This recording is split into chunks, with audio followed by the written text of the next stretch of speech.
Welcome. I'm Bob Sedgwick, Professor of Computer Science at Princeton. This is our online course, Algorithms, developed by myself and Kevin Wayne here at Princeton. We're going to start with an overview, discussion of why you might want to study algorithms, and then a little bit of discussion about the resources that you need to take this course. So what is this course? It's an intermediate level survey course on algorithms.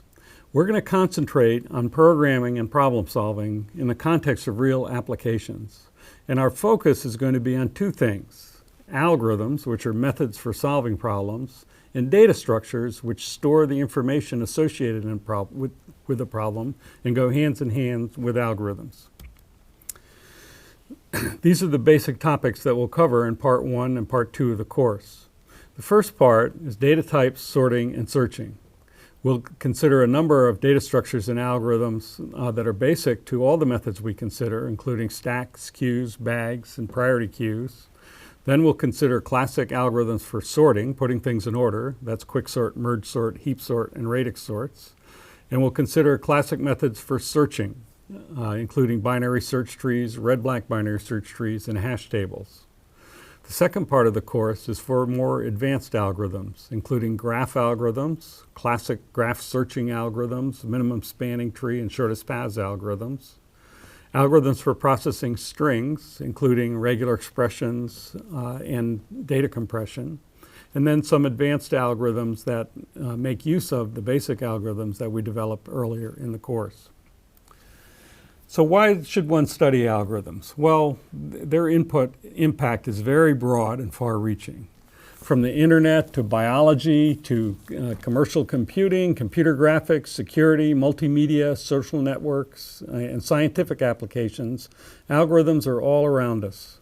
They're used for movies and video games, for particle collision simulation. They're used to study the genome, and all manner of other applications. So that's one important reason to study algorithms. Their impact is broad and far-reaching. Algorithms are also interesting to study because they have ancient roots. The first algorithm we studied goes back to 300 BC, dating at least to Euclid. The concept of an algorithm was formalized actually here at Princeton by Church and Turing in the 1930s. But most algorithms that we consider were discovered in recent decades. In fact, some were discovered by undergraduates in a course like this. And there's plenty of other algorithms waiting to be discovered by students like you. The main reason that people study algorithms is to be able to solve problems that could not otherwise be addressed. For example, in the first lecture, we're going to talk about the network connectivity problem, where the problem is, given a large set of items that are connected together pairwise, is there a way to get from one to another with a path through the connections? As you can see from this example, it's not clear whether or not there's such a path. We need a computer program to do it. In fact, we need an efficient algorithm to do it. In this case, the answer is that there is such a path. Another reason to study algorithms is for intellectual stimulation. Algorithms are very interesting objects to study. Don Knuth, who wrote several books on algorithms and was a pioneer in the field, said that an algorithm must be seen to be believed. You can't just think about an algorithm, you have to work with it. Another quote from Francis Sullivan says, "The great algorithms are the poetry of computation. Just like verse, they can be terse, elusive, dense, and even mysterious. But once unlocked, they cast a brilliant new light on some aspect of computing." Algorithms are interesting for intellectual stimulation. Another reason many people study algorithms, and I suspect many of you, is it's necessary to understand good algorithms, efficient algorithms, and good data structures in order to be a proficient programmer.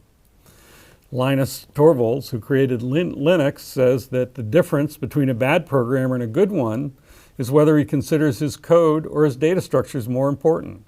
Bad programmers worry about the code. Good programmers worry about data structures and their relationships, and I might add, the algorithms that process them. Nicholas Wirth, another pioneer in computer science, wrote a famous book called Algorithms plus Data Structures equals Programs. Another reason nowadays to study algorithms is that they have become a common language for understanding nature. Algorithms are computational models, and algorithmic models are replacing mathematical models in scientific inquiry. In the 20th century, scientists developed mathematical models to try to understand natural phenomena. It soon became clear that those mathematical models were difficult to solve. It was difficult to create solutions to be able to test hypotheses against natural phenomena. So more and more and more nowadays, people are developing computational models where they attempt to simulate what might be happening in nature in order to try to better understand it. Algorithms play an extremely important role in this process, and we'll see some examples of this in this course. Another important reason is that if you know how to effectively use algorithms and data structures, you're going to have a much better chance at interviewing for a job in the technology industry than if you don't. So here's a bunch of reasons that I just went through for studying algorithms. Their impact's broad and far-reaching. They have old roots and present new opportunities. They allow us to solve problems that could not otherwise be addressed. You can use them for intellectual stimulation to become a proficient programmer. They might unlock the secrets of life in the universe, and they're good for fun and profit. In fact, a programmer might ask, why study anything else? Well, there's plenty of good reasons to study other things, but I'll submit there's no good reason not to study algorithms. So for this course, we have two resources that I want to talk about and make sure that people are familiar with before entering into the content. This is a publishing model that Kevin Wayne and I developed and have been using for many years, and we think it's a very effective way to support the kinds of lectures that we're going to be giving in this course. Down at the bottom, and it's optional for this course, we have a textbook. It's a traditional textbook that extensively covers the topics in the course. In fact, many more topics than we can present in lecture. And then supporting that textbook is free online material that we call the book site. You can go to the book site to see the lecture slides, but more important, there's code, there's exercises, there's a great deal of information there. In fact, maybe 10 times what's in the book, including a summary of the content. So during this course, you'll be referring to the book site frequently while working online. People often ask about prerequisites. We're assuming that people who take this course know how to program. They know the basics of loops, arrays, functions. They have some exposure to object-oriented programming and recursion. We use the Java language, but we don't dwell on details of Java. We mostly use it as an expository language. We do some math, but not advanced math. If you want to review the material that we think is prerequisite to the material in this course, you can do a quick review by looking at sections 1.1 and 1.2 of the book, either at the book site or in the textbook. If you want an in-depth review, we have a full textbook called An Introduction to Programming in Java, an Interdisciplinary Approach. There's a book site and a textbook as well. But the bottom line is you should be able to program. And the quick exercise to get ready is to write a Java program on your computer, perhaps using our programming model as described on the book site. We'll provide much more detailed information on that as we get into the assignments. You can use your own programming environment if you're comfortable with one, or you can download ours. We have instructions on the web about how to do that.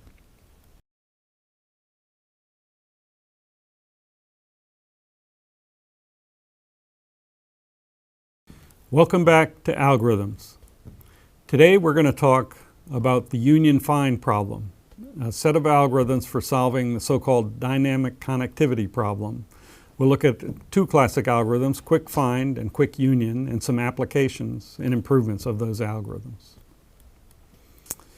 The subtext of today's lecture really is to go through the steps that we'll follow over and over again to develop a useful algorithm.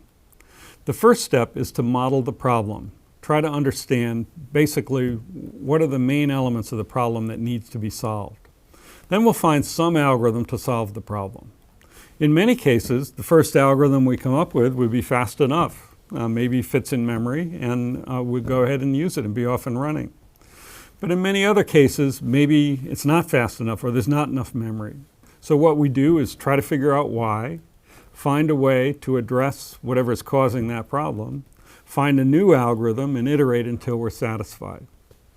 This is a scientific approach to designing and analyzing algorithms, where we build mathematical models to try to understand what's going on, and then we do experiments to validate those models and help us improve things. So first we'll talk about the dynamic connectivity problem, a model of the problem for union find. So here's the idea. There's going to have a set of n objects. It doesn't really matter what they are. We're going to use the numbers 0 through n to model our objects. And then we have the idea of a connection between two objects. And we'll postulate that there's going to be a command that says connect two objects. Given two objects, provide a connection between them. And then the key part of the problem is the find query or the connected query, which just asks, is there a path connecting the two objects? So for example, in this set of 10 objects, we've performed already a bunch of union commands connecting 4 and 3 and 3 and 8 and 6 and 5, 9 and 4 and 2 and 1. And now we might have a connected query that says, is 0 connected to 7? Well, in this case, there's no connection, so we say no. But if we ask, is 8 connected to 9? We're going to say yes. Even though we don't have a direct connection between 8 and 9, there's a path from 8 to 3 to 4 to 9. So that's our problem, to be able to efficiently support these two commands for a given set of objects. Now let's say we add a union 5, 0. So that creates a connection between 5 and 0. 7 and 2 creates a connection between 7 and 2. And 6 and 1 between 6 and 1. So now if we ask, are 0 connected to 7? Well, 1 and 0, we can do that too. That's a redundant connection. And now if we ask, is 0 connected to 7? We're going to answer yes.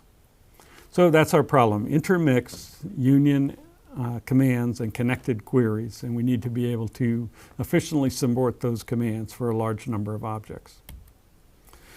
So here's a much bigger example. And you can see that we're going to need efficient algorithms for this. First of all, you can see we're going to need a computer for this. It would take quite some time for a human to figure out whether there's a connection. In this case, there is a connection. Now, the algorithms that we're looking at today are not going to actually give the path connecting the two objects. It's just going to be able to answer the question, is there a path? In part 2 of the course, we'll consider algorithms that explicitly find paths. They're not as efficient as union find because they have more work to do. Now, applications of these algorithms involve objects of all types. These are used for digital photos where the objects are pixels. They're used for networks where the objects are computers. Social networks where it's people, or computer chips where it's circuit elements, or abstract things like variable names in a program, or elements in a mathematical set, or physical things like metallic sites in a composite system. So all different types of objects. But for programming, we're going to associate each object with a name, and we'll just name the objects with the integers from 0 to n minus 1. That's a very convenient initial starting point for our programs because we can use integers as an index into an array then, and then quickly access information relevant to each object. And it also just suppresses a lot of details that are not relevant to union find. In fact, to make this mapping from an object name to the integers 0 through n minus 1 is a fine application of a symbol table or searching algorithm, which is one of the things that we'll be studying later in this course, algorithms and data structures for solving that problem. Now the connections, well, we need a few abstract properties that these connections have to satisfy, and they're all quite natural and intuitive. So we assume that is connected to is an equivalence relation. That is, every object's connected to itself. It's symmetric. If P is connected to Q, then Q is connected to P. And it's transitive. If P is connected to Q and Q is connected to R, then P is connected to R. Now these properties are very intuitive, but it's worthwhile to state them explicitly and make sure that our algorithms maintain them. When we have an equivalence relation, a set of objects and connections divide into subsets called connected components. A connected component is a maximal set of objects that's mutually connected. For example, in this small example here, there's 3 connected components. One consisting of just object 0, second one objects 1, 4, and 5, and third one the other 4 objects. And these components have the property that if any 2 objects in them are connected, and there's no object outside that's connected to those objects, those connected components, our algorithms will gain efficiency by maintaining connected components and using that knowledge to efficiently answer the query that they're presented with. Okay, so to implement the operations, we have the find query and the union command. And so we're going to maintain the connected components. The find is going to have to check if 2 objects are in the same component. And the union command is going to have to replace components containing 2 objects with their union. So for example, if we have these components and we get the command to connect 2 and 5, essentially we need to merge the connected components containing the one containing 2 with the one containing 5 to get a big connected component. So now we have only 2 connected components. All of that leads up to, in a programming world, to specifying a data type, which is simply a specification of the methods that we're going to want to implement in order to solve this problem. So in our typical Java model, what we'll do is create a class called UF that contains 2 methods, one to implement union, the other one to implement connected, which returns a Boolean. The constructor takes as argument the number of objects, so it can build data structures based on that number of objects. And we have to bear in mind, as we're building our algorithms, that both the number of objects can be huge, but also the number of operations. We can have a very large number of union and connected operations. And our algorithms are going to have to be efficient under those conditions. One of the practices that we'll follow often in this course is to check our API design before getting too far into dealing with the problem by building a client that is going to use the data type that we develop. So for this example, we've got a client that will read information from standard input. First, an integer, which is the number of objects that are going to be processed, and then a series of pairs of object names. And what the client does is first it'll read the integer from standard input and create a UF object. And then as long as standard input is not empty, it's going to read 2 integers from the input. And if they're not connected, then it'll connect them and print them out. If they are connected, it'll ignore them. So that's our test client, and that's a fine test client to make sure that any implementation does what we expect that it will. So that's the setup. We've described the operations we want to implement all the way down to code, and we have client code that we're going to have to be able to service with our implementations.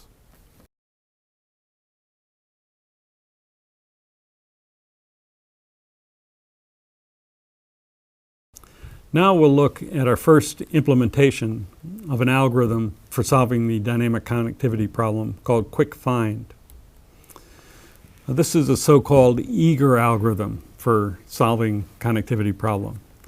The data structure that we're going to use to support the algorithm is simply an integer array indexed by object. The interpretation is that two objects, P and Q, are connected if and only if their entries in the array are the same. So, for example, in this example with our 10 objects, the ID array that describes the situation after 7 connections is illustrated in the middle of the slide, so that at this point 0, 5, and 6 are all in the same connected component because they have the same array entry 0. 1, 2, and 7 all have entry 1, and 3, 4, 8, and 9 all have entry 8. So that representation shows that they're connected. And clearly that's going to support a quick implementation of the find operation. We just check the array entries to see if they're equal. Check if P and Q have the same ID. So 6 and 1 have different IDs. 1 has ID 1, 6 has ID 0. They're not in the same connected component. Union is more difficult. In order to merge the components containing two given objects, we have to change all the entries whose ID is equal to one of them to the other one. And arbitrarily, we choose to change the ones that are the same as P to the ones that are the same as Q. So if we're going to union 6 and 1, then we have to change entries 0, 5, and 6, everybody in the same connected component as 6, from 0 to 1. And this is, as we'll see, this is a bit of a problem when we have a huge number of objects because there's a lot of values that can change. But still, it's easy to implement, so that'll be our starting point. So we'll start with a demo of how this works. So initially, we set up the ID array with each entry equal to its index. And so all that says is that all the objects are independent, they're in their own connected component. Now when we get a union operation, so say 4 is supposed to be union with 3, then we're going to change all entries whose ID is equal to the first ID to the second one. So in this case, we'll change the connect 3 and 4 means that we need to change the 4 to a 3. And we'll continue and do a few more so you'll get an idea of how it works. So 3 and 8 now. So to connect 3 and 8, now 3 and 4 have to be connected to 8, so both of those entries have to change to 8. Okay, so now what about 6 and 5? So again, we change the first one to match the second one. So to connect 6 and 5, we change the 6 to a 5. What about 9 and 4? So now we have to change to connect 9 and 4, we have to change 9's entry to be the same as 4's. So now we have 3, 4, 8, and 9 all have entries 8. They're all in the same connected component. 2 and 1 means that we connect 2 and 1 by changing the 2 to a 1. 8 and 9 are already connected. They have the same entries in the ID array, so that connected query, that find, says true, they're already connected. And 5 and 0 have different entries. They're not connected, so we'd return false in that case, not connected. And then if we want to connect 5 and 0, then as usual, we'll connect the entry corresponding to both 5 and 6 to 0. 7 and 2, union 7 and 2, that's an easy one. And union 6 and 1, so now there's 3 entries that have to get changed.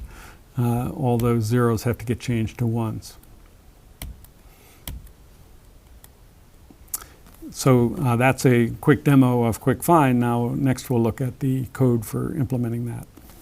Okay, with this concrete demo in mind, then moving to coding up this algorithm is pretty straightforward. although it's an interesting programming exercise that a lot of us would get wrong the first time. So let's start with the constructor. Well, we have a private integer array, that's our ID array, that's the data structure that's going to support this implementation.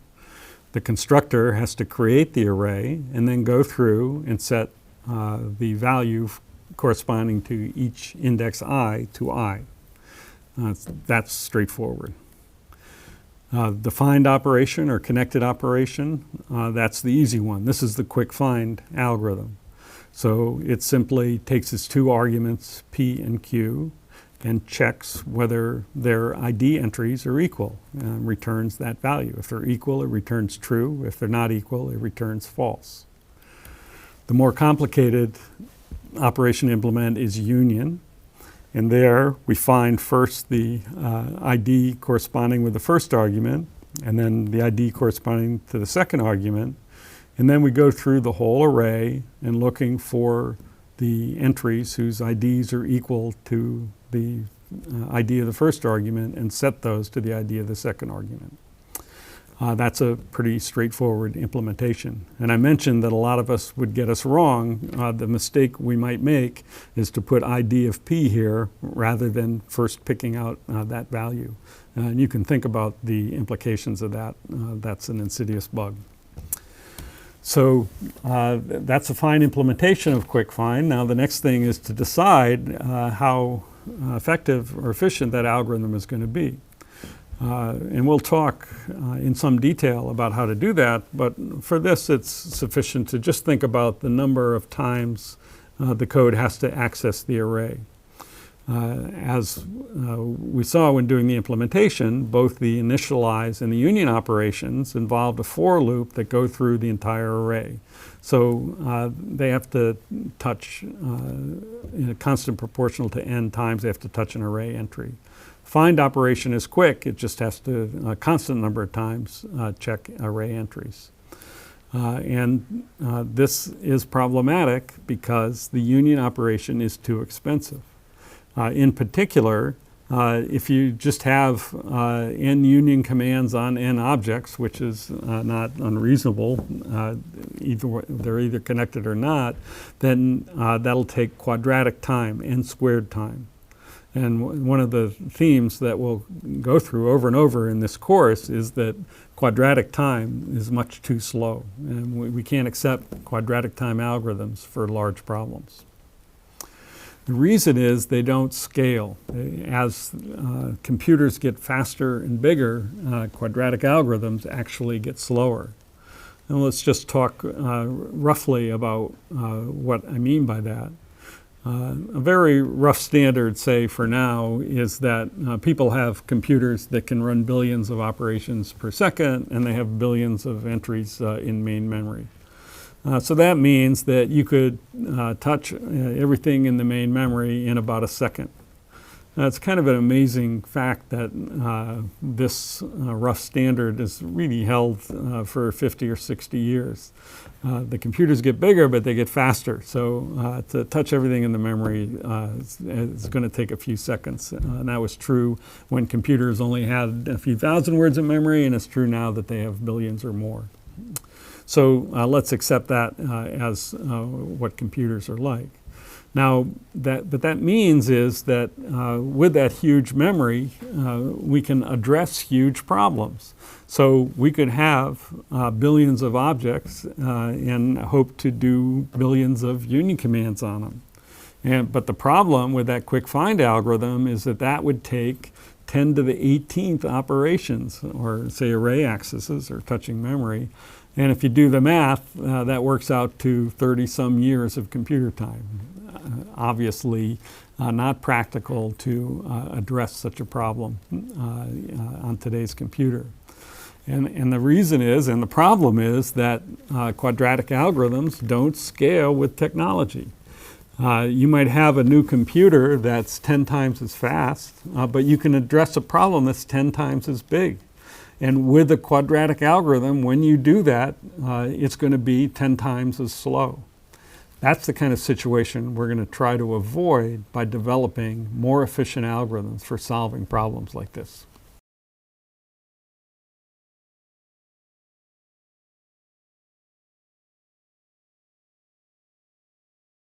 All right, so quick find is too slow for huge problems. So how are we going to do better?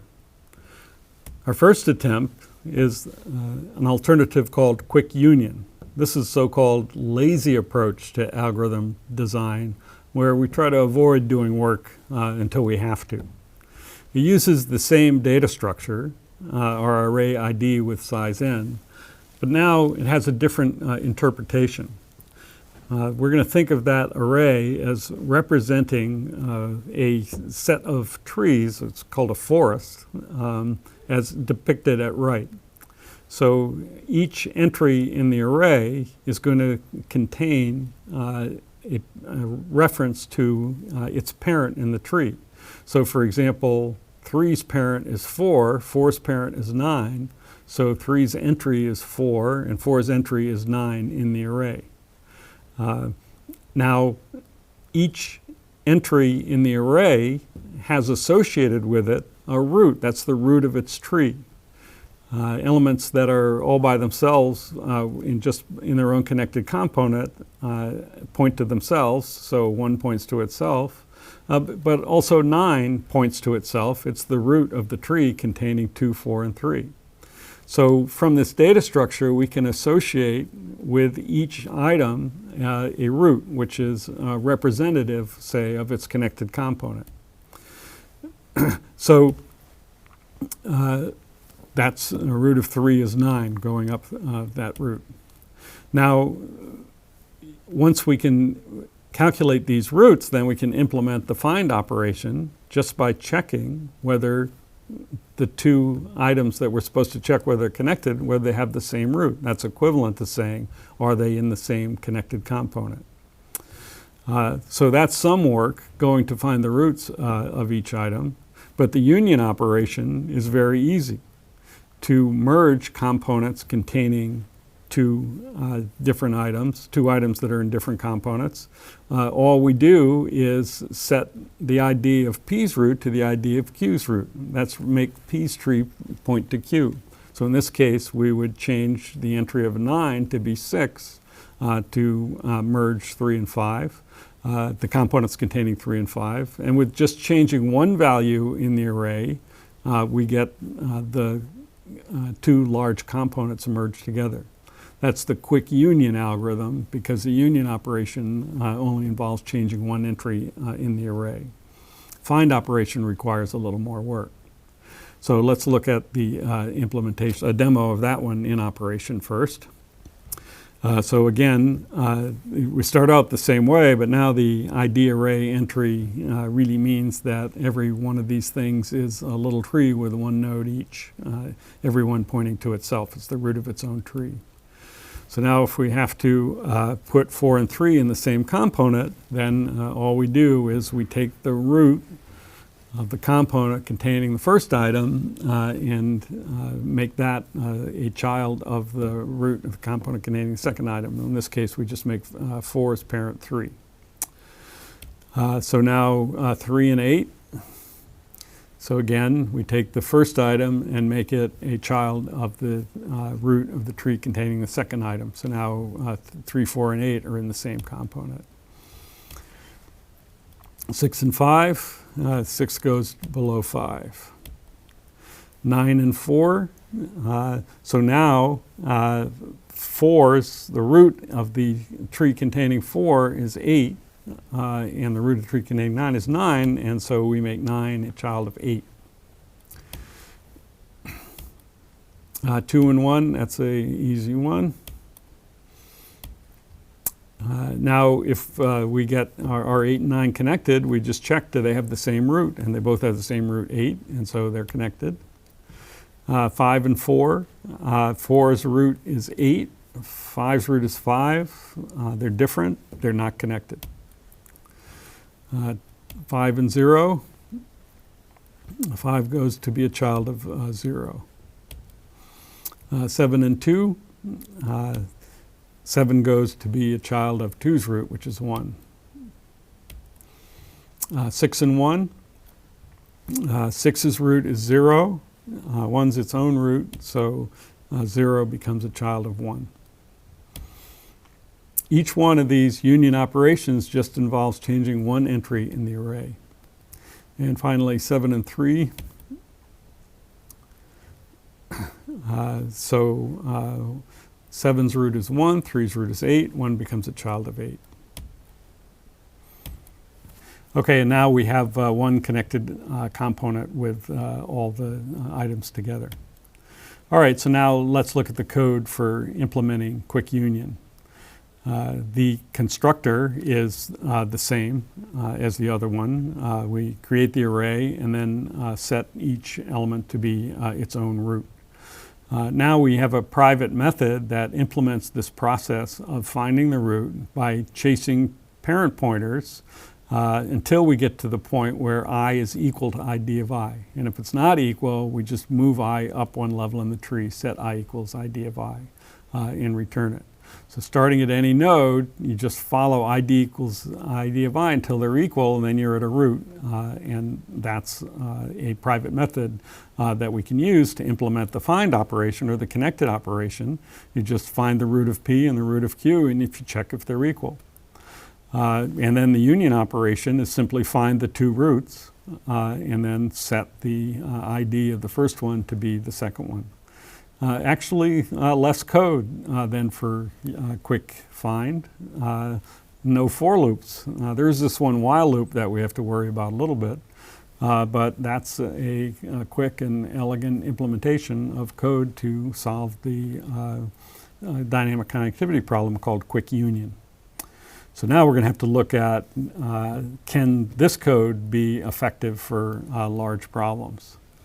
Unfortunately, quick union is faster, but it's also too slow. And it's a little different kind of too slow than for quick find. There's times when it could be fast, but there's also times when it could be too slow. And the defect for quick union is that the trees can get too tall, which would mean that the find operation would be too expensive. You could wind up with a long skinny tree of each object just pointing to a next, and then to do a find operation for object at the bottom would involve going all the way through the tree, involving n array accesses just to do the find operation. And that's going to be too slow if you have a lot of operations.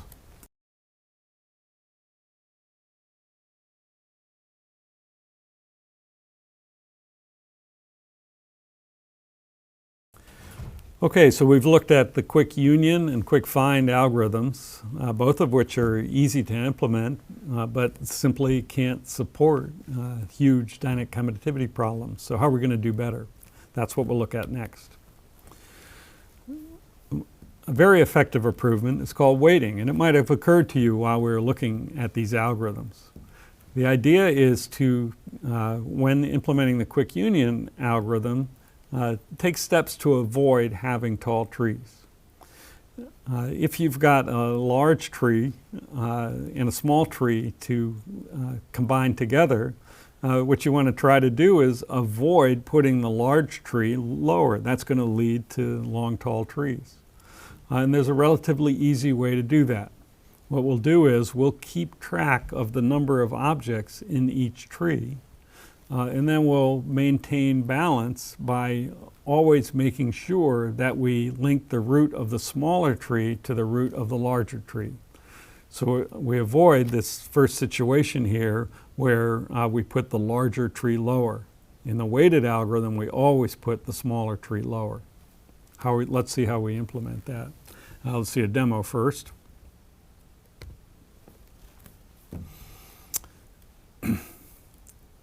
Okay, so again, we start out in our normal starting position where everybody's in their own tree. When there's only two items to link, it works the same way as before. But now when we have 8 to merge with 4 and 3, we put the 8 as the child, no matter which order the arguments came, because it's the smaller tree. So 6 and 5 doesn't matter, whichever one goes down doesn't matter. 9 and 4. So now 9's the small one, 4's the big one, so 9's going to be the one that goes down below. 2 and 1. 5 and 0. So now 5 and 0, 5's in the bigger tree, so 0 goes below. 7 and 2.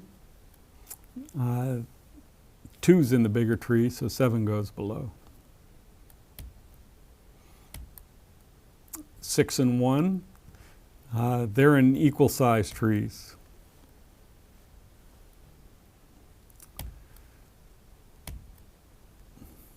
And 7 and 3, 3's in the smaller tree, so it goes below. So the weighted algorithm always makes sure that the smaller tree goes below.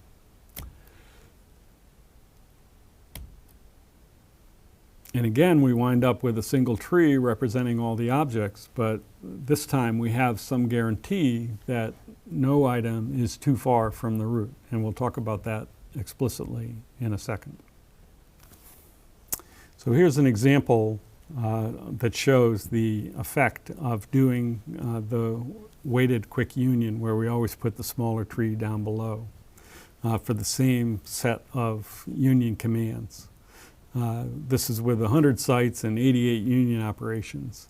You can see in the top, the big tree has some trees, some nodes, a fair distance from the root. In the bottom, for the weighted algorithm, all the nodes are within distance 4 from the root. The average distance to the root is much, much lower. Let's look at the Java implementation, and then we'll look in more detail at that quantitative information. So we use the same data structure, except now we need an extra array that for each item gives the number of objects in the tree rooted at that item that we'll maintain in the union operation. Find implementation is identical to for quick union. You're just checking whether the roots are equal. For the union implementation, we're going to modify the code to check the sizes and link the root of the smaller tree to the root of the larger tree in each case. And then after changing the ID link, we also change the size array. If we make I a child of j, then we have to increment the size of j's tree by the size of i's tree. Or if we do the other way around, then we have to increment the size of i's tree by the size of j's tree. So that's the full code in white for implementing quick union.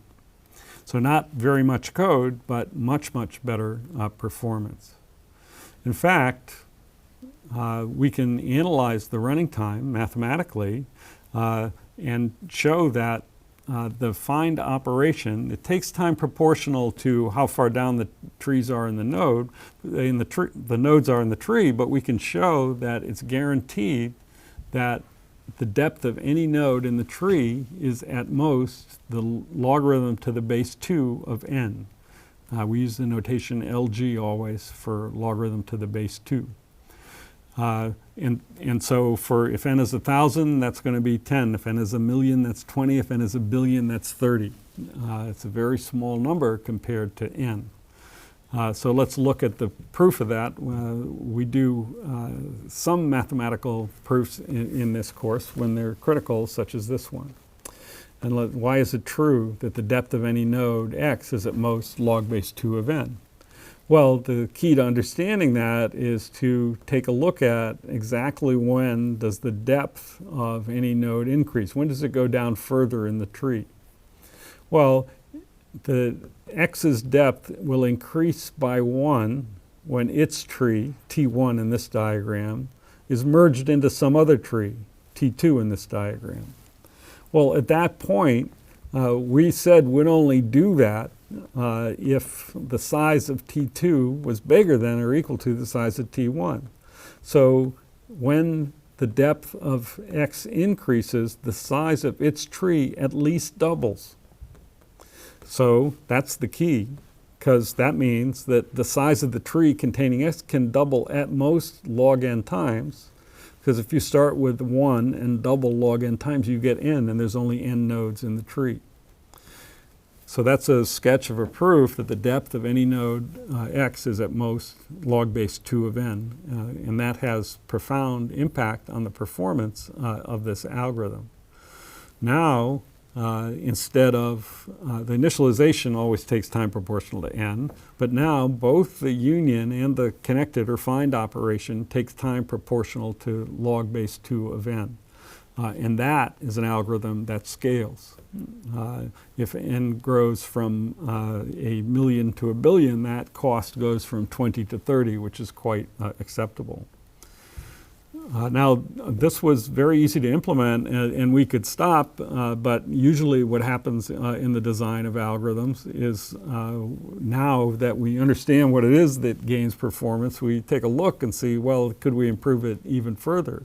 And in this case, it's very easy to improve it much more. And that's the idea of path compression. And this idea is that, well, when we're trying to find the root of the tree containing a given node, we're touching all the nodes on the path from that node to the root. While we're doing that, we might as well make each one of those just point to the root. There's no reason not to. So when we're trying to find the root of p, after we find it, we might as well just go back and make every node on that path just point to the root. That's going to be a constant extra cost. We went up the path once to find the root. Now we'll go up again to just flatten the tree out. And the reason would be no reason not to do that. We had one line of code to flatten the tree amazingly. Actually, to make a one line of code, we use a simple variant where we make every other node in the path point to its grandparent on the way up the tree. That's not quite as good as totally flattening. Actually, in practice, it actually is just about as good. So with one line of code, we can keep the trees almost completely flat. Now, this algorithm people discovered rather early on after figuring out the weighting, and it turns out to be fascinating to analyze, quite beyond our scope, but mention this example to illustrate how even a simple algorithm can have interesting and complex analysis. And what was proved by Hopcroft and Ullman and Tarjan was that if you have n objects, any sequence of m union and find operations will touch the array at most a constant of n plus m log star n times. Now log star n is kind of a funny function. It's the number of times you have to take the log of n to get 1. In the way it's called the iterated log function. And in the real world, it's best to think of that as a number less than 5. Because log star of 2 to the 65536 power is 5. So that means that the running time of weighted quith union with path compression is going to be linear in the real world. And actually can be improved to even a more interesting function called the Ackermann function, which is even more slowly growing than log star. And another point about this is it seems this is so close to being linear, that is time proportional to n, instead of time proportional to n times a slowly growing function in n. Is there a simple algorithm that is linear? And people look for a long time for that, and actually it works out to be the case that we can prove that there is no such algorithm. So there's a lot of theory that goes behind the algorithms that we use, and it's important for us to know that theory, and that'll help us decide how to choose which algorithms we're going to use in practice and where to concentrate our effort in trying to find better algorithms. It's an amazing fact that was eventually proved by Fredman and Sachs that there is no linear time algorithm for the union find problem. But weighted quick reunion with path compression in practice is close enough that it's going to enable the solution of huge problems. So that's our summary for algorithms for solving the dynamic connectivity problem. With using weighted quick union and with path compression, we can solve problems that could not otherwise be addressed. For example, if you have a billion operations on a billion objects, I said before it might take 30 years, we can do it in 6 seconds. And what's most important to recognize about this is that it's the algorithm design that enables the solution of the problem. Faster computer wouldn't help much. You could spend millions on a supercomputer and maybe you could get it done in 6 years instead of 30 or in 2 months. But with a fast algorithm, you can do it in seconds on your own PC.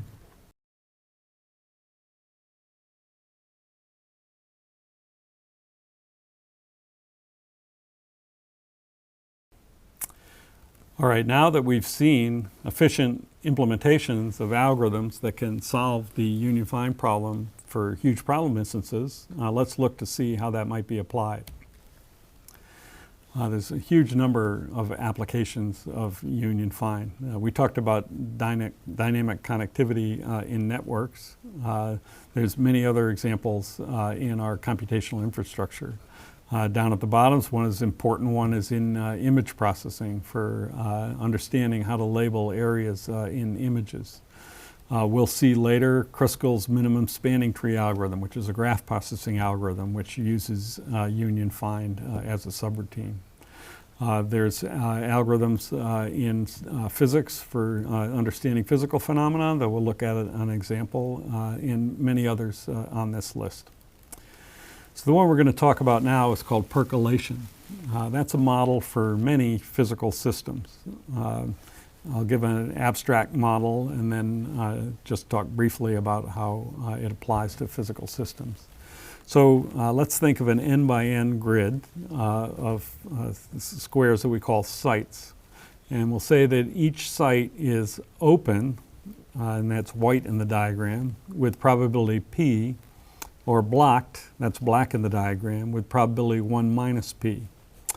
And we define a system to, we say that a system is percolated if the top and the bottom are connected by open sites. So the system at the left, you can find a way to get from the top to the bottom through white squares. But the system on the right does not percolate. There's no way to get from the top to the bottom through white squares. So that's a model for many systems. You can think of, for electricity, you could think of a vacant site as being a conductor and a block site as being insulated. And so if there's a conductor from top to bottom, then the thing conducts electricity. Or you could think of it as water flowing through a porous substance of some kind, where a vacant site is just empty and a block site has got some material, and either the water flows through from top to bottom or not. Or you could think of a social network where it's people connected, and either there's a connection between two people or not, and is there a way to get from one group of people to another, communicating through that social network. That's just a few examples of the percolation model. So if we're talking about a randomized model where the sites are vacant with a given probability. And so it's pretty clear that if the probability that a site is vacant is low, as on the left, 2 examples on the left in this diagram, it's not going to percolate. There's not enough open sites for there to be a connection from the top to the bottom. If the probability is high and there's a lot of open sites, it definitely is going to percolate. There'll be lots of ways to get from the top to the bottom. But in the middle, when it's medium, it's questionable whether it percolates or not. So the scientific question, or the mathematical question from this model, is how do we know whether it's going to percolate or not? In this problem and in many similar problems, there's what's called a phase transition, which says that when it's low, it's not going to percolate. When it's high, it is going to percolate. And actually, the threshold between when it percolates and when it doesn't percolate is very sharp. And actually, there's a value as n gets large that if you're less than that value, it almost certainly will not percolate. If you're greater, it almost certainly will. The question is, what is that value? This is an example of a mathematical model where the problem is very well articulated. What's that threshold value? But nobody knows the solution to that mathematical problem. The only solution we have comes from a computational model where we run simulations to try to determine the value of that probability. And those simulations are only enabled by fast union find algorithms. That's our motivating example for why we might need fast union find algorithms. So let's look at that. So what we're going to run is called a so-called Monte Carlo simulation, where we initialize the whole grid to be blocked, all black, and then we randomly fill in open sites. And we keep going, and every time we add an open site, we check to see if it makes the system percolate. And we keep going until we get to a point where the system percolates. And we can show that the vacancy percentage at the time that it percolates is an estimate of this threshold value. So what we want to do is run this experiment millions of times, which we can do in a computer, as long as we can efficiently do the calculation of does it percolate or not. That's a Monte Carlo simulation, a computational problem that gives us a solution to this scientific problem where mathematical models nobody knows how to solve yet. So let's look in a little bit more detail of how we're going to use our dynamic connectivity model to do this. So it's clear that we'll create an object corresponding to each site, and we'll give them a name from 0 to n squared minus 1 as indicated here. And then we'll connect them together if they're connected by open sites. So the percolation model on the left corresponds to the connection model on the right, according to what we've been doing. Now, you might say, well, what we want to do is check whether any site in the bottom row is connected to any site in the top row and use union find for that. Problem with that is that would be a brute force algorithm, would be quadratic right on the face of it, because it would have n squared calls to find, to check whether they're connected. For each site on the top, not check each site on the bottom. Much too slow. Instead, what we do is create a virtual site on the top and on the bottom, and then when we want to know whether the system percolates, we just check whether the virtual top site is connected to the virtual bottom site. So how do we model opening a new site? Well, to open a site, we just connect it to all its adjacent open sites. So that's a few calls to union. But that's easy to implement. And then with that simple relationship, we can use exactly the code that we developed to go ahead and run a simulation for this connectivity problem. And that's where we get the result that by running enough simulations for big enough n, that this percolation threshold is about 0.592746. With this fast algorithm, we can get an accurate answer to this scientific question. If we use a slow union find algorithm, we won't be able to run it for very big problems, and we won't get a very accurate answer. So in summary, we took an important problem, the dynamic connectivity problem, We modeled the problem to try to understand precisely what kinds of data structures and algorithms we'd need to solve it. We saw a few easy algorithms for solving the problem and quickly saw that they were inadequate for addressing huge problems. But then we saw how to improve them to get efficient algorithms. And then left us with applications that could not be solved without these efficient algorithms. All of this involves the scientific method for algorithm design, where we try to develop mathematical models that help us understand the properties of the algorithms that we're developing.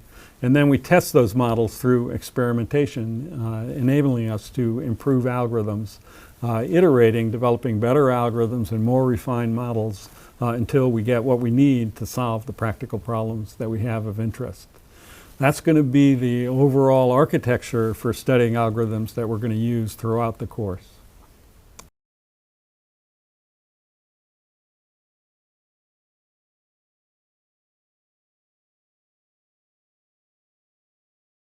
Welcome back. Today we're going to do some math and some science. Not a lot, but we need to have a scientific basis for understanding the performance of our algorithms to properly deploy them in practice. So today we're going to talk about how to observe performance characteristics of algorithms. We're going to look at how to make mathematical models and how to classify algorithms according to the order of growth of their running time. We'll talk a bit about the theory of algorithms and also how to analyze memory usage. So to put this all in perspective, we're going to think about these issues from the point of view of different types of characters. So the first one is a programmer who needs to solve a problem and get it working and get it deployed. Second one is the client who wants to use whatever the program did to get the job done. Third one is a theoretician. That's somebody who really wants to understand what's going on. And the last one is kind of the team, this basic blocking and tackling sometimes necessary to get all these things done. So there's a little bit of each one of these in today's lecture. And actually, when you're a student, you have to think that you might be playing any or all of these roles someday. So it's pretty important to understand the different points of view. So the key that we'll focus on is running time. And actually, the idea of understanding the running time of a computation goes way back even to Babbage and probably before. Here's a quote from Babbage. As soon as an analytic engine exists, it will necessarily guide the future of the course of the science. Whenever any result is sought by its aid, the question will arise, by what course of calculation can these results be arrived at by the machine in the shortest time? If you look at Babbage's machine called the analytic engine, it's got a crank on it. And literally, the concern that Babbage had in knowing how long a computation would take is how many times do we have to turn the crank? It's not that different in today's world. The crank may be something electronic that's happening a billion times a second, but still we're looking for how many times does some discrete operation have to be performed in order to get a computation done. So there's a lot of reasons to analyze algorithms. In the context of this course, we're mainly interested in performance prediction. We also want to compare the performance of different algorithms for the same task and to be able to provide some guarantees on how well they perform. Along with this is understanding some theoretical basis for how algorithms perform. But primarily, the practical reason that we want to be analyzing algorithms and understanding them is to avoid performance bugs. We want to have some confidence that our algorithm is going to complete the job in the amount of time that we think it will. And it's very, very frequent to see in today's computational infrastructure a situation where the client gets bad performance because the programmer did not understand the performance characteristics of the algorithm. And today's lecture is about trying to avoid that. Uh, Now, we're going to focus on performance and comparing algorithms in this course. There's later courses in typical computer science curricula that have more information about the theoretical basis of algorithms, and I'll mention a little bit about that later on. But our focus is on being able to predict performance and comparing algorithms.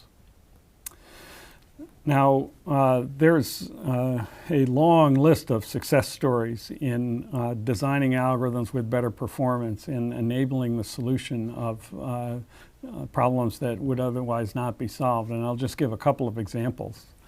One of the first and most famous is the so-called FFT algorithm. That's an algorithm for breaking down the waveform of n samples of a signal into periodic components.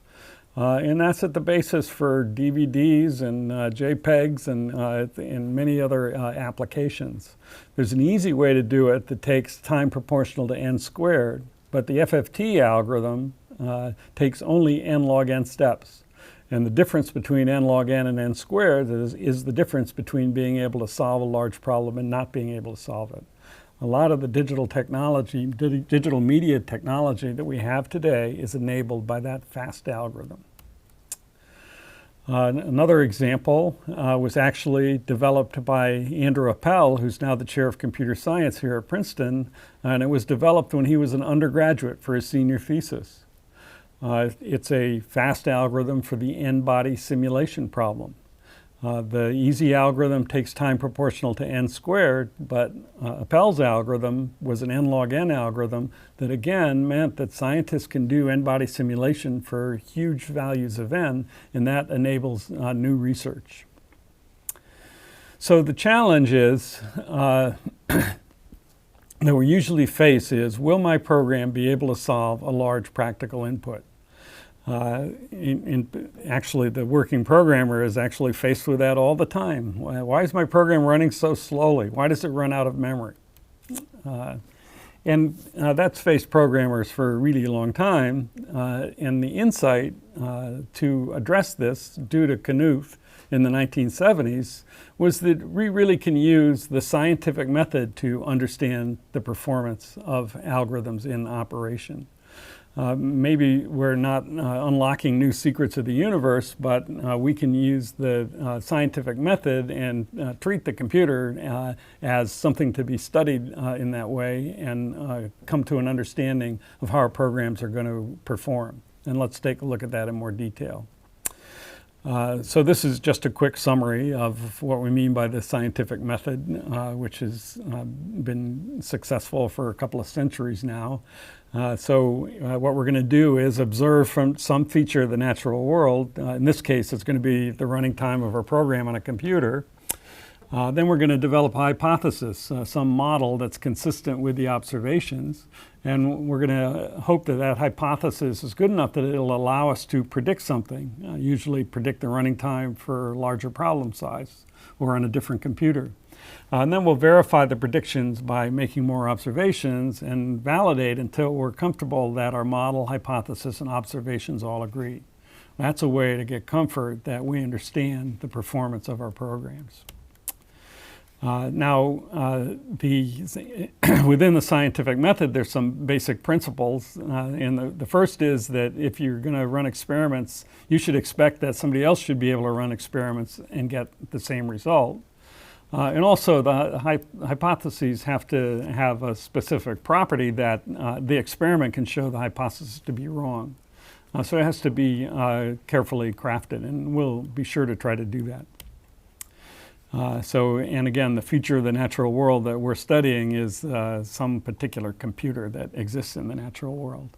It changes the algorithm from an abstraction to some kind of actual physical thing happening, like electrons racing around inside the computer.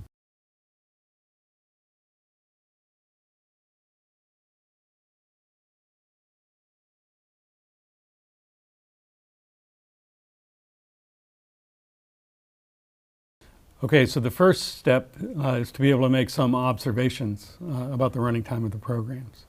And for analysis of algorithms, that's easier than in a lot of scientific disciplines, as we'll see. For an running example, we're going to use the so-called three-sum problem. And it's an easy-to-state problem. If you've got n distinct integers, how many triples sum to exactly 0?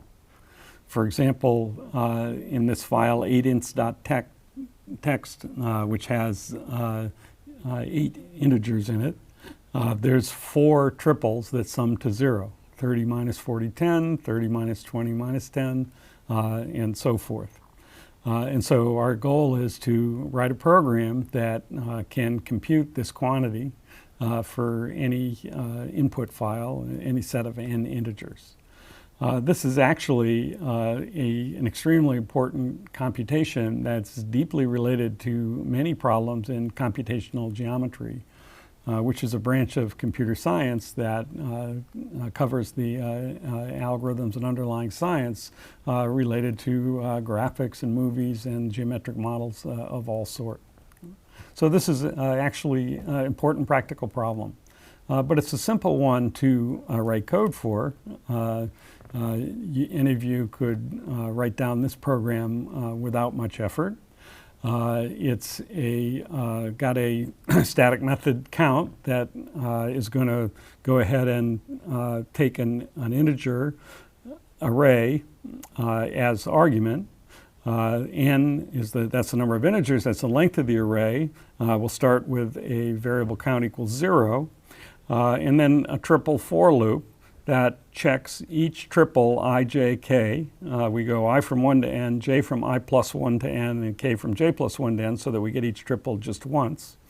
And then if I plus j, ai plus aj plus ak equals 0, we increment the count. And after that triple for loop, we return the count. And then the main method in this simple class just reads in all the integers and prints out the count. So that's a brute force algorithm that is a fine method for solving the three-sum problem. Now what we're interested in is how much time does this take as a function of n? Well, one way to time a program is to just look at the watch. If you have a stopwatch, or look at the clock, or your phone, whatever you might need, you can just go ahead and time it if you want. We have, Java has as part of its standard library a stopwatch class that will go ahead and compute elapsed time.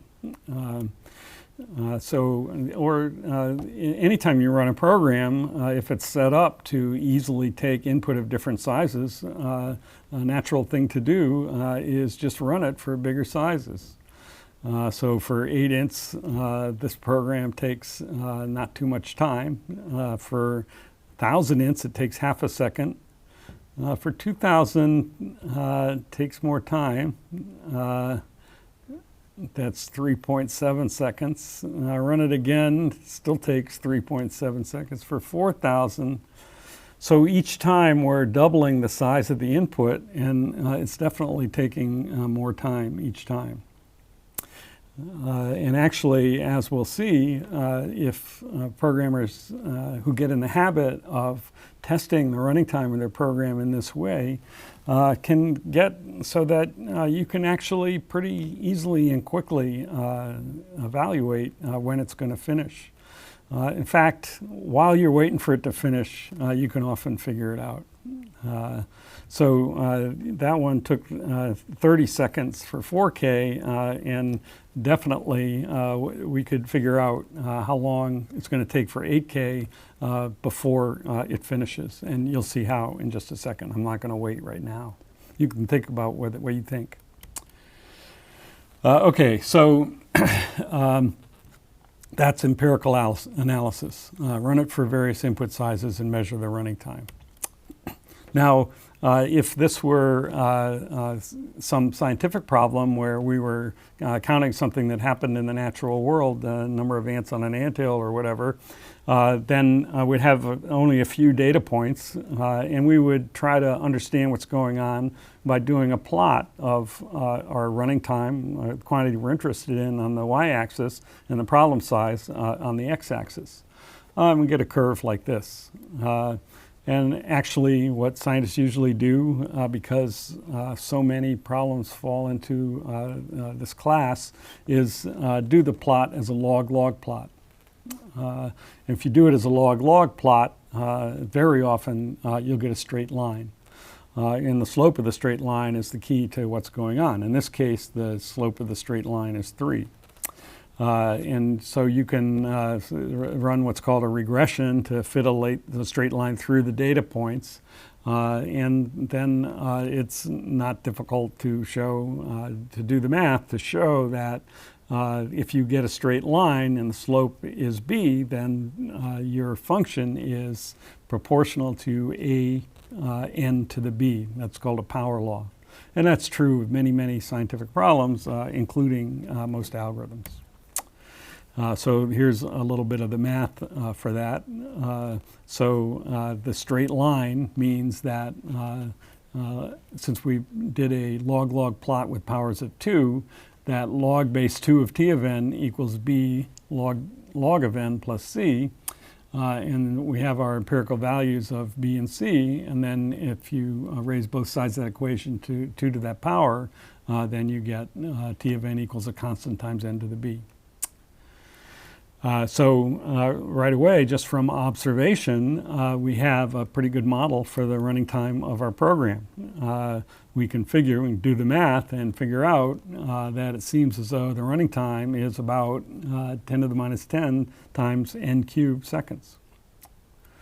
And we can use that hypothesis to go ahead and make predictions. Just plug in for different values of n, and it says it ought to take us 400 seconds for 16,000. And 400 seconds is plenty of time, but now we can go ahead and invest in running that experiment, and sure enough, we're pretty close to that 408 seconds when we run it. And now we can make a prediction for 32,000 or for whatever else we might be interested in. The model helps us do predictions without investing the expense to run the experiments. In fact, in this situation, if there is a power law, and again, in very great majority of computer algorithm running times, it's going to be a power law. What we can do is just double the size of the input each time, the way we were, and then take the ratio of the running times for n and 2n. And if you do that, that ratio is going to converge to a constant. And in fact, the log of the ratio is going to converge to that constant, which is the exponent of n in the running time. And just need a little math to check that one, but that's a very easy and natural way to go ahead and predict running times. So that's what I said before is, so we have this quick way to estimate B in the power law relationship. How do we estimate A? Well, we can just run it and solve for A. So once we've decided that that exponent is 3, let's run it for some big N, and we get a pretty close model to the one we had from plotting things. So it's almost identical hypothesis, and we just got it by running the program doubling n each time. Okay, so there's a lot of effects in trying to understand the running time of a program on your machine.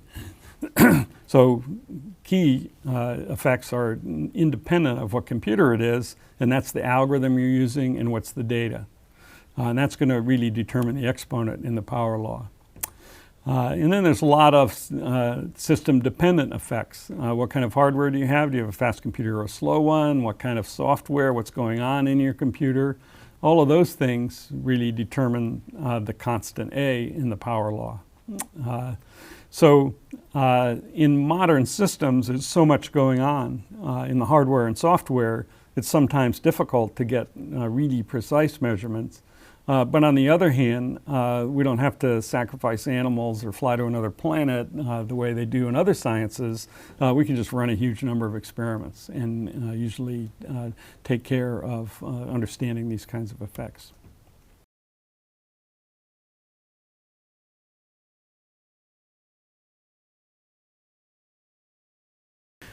Observing what's happening, as we did in the last section, gives us a way to predict performance, but it really doesn't help us understand what the algorithm's doing. So next we're going to look at mathematical model, a way to get a better concept of what's really happening. Again, this concept was really developed and popularized by Don Knuth starting in the late 60s. At that time, computer systems were really becoming complicated for the first time, and computer scientists were concerned about whether we really were going to be able to understand what's going on. And Knuth was very direct in saying that this is something that we certainly can do. We can calculate the total running time of a program by identifying all the basic operations, figuring out the cost, figuring out the frequency of execution, and summing up the cost times frequency for all the operations. You have to analyze the program to determine what set of operations, and the cost depends on the machine and the computer in the system, is what we talked about before. The frequency leads us to mathematics because it depends on the algorithm and the input data. Knuth has written a series of books that give very detailed and exact analyses within a particular computer model for a wide range of algorithms. So from Knuth, we know that in principle we can get accurate mathematical models for the performance of algorithms or programs in operation.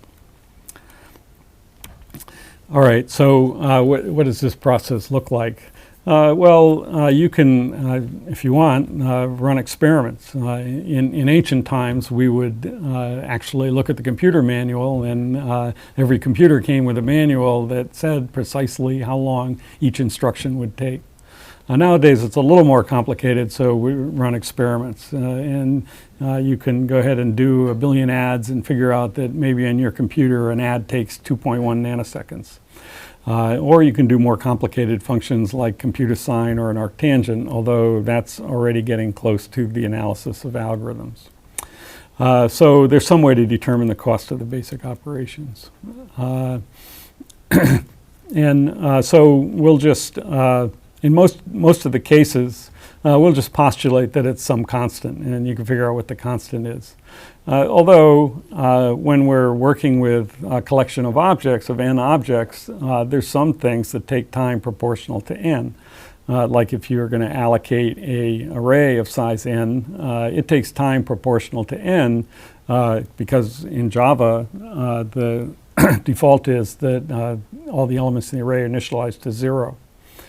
In other operations, it depends on the system implementation. And an important one is string concatenation. If you concatenate two strings, the running time is proportional to the length of the string. And many novices programming in Java make the mistake of assuming that that's a constant time operation when it's not. All right, so that's the cost of each operation. More interesting is the frequency of operation, of execution of the operations. So this is a very simple variant of the three-sum problem. That's the one-sum problem. That's how many numbers are actually equal to 0, how many single numbers add up to 0. So that one is just one for loop, and we go through and we test if the number is 0 and increment our count. And by analyzing that code, you can see that I and count have to be declared, and they have to be assigned to 0. There's compares of I against n, and there's n plus 1 of them. There's compares of a of I against 0. There's n of those, n array accesses. And the number incremented is, number of times as an increment is variable. I is incremented n times, but count could be incremented any number from 0 to n times. And so that frequency is dependent on the input data. We might need a model for describing that, or maybe there's other operations that are more expensive and we won't need to worry about that.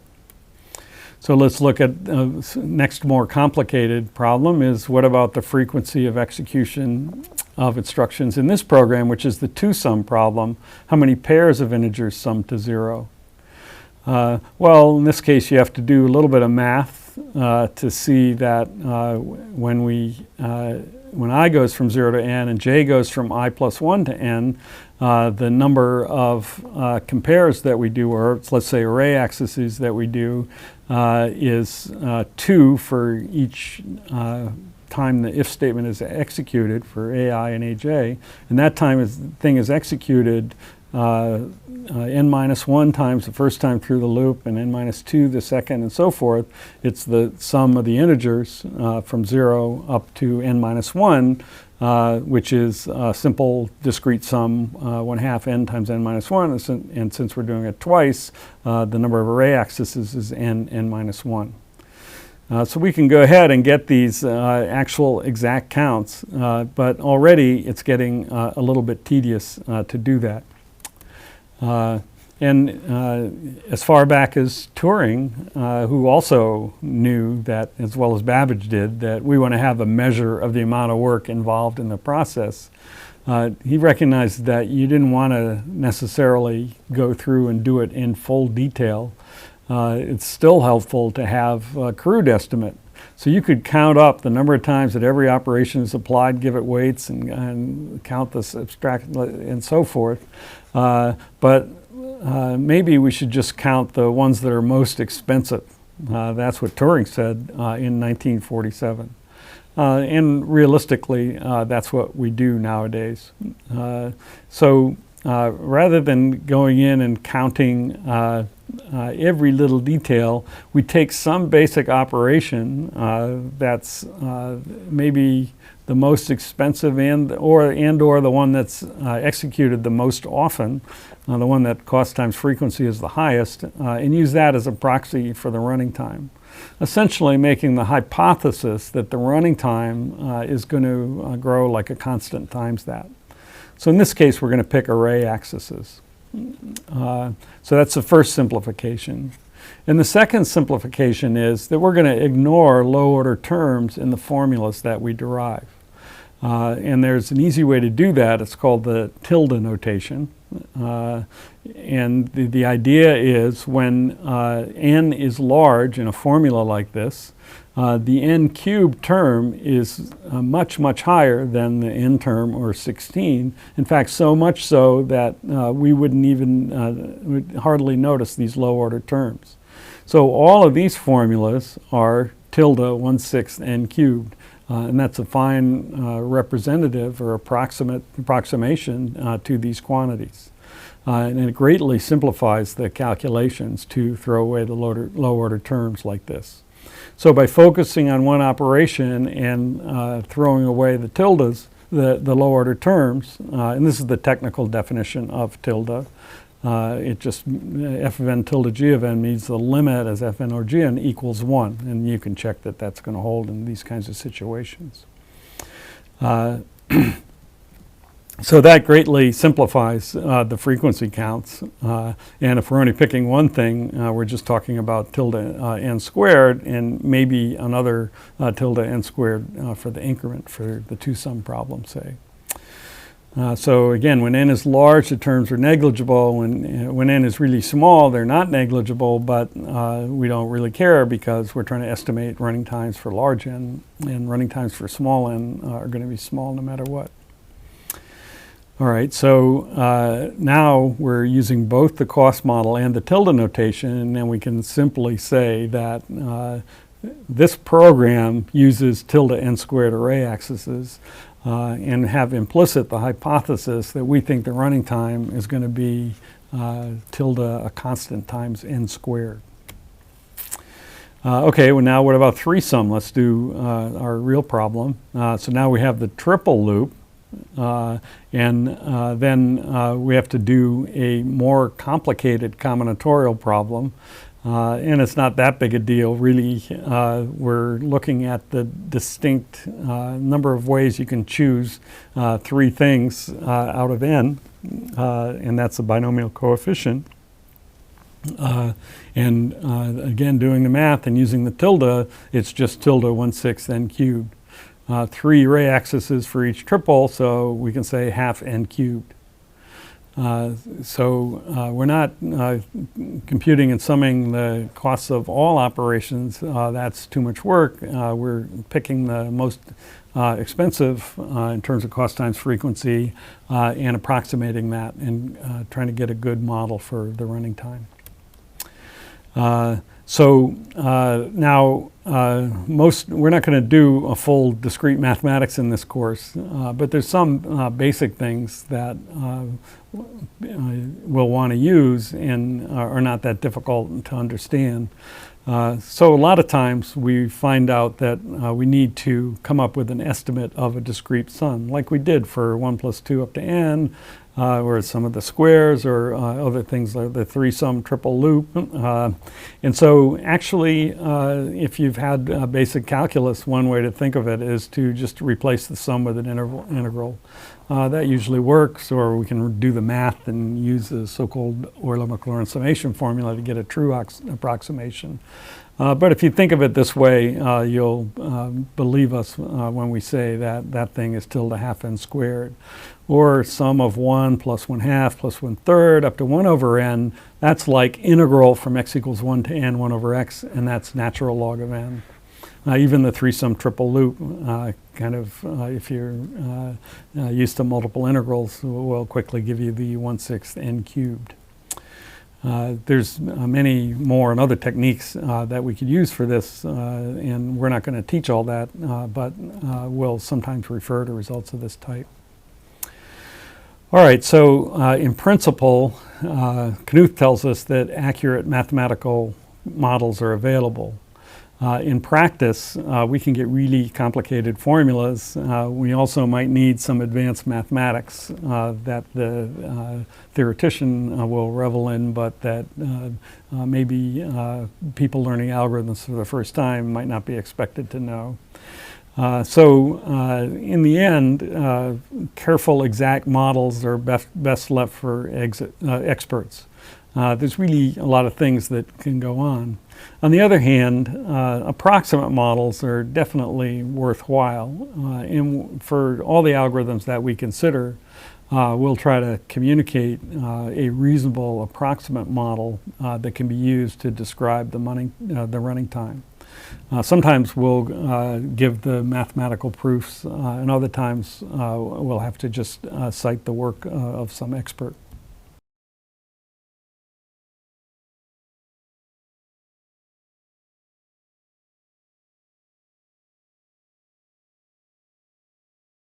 Now, fortunately, when we analyze algorithms, actually not too many different functions arise. And actually, that property allows us to really classify algorithms according to their performance as the problem size grows. So that's what we'll talk about next.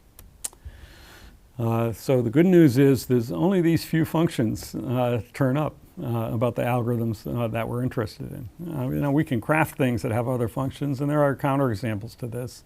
But really, a great number of the algorithms that we consider are described by these few functions that are plotted here. When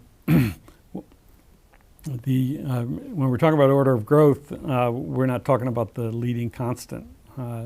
Normally we'll say the running time of the algorithm is proportional to n log n. That means we think that our hypothesis is that the running time is tilde c log n, n log n, where c is some constant. And in these plots, these are log-log plots that really give a good idea of what's going on.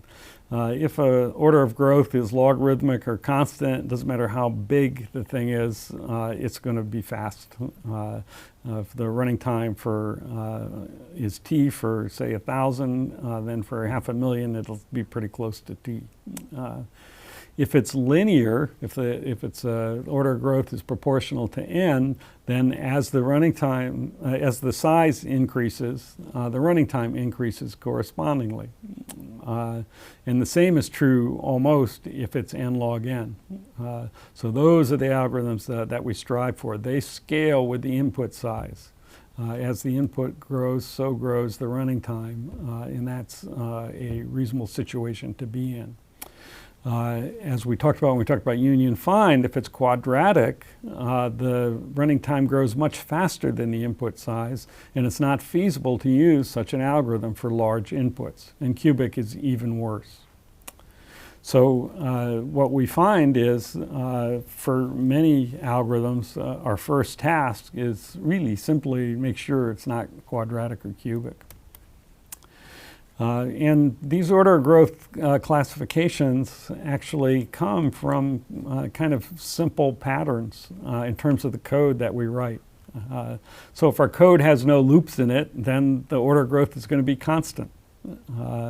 If our code has some kind of loop where the input's divided in half, and so binary search algorithm is an example of that, then our order growth will be logarithmic, and we'll take a look at that analysis. But if you do the doubling test, it grows almost linearly.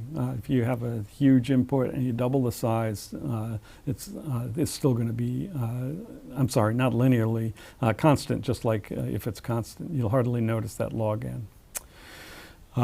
If you have a loop where you touch everything in your input, then the running time is linear, proportional to n. So a typical example of that would be find the maximum or count the number of zeros, our one-sum problem. A very interesting category is the so-called n log n algorithms or linear arithmetic algorithms. And those are the ones that arise from a particular algorithm design technique called divide and conquer. And the merge sort algorithm, which we'll talk about in a couple of weeks, is a prime example of that. And then if you have double for loops, like our two-sum algorithm, that's going to be time proportional to n squared, as we saw. That's quadratic. Or triple for loop, like our three-sum algorithm, that's going to be cubic or time proportional to n cubed. For a quadratic algorithm or a cubic algorithm, the doubling factor is 4 or 8. As the input size double for a cubic algorithm, the running time goes up by a factor of 8. And that's the kind of calculation you can do in your head while waiting for a program to finish. There's also a category of algorithms whose running time is exponential. And in those algorithms, n doesn't get very large at all. And we'll talk about those at the end of part 2 of the course. So these are some practical implications of the order of growth. And I won't really dwell on this too much, except to come back to the point that the algorithms that we're really interested in that can solve huge problems are the linear and n log n algorithms. Because even now, a quadratic algorithm on a typical fast computer could only solve problems in, say, in the tens of thousands, and a cubic algorithm only in the size of thousands. And nowadays, those are just not useful because the amount of data that we have is more like the millions, billions, or trillions.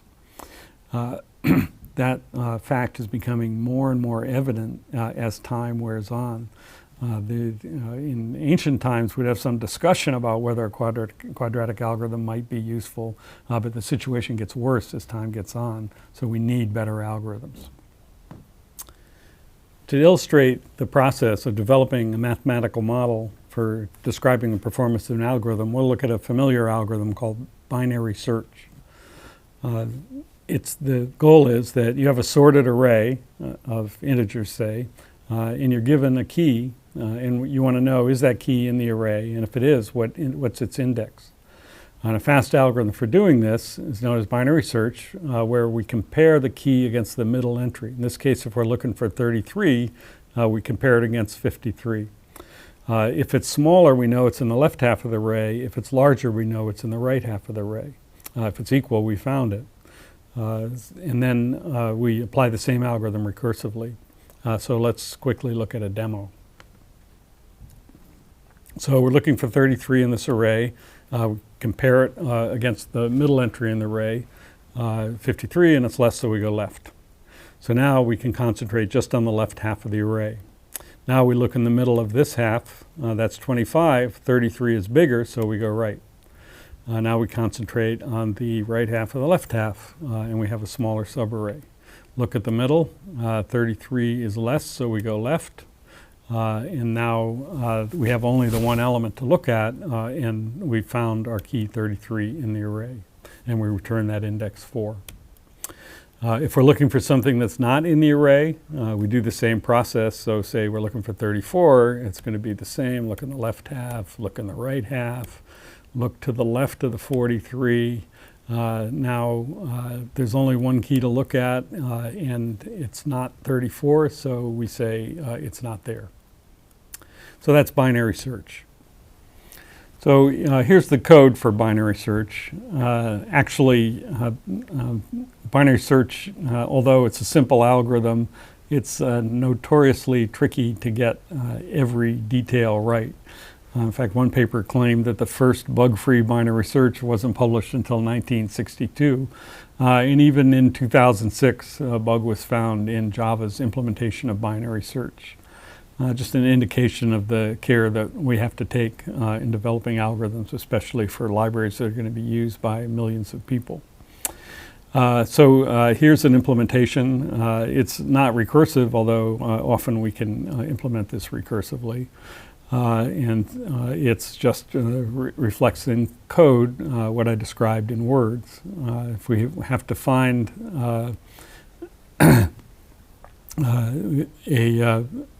whether keys in an array, we use 2 pointers, low and high, to indicate the part of the array that we're interested in.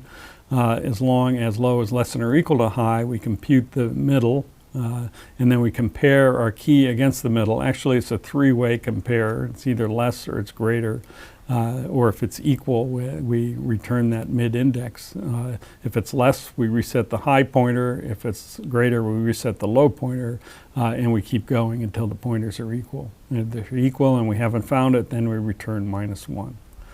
And it's easy to persuade ourselves that this program works as advertised by thinking about this invariant. If the key is in the array, then it's between low and high in the array. All right, so that's a program that you're probably familiar with. Let's look at the mathematical analysis of that program. And this is a theorem that we're going to prove. We usually, we won't do a lot of proofs, but this one's worth doing. So it says that binary search uses at most 1 plus log base 2 of n compares to complete a search in a sorted array of size n. So we do that, set up the problem by defining a variable t of n, which is the number of compares that binary search is going to need for an array of size n. And then we write down a recurrence relation that reflects the code. And what the code does is it divides the problem size in half so that t of n is less than or equal to t of n over 2, plus, depending on how you count what the compare is, think of it as really a 2-way compare. So divide it in half by doing one compare. And that's true as long as n's bigger than 1. If n's equal to 1, the solution is 1. So that's a recurrence relation describing the computation.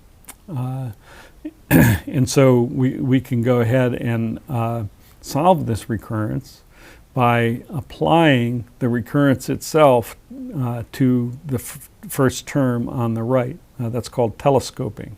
So if this is true, then we can apply the same thing to t of n over 2 and throw out another 1. And if this is true, we can apply the same thing to n over 4 and throw another 1, and so forth, until we get down to just 1, in which case we have log n 1s left.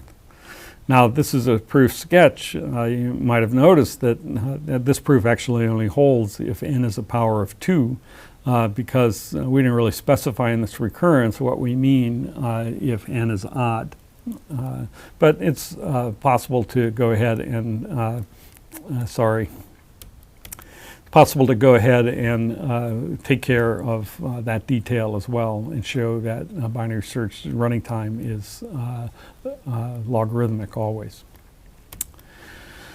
All right, so given that fact, we can develop a faster algorithm for 3-sum. It's a sorting-based algorithm. And so what we're going to do is we're going to take the numbers that we have as input and sort them. We'll talk about sorting algorithms next week. And we can get that done in time proportional to n log n, but that's not the main part of the computation. The main part of the computation is after the numbers are sorted, we'll go through and for each pair of numbers, AI and AJ, we'll do a binary search for minus AI plus IJ. If we find it, then we have three numbers that sum to 0. So we sort our numbers and then go through for each pair, do a binary search to see if it's there. So minus 40, 0, minus that is 40. We do a binary search that's in there. So we have one solution to the three-sum problem. And do that for all pairs of numbers. Then a quick analysis says the order of growth of the running time is going to be n squared log n. You don't even need a good sort. You could use the elementary insertion sort, the first one we talk about. But the running time of the binary search for each of the pairs, each of the n squared pairs, or n squared over 2 pairs, we're going to do a binary search, so we get an n squared log n running time. So it's a quick example of how we can improve the performance. We can find an improved algorithm to solve a problem. N squared log n is much less than n cubed for large n. And so we're implicitly making the hypothesis that if we do this sort-based thing and use binary search, we're going to have a faster program. And sure enough, we can go ahead and run some experiments and find that whereas it took us 50 seconds to solve the problem for 8,000 numbers before, it's taking less than a second now. In 50 seconds, we can solve up to 64,000. So typically, we expect that better order of growth means faster in practice. But when it comes to examining the algorithms in detail, we can go ahead and do the tests and figure out which algorithm is faster. Certainly, going from n cubed to n squared log n, we're going to expect that we're going to have a much better algorithm.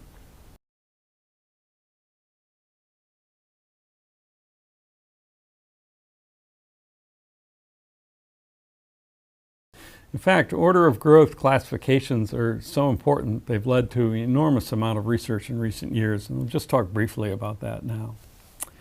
Life is a little bit more complicated than pointed out in the last example. And one problem is that the inputs can cause the performance of the algorithm to vary widely. So often we have to think about different ways of analyzing the algorithm depending on the input. So the running time is going to be somewhere between the best case and the worst case. Best case is a lower bound on costs. It provides something that the running time is going to be bigger than that always, or not less than that. And then there's the worst case, which is the most difficult input. If we analyze that, then we can guarantee that the running time of the algorithm's not going to be bigger than that. And then in a lot of situations, we might consider our input to be random. Well, we need some way to model what we mean by random for the problem that we're solving. But there's a lot of situations where we can do that, and then we have a way to predict performance. Even when the input might vary widely. So for example, for three-sum, it's kind of always the same. With the tilde notation, the only variability in that algorithm is the number of times the counter is incremented, and that's in low-order terms, so it doesn't even show up in our analysis. For binary search, you might find the thing right away, in which case it's constant time, and we can show that the average in the worst case are both log base 2 of n. And there's in other examples there'd be much more variability even. we have these different types of analyses depending on the input. But the question is, what about the actual problem that the client's trying to solve? So we have to understand that too in order to be able to understand performance of the algorithm. And there's two approaches that are successful in this. One is to design for the worst case. Just make sure your algorithm always runs quickly, and that's definitely ideal. Another is to, if you can't do that, is to randomize and then depend on some kind of probabilistic guarantee. We'll see examples of both of these as we go through the course. Now, those kinds of considerations and the idea of order of growth leads to a discussion of what I call the theory of algorithms. And here our goals are, we have a problem to solve, like solve the three-sum problem, and we want to know how difficult it is. We want to find the best algorithm for solving that problem. Now, the approach that computer scientists use for this is to try to suppress as many details as possible in the analysis. And so just analyze the running time to within a constant factor. That's what order of growth is getting at. And also, we want to not worry about the input model at all. And so we focus on worst case design. Then we can talk about performance of algorithms just in terms of the order of growth. And it's actually possible to do that in a very rigorous way that has taught us a lot about the difficulty of solving problems. And our goal is to find an optimal algorithm where we can guarantee to within a constant factor certain performance for any input, because we discovered worst case. But we also can have a proof that no algorithm can provide a better performance guarantee. I'll give a couple of easy examples of this. Now, in order to do this, there are these commonly used notations called the big theta, big O, and big omega notations. And those definitions are given here. So the big theta notation is just a way to describe the order of growth. Theta of n squared is kind of shorthand for anything times n squared. It's bounded above and below by constant times n squared. And that's what we really use to classify algorithms. And then there's big O notation, which is upper bounds on performance. When we say big O of n squared, we mean that it's less than some constant times n squared as n grows.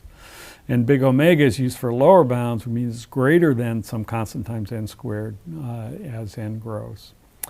So those three notations we're able to use to classify algorithms, and I'll show in the following.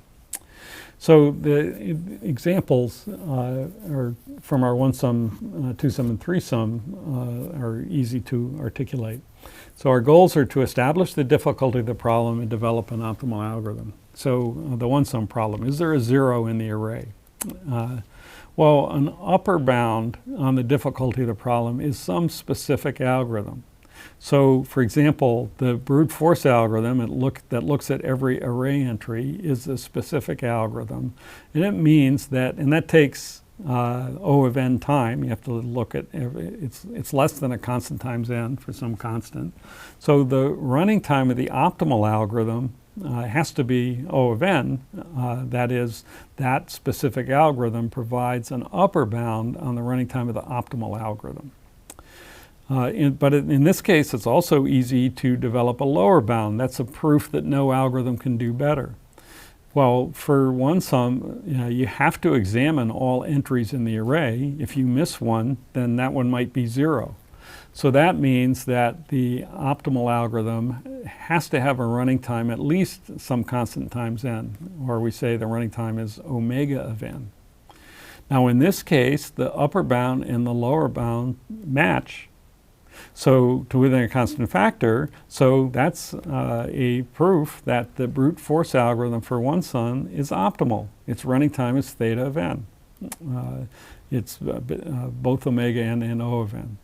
That's, for that simple problem, it was okay to get the optimal algorithm. For more complicated problems, it's going to be more difficult to get upper bounds and lower bounds, and particularly upper bounds and lower bounds that match. For example, let's look at threesum. So upper bound for threesum, say our first brute force algorithm said that the proof was a proof that the running time of the optimal algorithm is O of n cubed. But we found a better improved algorithm whose running time is O of n squared log n. So that's a better upper bound. Lower bound, well, we have to examine all entries because, again, we might miss one that makes threesum equals 0. And that's a proof that the running time of the optimal algorithm is omega of n. But nobody knows a higher lower bound for threesum. So there's a gap between the upper bound and the lower bound and open problems. Is there an optimal algorithm for threesum? We don't know what it is. We don't even know if there's a algorithm whose running time is less than O of n squared, or we don't know a higher or lower bound than linear. So that's an example of an open problem in the theory of algorithms. We don't know how difficult it is to solve the threesum problem. Now, this point of view has been extremely successful in recent decades. We have a new problem, develop some algorithm, prove some lower bound. If there's a gap, we look for a new algorithm that will lower the upper bound, or we try to find a way to raise the lower bound. Usually it's very difficult to prove non-trivial lower bounds. Trivial lower bound, like look at every input item, is not so hard.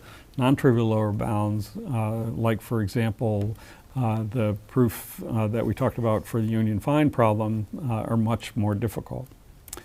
And in the last several decades, people have learned about the computational difficulty of problems by examining steadily decreasing upper bounds. So algorithms with better worst case running times for lots and lots of important problems, and plenty of optimal algorithms, and plenty of gaps still remain. It's a fascinating field of research that many people are engaged in. Now, there's a couple of caveats on this in the context of this course. And the first one is maybe it's overly pessimistic to be focusing on the worst case. We've got data out there, we've got problems to solve, maybe it's not worst case data. In lots of fields of engineering and science, we don't focus on the worst case. The worst case for this course would be for lightning to strike and it would be over. So we don't plan for that. And similar is true for algorithms. Maybe we should be focusing on understanding properties of the input and finding algorithms that are efficient for that input. And the other thing is, in order to really predict performance and compare algorithms, we need to do a closer analysis than to within a constant factor. We talked about the tilde notation in the big theta, big O, and big omega that are used in the theory of algorithms. And really, there's so much published research in the theory of algorithms that a lot of people make the mistake of interpreting the big O results that are supposed to give improved upper bounds on the difficulty of the problem as approximate models for the running time, and that's really a mistake. So in this course, we're going to focus on approximate models by making sure that we use the tilde notation. And we'll try to give specific results for certain quantities of interest, and the constant, any unspecified constant in the running time will have to do with properties of the machine and the system, so that we'll be able to use these results to predict performance and to compare algorithms.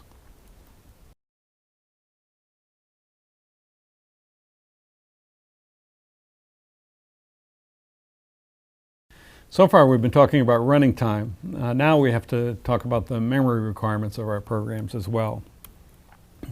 Well, the basics are we want to know how many bits the program uses, or bytes, 8 bits at a time. And actually we'll be talking in terms of millions of bits or billions of bits. And actually, surprisingly, there's controversy about even these basic definitions. Computer scientists think of 1,000,000 bits as 2 to the 20th and 1,000,000,000 as 2 to the 30th. Because that's the number of possible things that you can fit into the 30 bits, and everything is consistent with our calculations. Other scientists stick to 1,000,000 and 1,000,000,000 for lots of reasons. We'll usually use 2 to the 20th to mean a megabyte. Now, on old computers, we used to, for many years, use a 32-bit machine so that pointers were 4 bytes. Just in recent years, we've mostly switched to a model where machines are 64 bits and pointers are 8 bytes.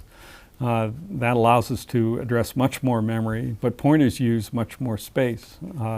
And actually, this transition caused a lot of problems initially because programs were using way more space than people thought they should.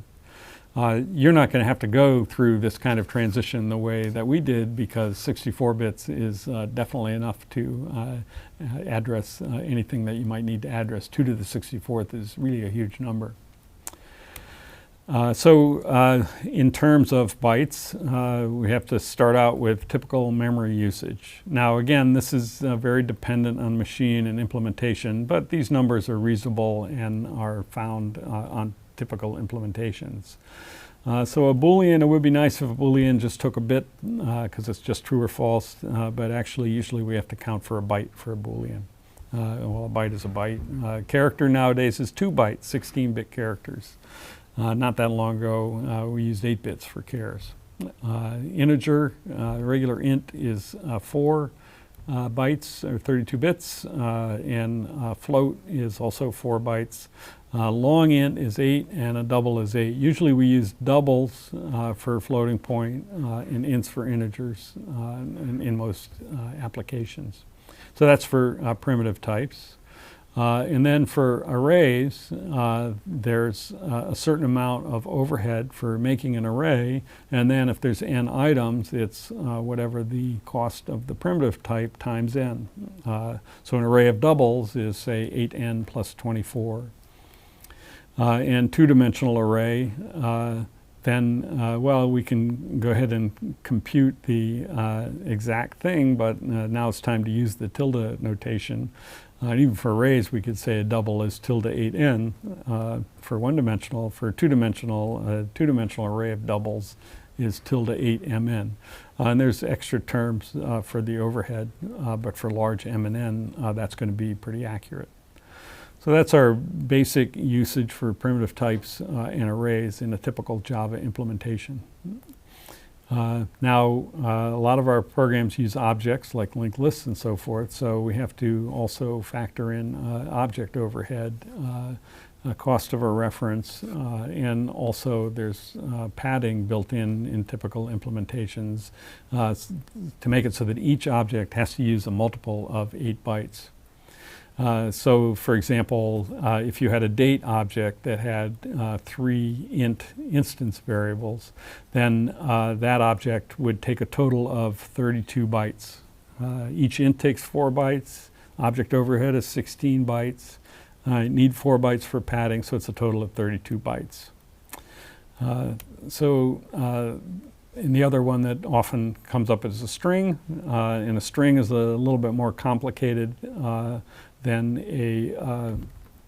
an array, but the typical implementation of a string in Java has a reference out to an array of characters, and then it's got int values for offset, count, and a hash value, and then some padding.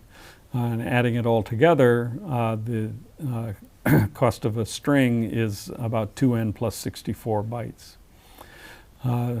So these are the basics that we need to analyze the memory usage for a typical Java program.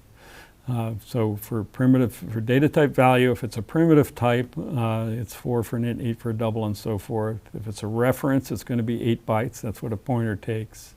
Array, 24 bytes plus the memory for each entry, and an object, 16 bytes plus the memory for the instance variable. plus if there's an inner class, it's another 8 bytes, as we talked about with nodes for linked lists, and then there's the padding. Then we have to think about who's responsible for referenced objects in some cases, and we'll take care of that when we get to these situations. So as an example, a simple example of memory use analysis, let's take a look at how much memory our weighted quick union UF function from a few lectures ago uses as a function of n. And there's only a couple of memory elements, and each one of them are easily analyzed using the basics that we just gave. It's an object, so there's 16 bytes of object overhead. There's 2 int arrays. Each one of them have array overhead of 24 plus, and then 4n for the n entries. Each n of the n entries takes 4 bytes. And then there's 4 bytes for the count, and there's 4 bytes for the padding, and if you add it all together, it's 8n plus 88, which is tilde 8n. And again, all that's saying is when n is large, all we are going to care about in terms of analyzing the memory is that we've got 2 n integers, 2 arrays of size n, each one of which takes 4 bytes for a grand total of 8n bytes. Okay, so in summary, we really can figure out how many times we have to turn the crank on modern computers. We can do it with empirical analysis, where we actually execute the program to do experiments and assume a power law, formulate a hypothesis, and make predictions. But we can do more. We can do mathematical analysis, where we can identify the most costly operations, analyze the frequency of execution of those operations, and using the tilde notation to simplify analysis, we can actually explain the behavior, not just predict it. And this is a fine example of the use of the scientific method to understand the artifacts that we're studying, the algorithms. Our mathematical models are usually independent of a particular computer system and even applied to machines that are not yet built. But we always validate our mathematical models by running experiments on real machines so that we can be confident when we're making predictions and analyzing algorithms.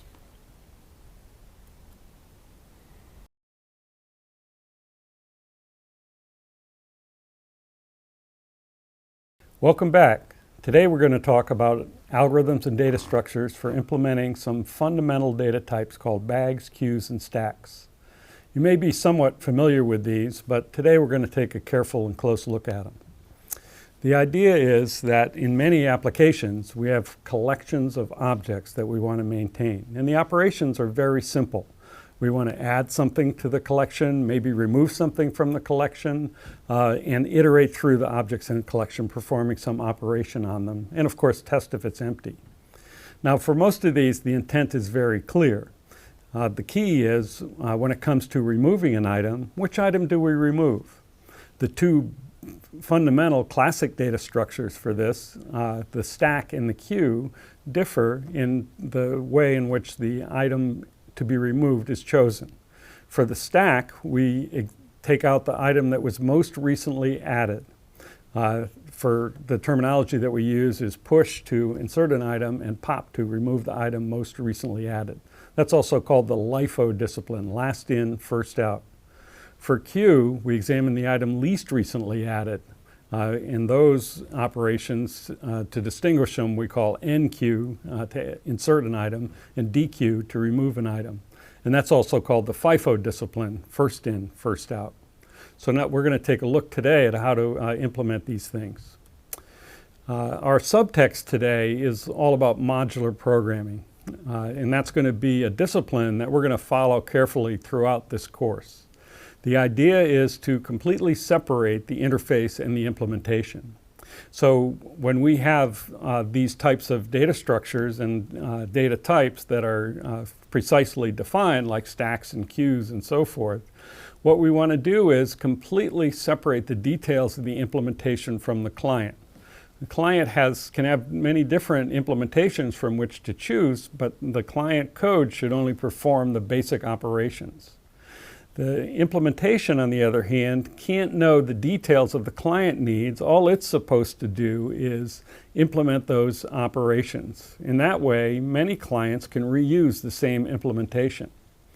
So this allows us to create modular, reusable libraries of algorithms and data structures that we can use to build more complicated algorithms and data structures. It also allows us to focus on performance when appropriate. Again, this is a modular programming style that's enabled by object-oriented programming languages such as Java, and we'll be very disciplined in our use of this style. All right, so to begin, we'll talk about stacks. Stacks are familiar. Many of you probably implemented stacks in an introductory programming course, but we'll do a thorough introduction to implementations right now. As a warm-up, let's suppose that we have a collection of strings.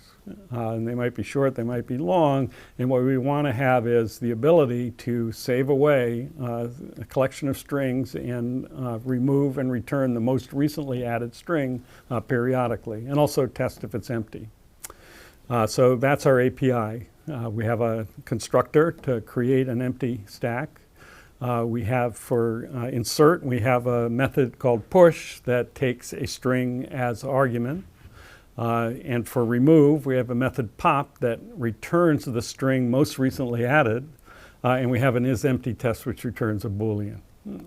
Also in some applications, we would include the size as well. So again, as always, we'll first write a client and then look at implementations. In our client, simple client is to take some strings on standard input and some pop commands which are indicated with hyphens. And so this client reads strings from standard input. If the string is equal to the hyphen character, it'll pop the string at the top of the stack and print it. Otherwise, if it's a string that's not equal to the hyphen character, it'll just push it onto the stack. So in the example down below here, if we have this file called tob.txt, then what the client will do is push to, be, or not to all on the stack. Then when it comes to this hyphen, it'll pop the most recently inserted item, which is 2 in this case.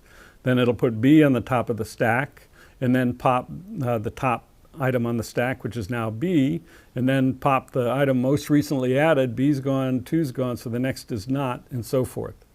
So this is a simple test client that we can use to test our implementations.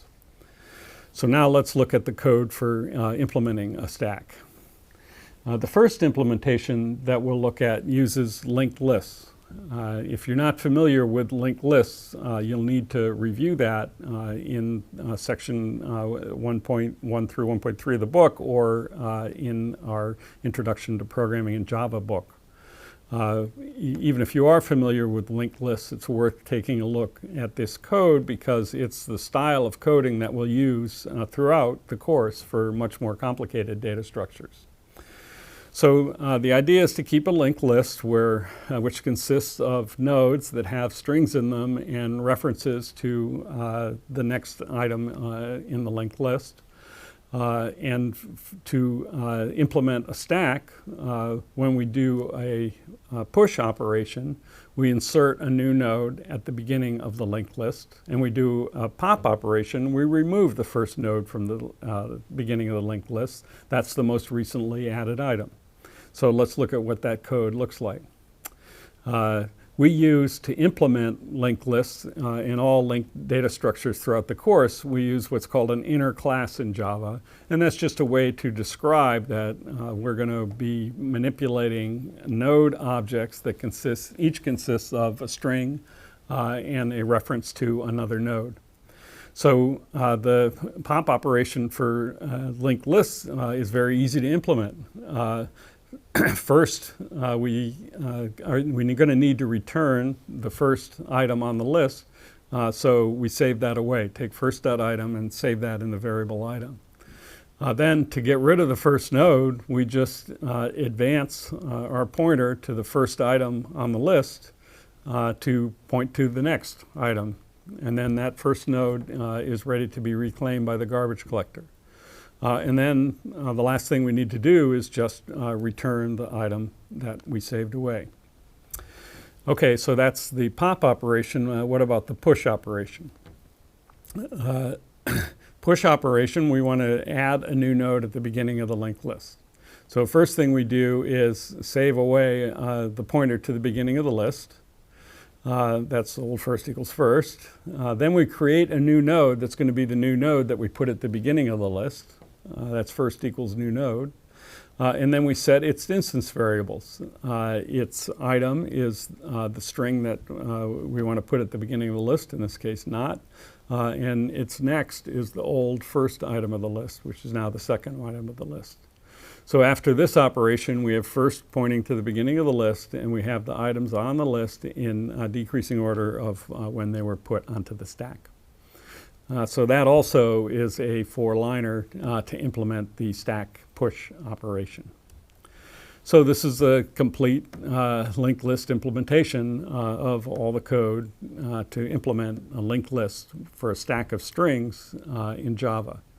It's a class. The constructor doesn't have to do anything. There's no constructor. We have this inner class that we use to build the items in the linked lists, and we make it an inner class so we can directly refer to those instance variables.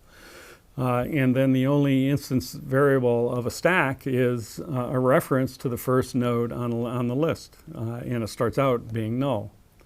Then is empty is just testing whether the first node on the list is null.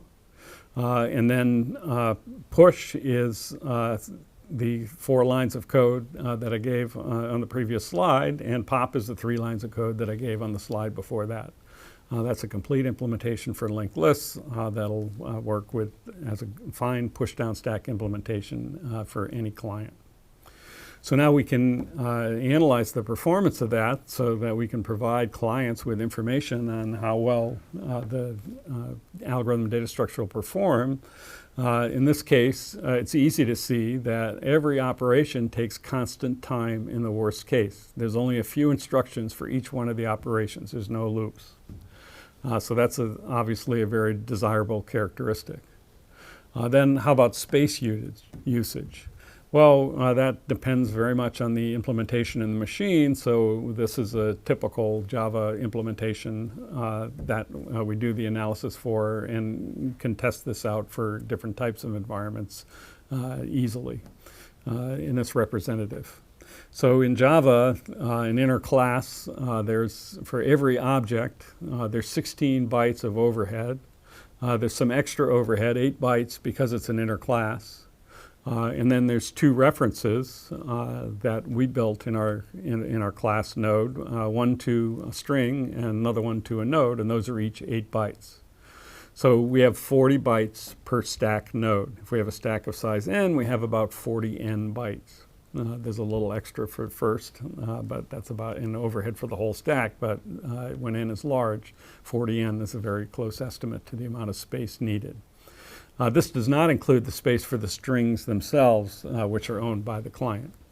But with that, we can properly assess the resource usage of this implementation for different client programs. Now, it's constant time, but there's faster implementations of stack. And since stack is used in an inner loop of some algorithms, it's important to think about even faster implementations. And another natural way to implement a stack is to use an array to store the items on a stack. So let's take a look at that. This alternative of choosing between linked structures and arrays is fundamental, and it's going to come up again and again when we consider more complicated data structures and algorithms. So we want to be sure to analyze it in this simple case for stacks to set the stage for more complicated applications later on. All right, so to use an array, we just keep the n items on the stack in the array. And the array location with index n is the place, the top of the stack, where the next item is going to go. So to push, we just add a new item at s of n, and to pop, we remove the item that's at s of n minus 1 and decrement n. Now there's a fundamental defect in using an array, and that is that you have to declare the size of the array ahead of time, and so the stack has a certain capacity. And if there's more items on the stack than the capacity, we have to deal with that problem.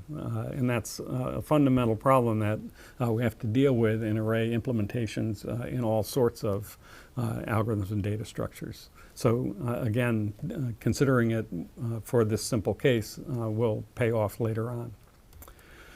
All right, so here's the full implementation of stack for using an array to represent the stack. So now we have an instance variable, which is an array of strings, and our variable n, which is both the size of the stack and the index of the next open position on the stack. This one has a constructor, and the constructor creates the array. Now, we're cheating in this implementation to keep it simple, and we'll take care of this cheat in a little while, by requiring the client to provide the capacity of the stack. In a few applications, this might be fine, but in many, many applications, that's too onerous a requirement. The client really can't know how big the stack is. The client might have a lot of stacks that need to be maintained simultaneously, and maybe they reach their maximum capacities at different times, and various other things. So we need to remove this cheat, and we will. But the code is nearly trivial if we have the capacity. To check if it's empty, we check if n is 0. To push an item, we use n to index into the array, put the item there, and then increment n. That's the shortcut in many programming languages nowadays for use the index and then increment it. And to pop, we decrement the index and then use it to return the item in the array. So each of the operations is a one-liner. And this is a fine implementation for some clients. That's array implementations of stack, but it breaks the API by requiring the client to provide the capacity. So what are we going to do about that? Well, there are a couple of things that we didn't consider. We didn't put in code to throw an exception if the client pops from an empty stack. Probably should do that. And for overflow, what happens when the client does too much? Well, we're going to talk about an approach called resizing that will allow us to avoid overflow for clients. There's another issue about whether clients can insert null items into the data structure. In this case, we do allow the client to insert null items. But we do have to worry about, in Java, about a problem called loitering, and that is the idea that we have references to an object in our array implementation in the stack array when we're not really using it.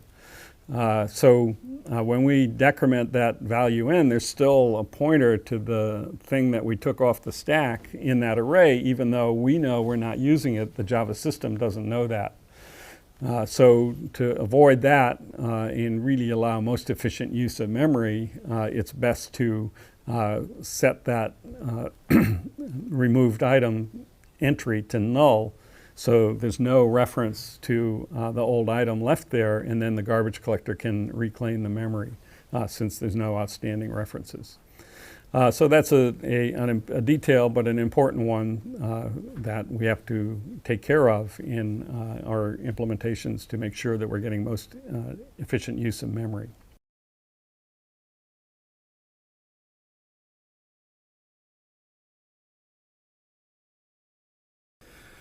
Okay, our basic array implementation of stacks had a defect where we required clients to provide the maximum capacity of the stack ahead of time. Now we're going to look at a technique for resolving that problem. How do we're not implementing the API. The API says we should just be able to create a stack and it should be able to grow and shrink to any size. So how are we going to grow and shrink the array? Well, first thing you might think of is when the client pushes the new item onto the stack, increase the size of the array by 1, and when it pops, decrease the size of the array by 1. That's easy to code up, but not worth it because it's much too expensive to do that. The reason is that you have to create a new array, size 1 bigger, and copy all the items to that new array. So inserting the first n items would take time proportional. If the stack's the size n minus 1, it's going to take time n minus 2 time n minus 1. So first n items would take the sum of the first n integers, which we know is about n squared over 2. Quadratic time to insert n items into a stack, that kind of performance is unacceptable for large problems as we will see many times.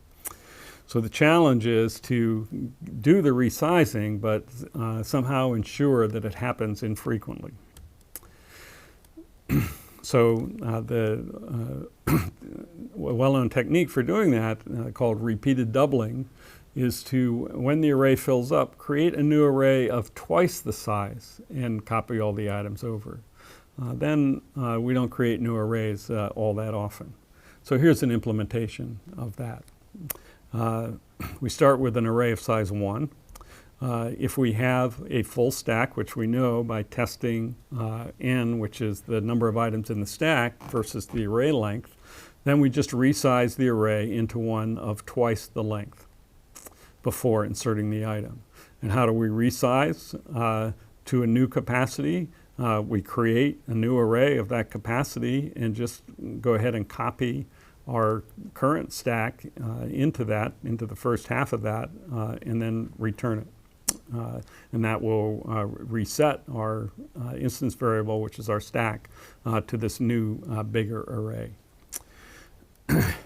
So the idea and the consequence of this is if you insert n items into an array, into a stack with this array representation, the time will be proportional to n, not n squared. And the reason is that you only create a new array every time it doubles. But by the time that it doubles, you've inserted that many items into the stack. So on average, it's like adding one operation cost of 1 to each operation. So if you just calculate the cost of inserting the first n items, you're going to have, instead of the sum of the integers from 1 to n, you're going to have the sum of the powers of 2 from 1 to n. And that'll give a total cost of about 3n. So that's array accesses. So for the copy, there's 2 array accesses. So to insert n items, it's about 3 array accesses. This plot is another way of looking at it, which is the number of array accesses taken as you implement push operations. Every time you hit a power of 2, you take that many array accesses, but in a sense, you've already paid for them by putting those items on the stack. So that's called amortized analysis, where we consider the total cost averaged over all operations. And this is a fine example and useful example of amortized analysis to get efficiency in a stack implementation. Now, what about the pop? We have to think about how to shrink the array. So you might think, well, we doubled it when it was full. Why don't we cut it in half when it gets to be half full? We don't want the array to get too empty. Well, that one doesn't exactly work because of a phenomenon called thrashing. If the client happens to do push, pop, alternating when the array is full, then it's going to be doubling, halving, doubling, halving, doubling, halving, creating new arrays on every operation, take time proportional to n for every operation, and therefore quadratic time for everything. So I don't want to do that. The efficient solution is to wait until the array gets 1/4 full before you have it. And that's very easy to implement. We just test if the array is 1/4 full. If it is, we resize it to half full. And so then at that point, it's half full. And it can either grow by adding stuff or shrink by subtracting stuff, but there won't be another resizing array operation until it either gets totally full or half again full. So the invariant of that is that the array is always between 25% and 100% full, number one, and number two, that every time you resize, you've already paid for it in an amortized sense by inserting, pushing or popping. So here's just what happens to the array for our small client example. And you can see at the beginning it doubles from 1 to 2 to 4, but once it gets to 4, it stays, once it gets to 8, it stays at that size for a while, even though there's some operations. And it doesn't shrink back to 4 until after there's only 2 items in there, and then it shrinks and so forth. So array resizing doesn't happen that often, but it's a very effective way of implementing the Stack API with an array where the client does not have to provide this maximum capacity of the stack, but still we're guaranteed that the amount of memory that we use is always only a constant multiple of the number of items actually on the stack. So the analysis now says that the average running time per operation for whatever the sequence of operations is, the average running time is going to be proportional to a constant. Now, there is a worst case, that is at the point when the stack doubles, it takes time proportional to n. So it's not quite as good performance as we might like, but it's what the advantage that we get is very fast pushes and pops, just access array and increment it, and very efficient for most operations. And for many, many clients, that's an effective trade-off to make. So what about memory usage? Well, this is the analysis of memory usage for stacks, and it's actually less memory than for strings. The amount used is between 8n and 32n, depending on how full the array is, and just a quick analysis of the amount of space that arrays take in Java. So again, this analysis is just for the stack itself, not for the strings, which the client owns. So what are the trade-offs between using a resizing array versus a linked list? Those are two different implementations of the same API, and the client can use them interchangeably. Which one is better? In many situations, we're going to have multiple implementations of APIs, and depending on properties of the client program, we're going to have to choose which one is the better one to use. So for linked lists, every operation takes constant time in the worst case. That's a guarantee, but we have to use a little extra time and space to deal with the links. So it's going to be slower. Resizing array implementation, we have a good amortized time, so total averaged over the whole process is good. We have less wasted space and probably faster implementation of each operation.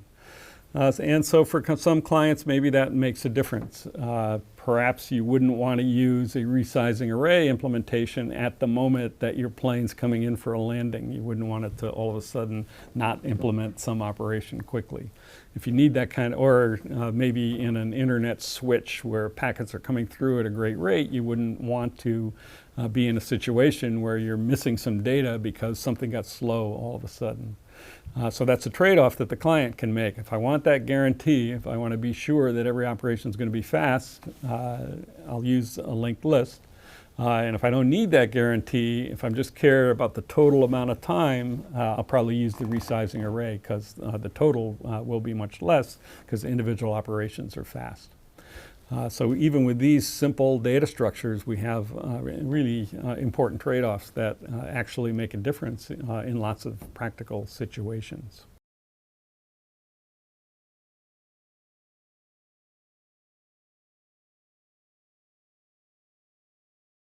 Okay, next we'll briefly consider queue implementations using the same basic underlying data structures. So here's the corresponding API for queue of strings. Actually, it's the same API as for stacks, just the names are different. Instead of push, we have enqueue. Instead of pop, we have dequeue. And the semantics is different. For NQ, we add an item, say, at the end of the queue, and for DQ, we remove an item from the beginning. It's as if you're waiting in line to buy a ticket. When you NQ, you go at the end, and when the one that's been in there the longest is the one that comes off. So let's look at how we implement those, first using linked lists and then arrays. So now our representation of a queue with a linked list, we need to maintain 2 pointers, or references, one to the first item in the list and the other to the last item in the list. When we insert, we're going to add the item at the end of the list instead of at the beginning, and when we remove, we'll do the same, we'll take it off the front. So here's the implementation of DQ. It's identical to the code for pop for a stack. We save away the item, we delete the first node by advancing the reference, and then we return the item. So identical. To add a node, or NQ, add a new node to a linked list, we want to put it at the end, so that'll be the last one returned. To add it at the end, so first thing we need to do is save a link to the last node. We're going to need that because we need to change its reference from null to point to the new node. Then we'll create a new node for the end of the list. We'll populate its fields, and then that old link will change that from null to a pointer to the new node. So again, just a few lines of code. That's basic linked list processing. Actually, years ago when we taught courses in algorithms and data structures, much of the course would be about this kind of pointer manipulation. But nowadays, that's restricted to just a few implementations like stack and queue and a few other fundamental data structures. So we don't need so much anymore general programs for manipulating linked lists. We encapsulate them in basic data types like these. All right, so let's go back to our full implementation. And this is just taking care of collecting the code from the previous slides, but also taking care of special cases when the queue is empty. To make sure that if the queue is empty after we remove an item, we have to set last to null. Make sure that both first and last always are what we want them to be. So those are details that are easy to check. Okay, what about arrays? Well, we won't do the details, but it's not difficult to implement queues with resizing arrays as well. Not difficult, but definitely a tricky programming exercise that people are welcome to try. So we'll maintain 2 pointers, the first item in the queue and the tail, which is the position for the next item to appear.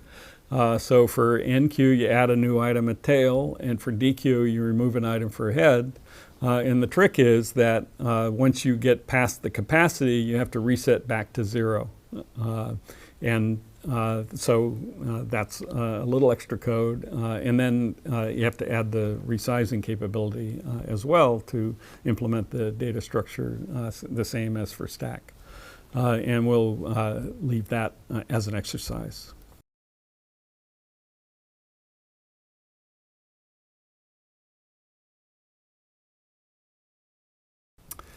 Next, we're going to consider addressing another fundamental defect in the implementations we've considered so far, that those implementations are only good for strings. What if we want to have queues and stacks of other types of data? And that brings us to the topic of generics. All right, so we implemented stack of strings, but in applications, we have all different types of data that we might want to implement, like stack of ints, say, or URLs, or cars, or vans, or whatever data that we might be processing. So how are we going to implement stacks and queues for that types of data? Well, the first thing that we might consider, and actually we're forced to consider this one in lots of programming environments, is to implement a separate stack class for each type of data that we're using. That really seems unsatisfactory. We have our carefully crafted code that does array resizing and so forth, and we're going to copy that code and change the data type string to the data type van or int everywhere. And what if we have hundreds of different types of data that we're processing? We're going to have hundreds of different implementations. Unfortunately, that situation at the beginning of Java, we were stuck with that, and there are plenty of programming languages where basically we're stuck with that. So what we want to look at is a modern approach to avoiding having multiple implementations for each type of data.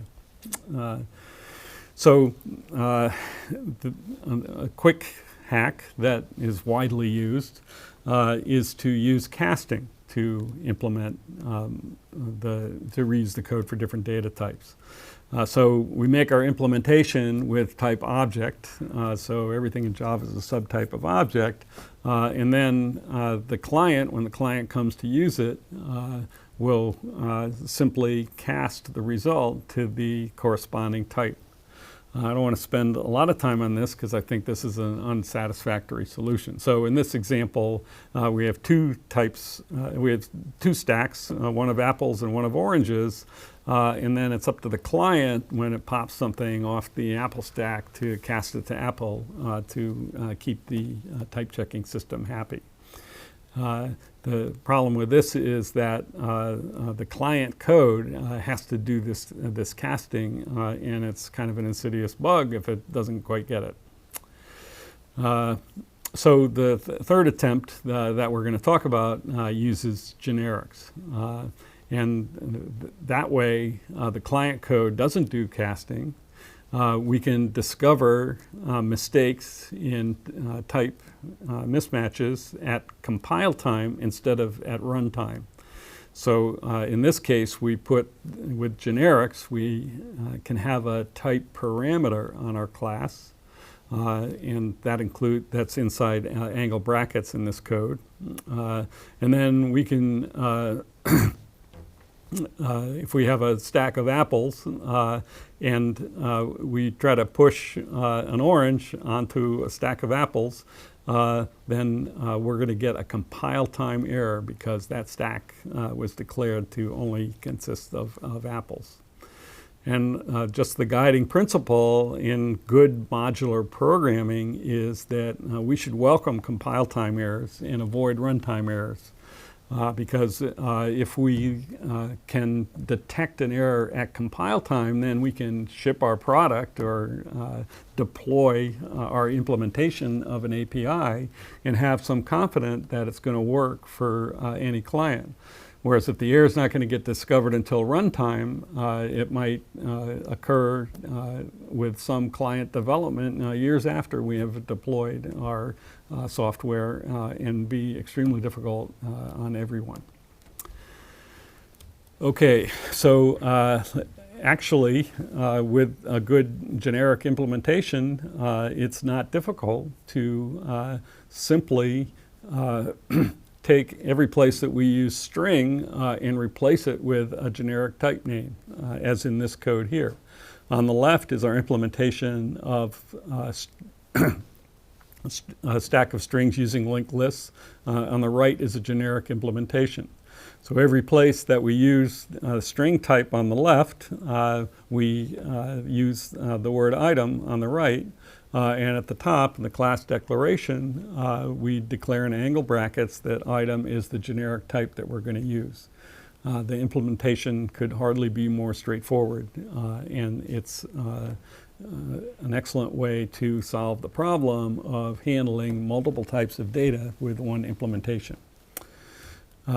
With arrays, it doesn't quite work, and again,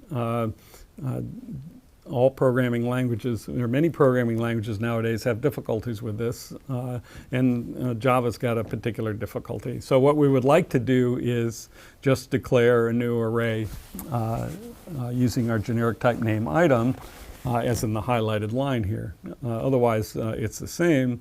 Unfortunately, Java does not allow generic array creation.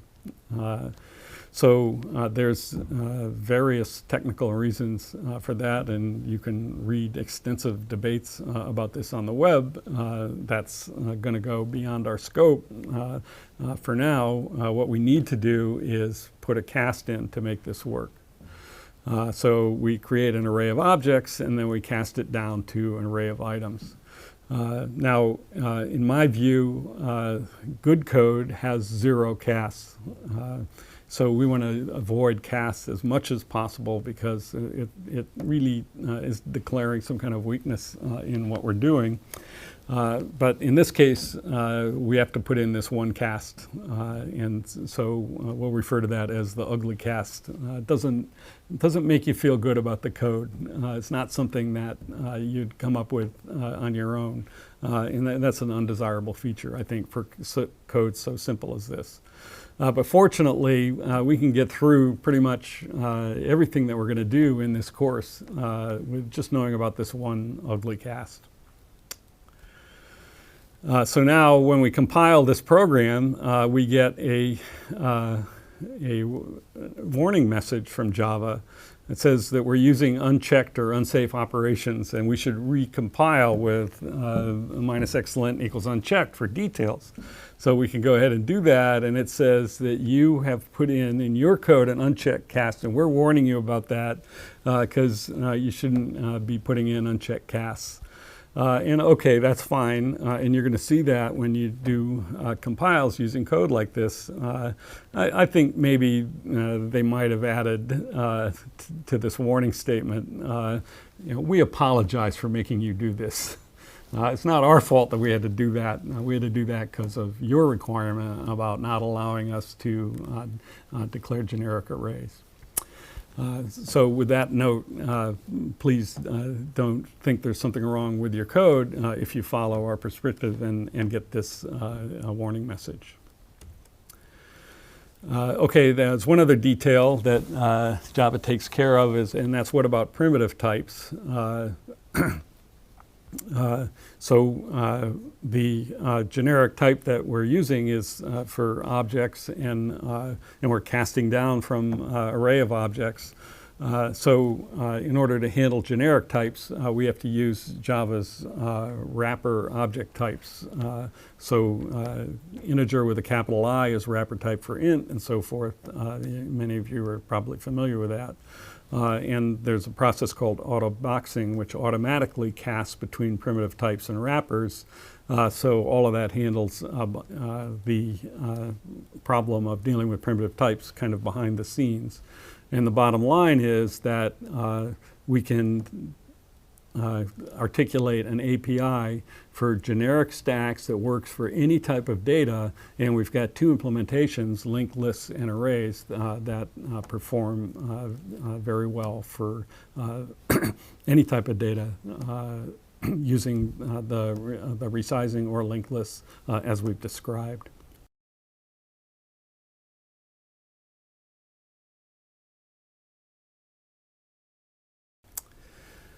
Okay, there's another facility that Java provides that leads to very elegant and compact client code that's definitely worthwhile to add to our basic data types, and that's iteration. That's what we're going to talk about now. So what we want to do is to allow the client to iterate through the items in the collection. But we don't want the client to know whether we're using an array or a linked list or whatever internal representation we might have in mind. It's not relevant to the client. In a lot of clients, all they want to do is just iterate through the stuff in the collection. Now, Java does provide a nice solution to this called iteration. So what we're going to do is look at how to make our stack in Q and other data structures that we consider later on, implement the so-called iterable interface. And it'll work for client code no matter which implementation we use. So let's take a look at the details of that. So what's an iterable? In Java lingo, what an iterable is, it's a class that has a method that returns an iterator. What's an iterator? An iterator is a class that has methods has next and next. The Java also allows remove. We think that one is bad news, so we don't use it.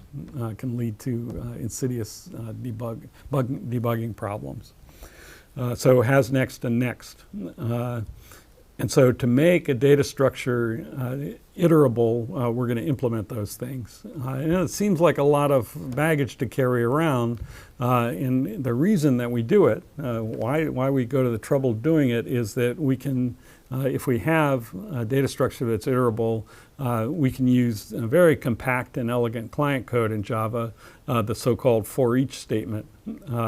So if we have a stack, we can say for string s colon stack, it means for each string in the stack, print it out. And if we didn't have that, we would, if we're using iterators, we could go ahead and write this longhand code, but nobody would ever do that because it's equivalent to this shorthand. Or we might have to write client code that does a lot of unnecessary pushes and pops just to do this iteration.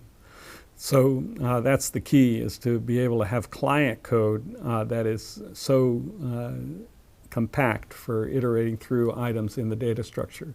So we're going to provide iteration for all our basic data structures. And it's not too hard to do. Definitely worthwhile, the effort. So here's what it looks like for linked lists. It's got to implement iterable. So what does that mean, implement iterable? It's got to have a method iterator that returns an iterator. What's an iterator? So we're going to use an iter class. In this case, we'll call it list iterator, that implements iterator, and it's generic. And basically what this thing has to do is implement these methods has, next, and next. And the semantics is clear from the names. Has next is supposed to, if we're done, it's supposed to return false. If we're not done, it's supposed to return true. And the next is supposed to give the next item in the iteration. So if the thing is a linked list, we're going to start out at first. That's our first item in the list, and we're going to maintain an instance variable current inside this iterator, which is the current thing that we're iterating. So to get the next one, just like when we remove the first, we pull out the current item and then advance the current reference and return item, moving current to the next place. The client is always going to be testing has next, as I showed in that stub code before. When it gets to null, it'll return false, and the iteration will stop. But for our iteration, we just have to worry about implementing next and has next, and perhaps using a local instance variable to get it done. We have to probably, to make bulletproof code, throw exceptions if a client tries to call next with no items there, or tries to call remove at all. We're not going to support remove. And for array, it's even simpler. Now the iterator, we have control over which order we go through the items, and so that's going to go along with the semantics of the data structure. So probably in a stack, you want to get the things in stack order, like the order that come out of the stack, so that's reverse order in the array. In this case, then, next is just decrement and return the next one, and our instance variable is an index in the array, and then has next is okay as long as that thing is positive. A little Java code to provide this iteration facility, but actually within this framework, not too much to do, and you can see how to implement this for your own data types, and we'll use this paradigm for every basic data type that we that involves collections of objects that we'll encounter. All right, and in fact, that leads us to actually, for a lot of clients, it doesn't really matter what order we get the items. Really, often what we're doing is just inserting items into a collection, and then later on iterating through the items that we have. That data structure is called a bag. So let's look at what that API looks like. The order doesn't matter, so all we're going to do is add an item. Maybe we want to know the size, and we want to iterate through all the items in the bag. So this is a simpler, narrower API, but still it expresses an important little collection of operations, and we'll use this one. We've already seen the implementations. You just take stack and remove the pop, or queue and remove the dequeue, and you have a fine implementation of a useful data structure.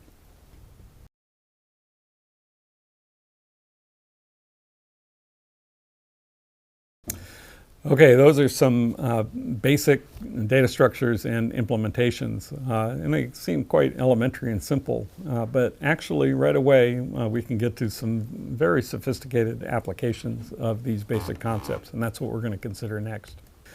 Now, first thing to mention is that often the kinds of data types and data structures that we implement are found in Java libraries, and that's true in many programming environments. So, for example, stacks and queues, you can find those words mentioned in the Java libraries, and there's a Java collection library and the so-called list interface, which is displayed here.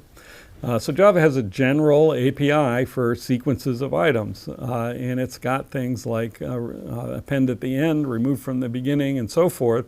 And it uses a resizing array, so many of the principles that we consider. There's also a linked list interface. So why not just use those? Why use our own implementations? Well, the problem is often in such library code is kind of designed by committee phenomenon that more and more operations get added. And the API becomes too broad or bloated. It's not a good idea to have lots and lots of operations in the same API. And we'll see an example in a second of the problem. The real problem is that when you do that, you can't know much about the performance, or you can't assume much about the performance. And so you can kind of immediately arrive at bad performance, even for simple clients. So our best practice that we recommend is so few of these basic data structures that we use, and they're so simple, is to go ahead and use the implementations that we've just discussed for these fundamental data structures. Maybe later on, after an experienced programmer who knows what he or she is doing could use some of these library collections effectively, but inexperienced programmers often have trouble with this. Here's a war story from student programming assignments not that long ago. So we have an assignment where you need to generate random open sites in a percolation system. We have one student who was paying attention to what we're saying and uses an array and can pick the indices into that array at random, check whether they're open, and repeat. So the array is n by n, there's n squared things, and it takes about n squared time, which is actually linear time for this application. But then we have another student who had some Java before coming to us and considered himself an expert and said, well, I'm going to use linked lists because I can use Java's library and I don't have to worry about downloading your stupid code. And so I'll just use that one and pick an index at random and delete. And that program took quadratic time. And poor Kenny, when trying to run his program for the huge instance that we asked, found that it wasn't finishing. And the reason is that the Java linked list implementation takes linear time to find an item with a given index, not constant time like an array.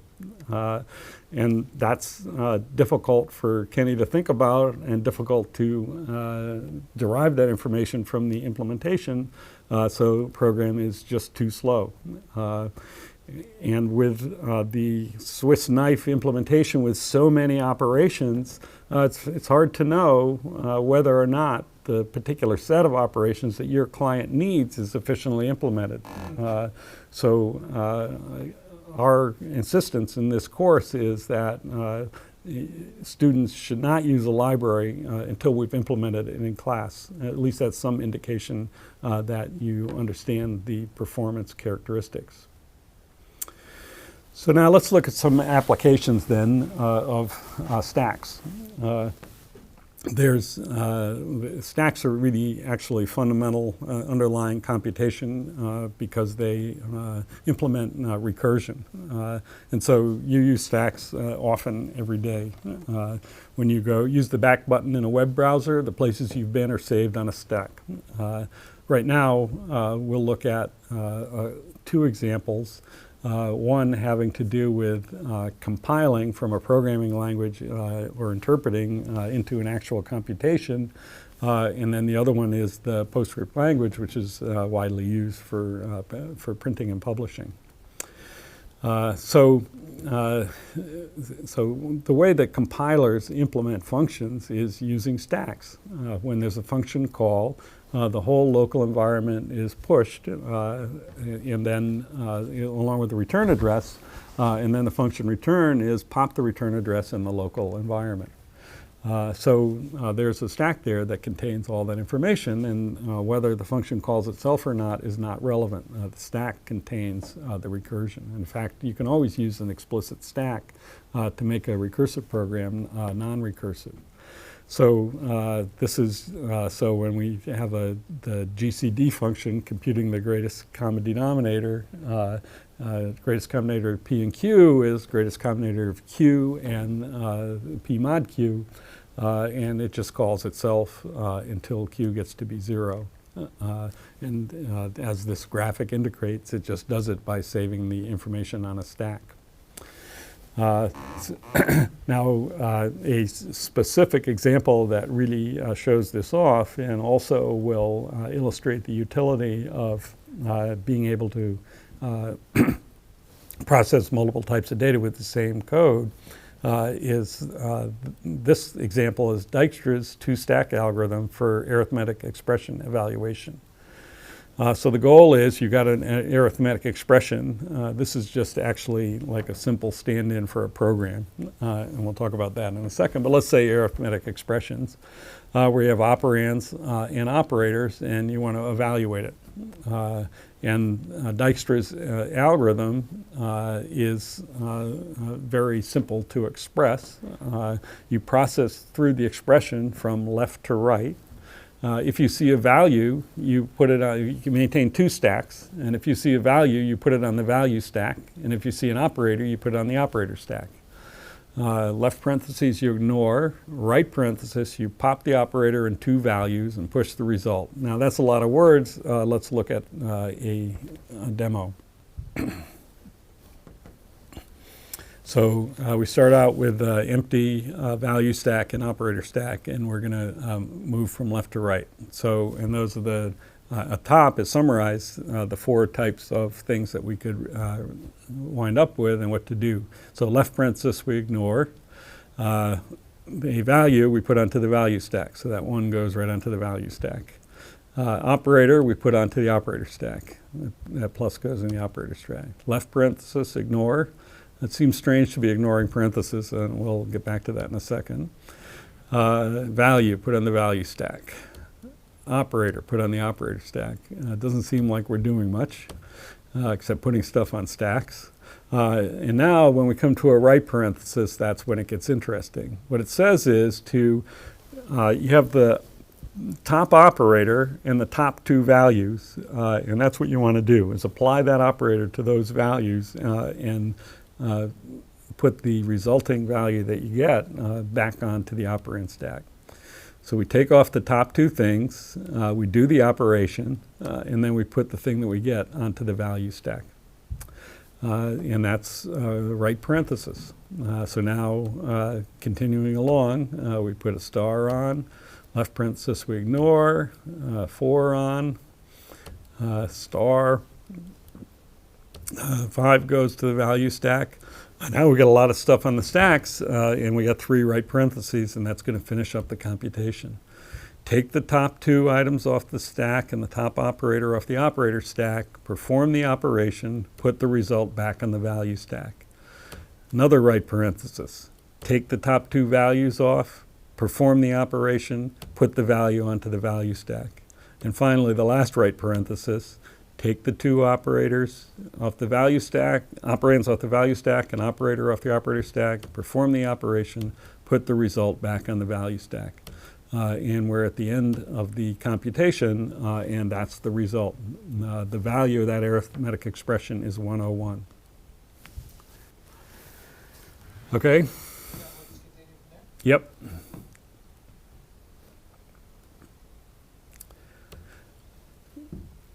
Here's the code that implements Dijkstra's 2-stack algorithm.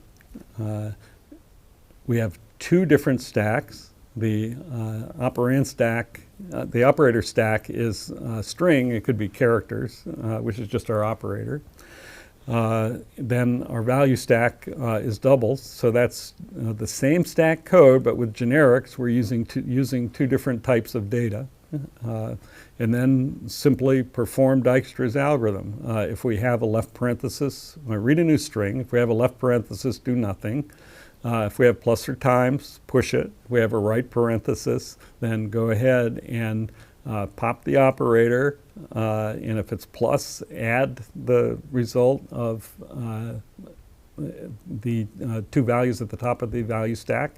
And if it's a star, multiply the 2 values at the top of the stack and then push the result. So, and then when you're done, then simply print out the value on the stack. And that's a fine and elegant implementation using stacks for any arithmetic expression. And it's easy to extend that to handle other types of things. So why does this work? Well, when the algorithm encounters an operator, say in the inside with, you got parenthesis, operand, operator, operand, parenthesis, it's easy to see that what it's going to do inside there is put at the top of the stack, whatever it is to put the 2 and 3 on the top of the value stack and the plus on the top of the operand stack. And then when it hits that right parenthesis, it's going to perform the operation, and it's going to proceed then exactly as if the original input were that with the value replaced. So just going from the inside out for every operation enclosed within parentheses like that, it's just repeat the argument. It's exactly as if the original expression were 1 plus 5 times 20, and then again replacing that 1 plus 100, 101. That's why Dijkstra's algorithm works. Actually, fairly easy to understand why it works. And you can go ahead and extend this algorithm to add functions like logs and sines or other operators, and have precedence among operators, have them associate multiple operations and so forth. And actually that's on the road to developing a compiler or a way to translate a program from a programming language to a computation. So Dijkstra's algorithm that uses stack is one way for entering an understanding of the basis of computation.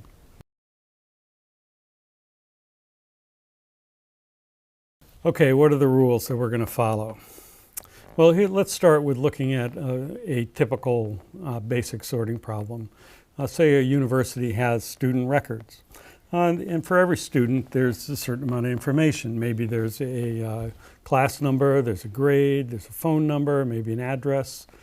So we refer to an item as a record, or the information that we're going to sort. But in particular, there's a piece of a record called a key.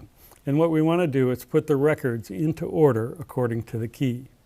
That's the sort problem. Rearrange an array of n items into ascending order according to a defined key, which is part of the item. Now, our goal is to be able to sort any type of data. So let's look at a couple of client programs. First example is to just sort some random real numbers into ascending order. So here's a client that calls our insertion sort method. And all it does is read numbers from standard input, then into an array A, then calls insertion sort, and then prints them out. And you can see on the right that the numbers are printed out in sorted order. This seems like an artificial kind of input, but actually we'll look at an application even in this lecture. And there are many applications where random inputs are a fine model.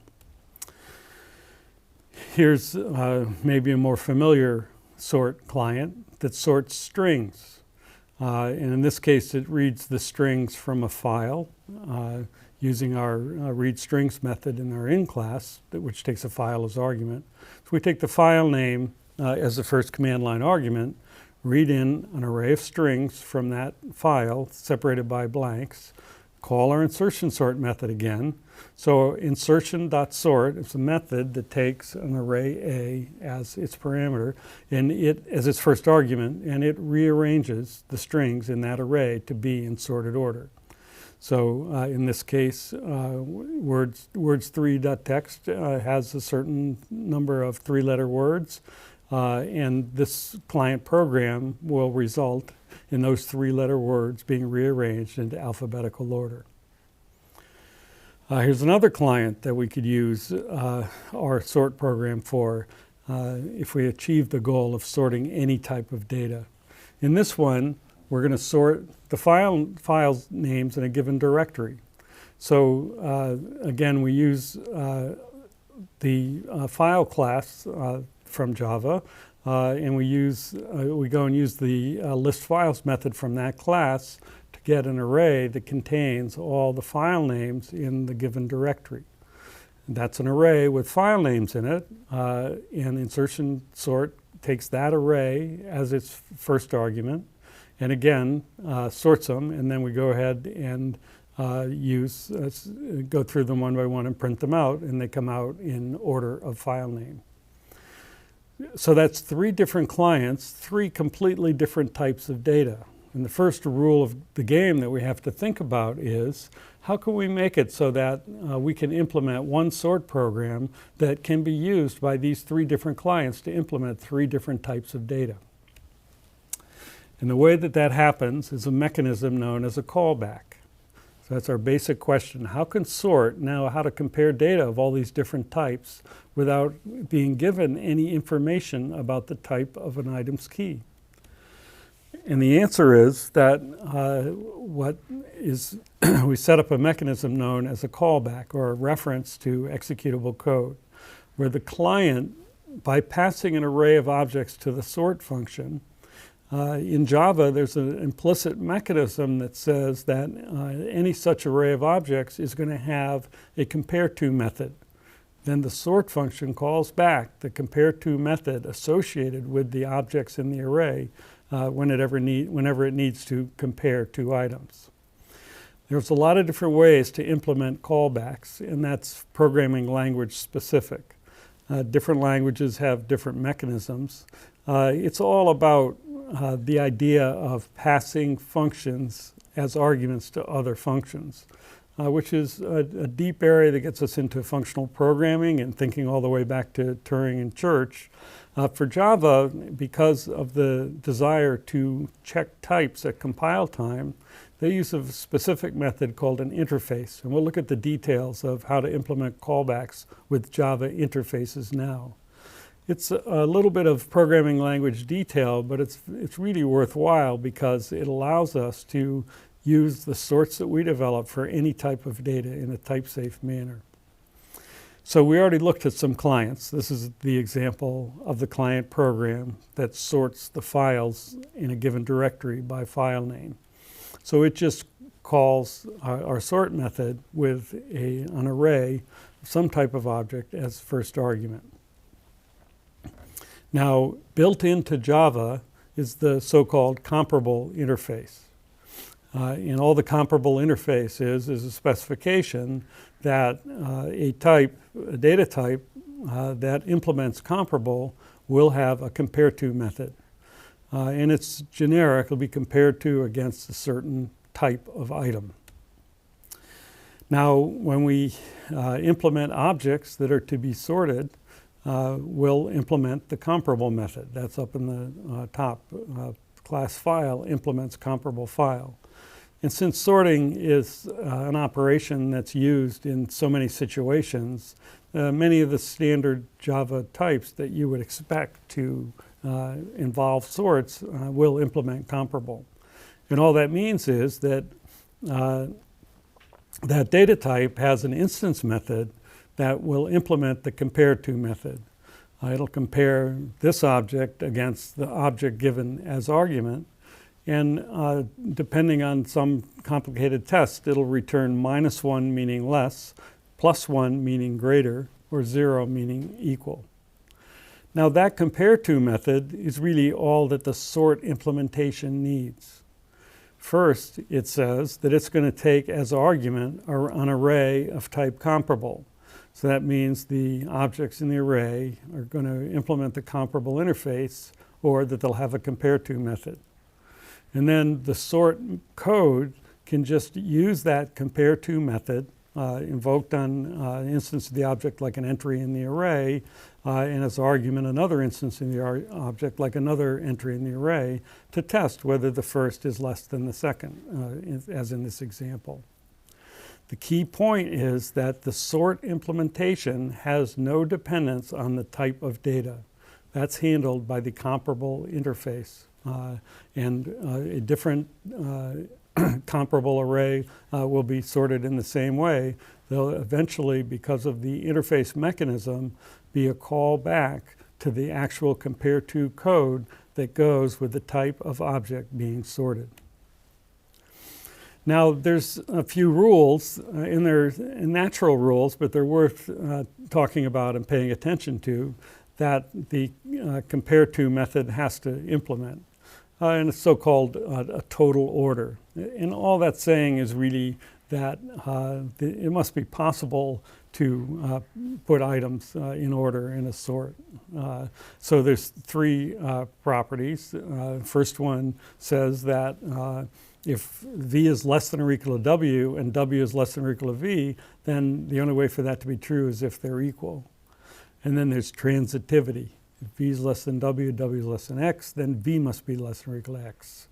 And totality is that either v is less than or equal to w, or w is less than or equal to v, or both, they're equal. And there's plenty of natural total orders in the types of data that we normally want to consider for sort keys, like integers or natural numbers or real numbers, or alphabetical order for strings, chronological order for dates or times, and so forth.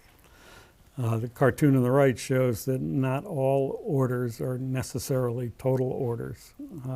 So rock, paper, scissors is intransitive. If you know that v is less than w, w is less than v, you don't know that v is less than or equal to v. I'm sorry, v is less than w, w is less than or equal to x, then you don't necessarily know that v is less than or equal to x. All right, so the comparable API, then by convention in Java, we always need to implement compare to such that v.compare to w is a total order. And also by convention, it returns a negative integer if it's less, 0 if it's equal, positive if it's greater. If this object's greater than the object given as argument. If the types are incompatible, or if either one is null, compare to should throw an exception. Now, again, many of Java's standard types for numbers and dates and file and so forth implement compare to by convention. Now, if we're going to implement our own type, then we have to go ahead and implement the comparable interface according to these rules. And usually that's fairly straightforward. So here's an example. It's a simplified version of the date class that's implemented within Java, just to show the idea of implementing comparable. So after the class declaration, we write implements comparable, and then we fill in the generic with the same type because we're only going to compare dates to other dates. In this implementation, the date class has 3 instance variables: the month, the day, and the year. And the constructor fills those in from the arguments, as you can see. So now if you want to compare 2 different dates, then the first thing to do is to check if this year is less than that year, and where that is the year given, the date given in the argument. If that's true, then it's less, return -1. And if the year is greater, return +1. Otherwise, the years must be equal, so we have to look at the months to do the compare, and so forth down to do the days. Only if they're all equal do we return 0. So that's an example of an implementation of comparable by implementing the compare to method to put dates in order, as you might expect. So the Java language helps us with this comparable mechanism so that we can sort data of any type. But when we come to implement sorting algorithms, we're actually even going to hide that beneath our own implementations so that our sorting algorithms actually, the actual code, can be used to implement sorting in many other languages.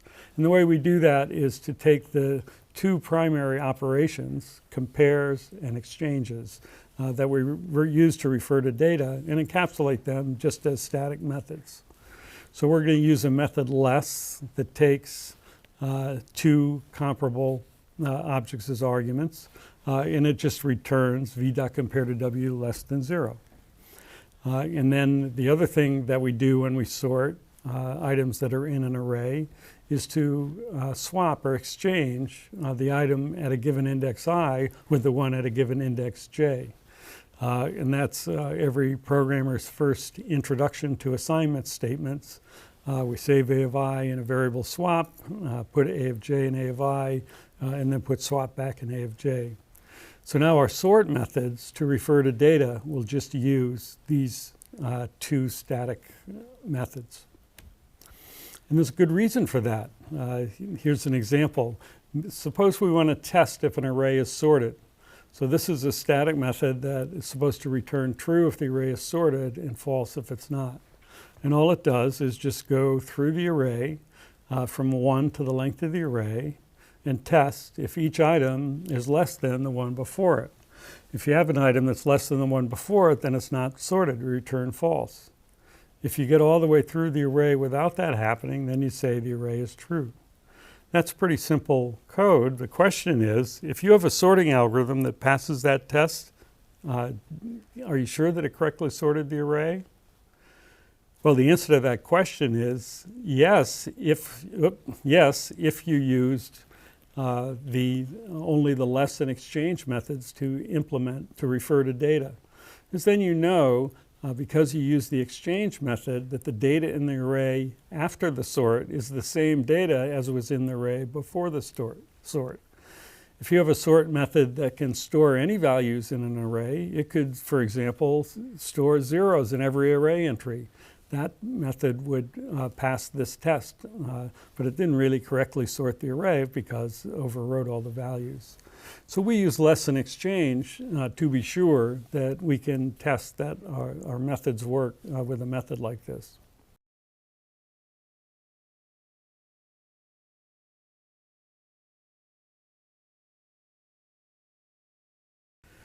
The first elementary sorting method that we're going to take a look at is an easy method known as selection sort.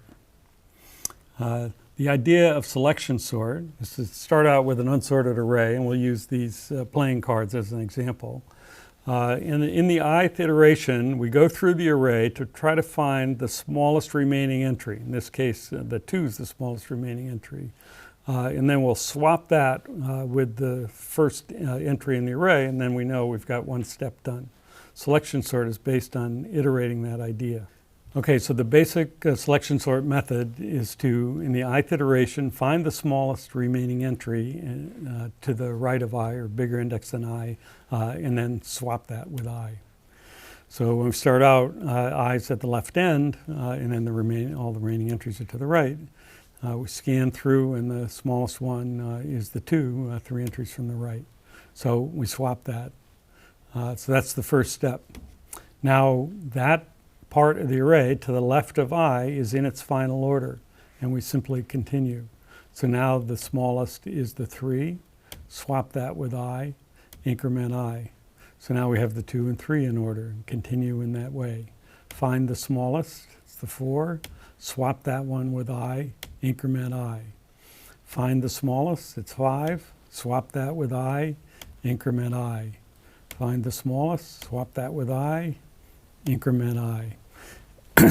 Each time we have to scan through all the remaining entries in order to find the smallest, but then once we found it, we only have to swap 2 cards. Those are both key properties of selection sort. Now the 8's the smallest, and we swap. And now we know they're in order, but the program doesn't, so it has to look and decide that I and min are the same, and then it swaps it with itself and does the same thing for the last. And so after that process, then we know that the entire array is in its final order, all sorted. All right, so one way to understand the way that an algorithm works is to think about invariance. So for selection sort, we have a pointer, that was our variable I, that scans from left to right. That's indicated by a little red arrow in this representation. The invariants are that the entries on and to the left of the arrow are never change, and they're in ascending order. No entry to the right of the arrow is smaller than any entry to the left of it. That's the way that we set it up. And the algorithm maintains those invariants by finding the smallest entry to the right and exchanging it with the next one. So the code implements the invariants. So to move the pointer to the right, we increment I. So now the invariant might be violated, so we have to fix it. It might be violated because you might have an element to the right of the pointer that is smaller than the element on the pointer. So what we have to do is identify the index of that minimum entry and exchange it. Then once we've exchanged it, again, we've preserved our invariant. After that point, no element to the left of the pointer is going to change, and there's no smaller element to the right. And that gives us immediately our code for the selection sort implementation. We identify the length of the array, that's in n. Then we have a for loop that goes through every element in the array. We keep a variable min, that is the index of going to be the index of the smallest element to the right of pointer I. We have an inner for loop that for j, if it finds a smaller one, resets min. And then once we've looked at all the elements to the right of I, we exchange the smallest one with I. That's a complete implementation of selection sort. Now, it's easy to develop a mathematical model for the cost of selection sort, and here's the proposition that describes that. Selection sort uses about n squared over 2 compares and exactly n exchanges. And just looking at this trace of selection sort in operation really is a visual proof of this proposition. In this diagram, the entries in black are the ones that are examined in order to find the minimum each time, with the minimum in red. The entries in gray are not touched. They're in their final position. Well, you can see that this is going to be, in general, an n by n square, and about half of the elements in the square are black, or about n squared over 2. And you can see also the exact formula, n minus 1 plus n minus 2 and so forth, is the total number of compares used. And then on each of the n values of the variable I, there's an exchange. So that's the cost in terms of the number of exchanges. Now, what's interesting about this proposition about selection sort is that it doesn't matter what order the input is, selection sort's going to use quadratic time, because it always has to go through the whole thing to look for the minimum. Another property is that you can't sort moving less data, because selection sort does just a linear number of exchanges. Every item is put into its final position with just one exchange. Let's look at an animation of selection sort in operation. You can see our pointer moving from right to left. And every time it finds the smallest element to the right, it exchanges it into position. Now, if the array is partially sorted, doesn't matter to selection sort. Still has to go through, even if it's totally sorted, still has to go through to decide where that minimum element is.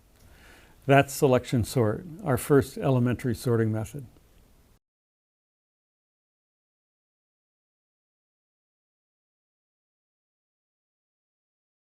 Now we'll look at insertion sort, which is another elementary method that, interestingly, has quite different performance characteristics than selection sort.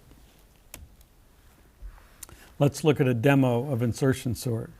For insertion sort, what we're going to do is we'll move an index I from left to right as before, but now in the ith iteration, we're going to move AI into position among the elements to its left. Let's look at how that works on our example with cards.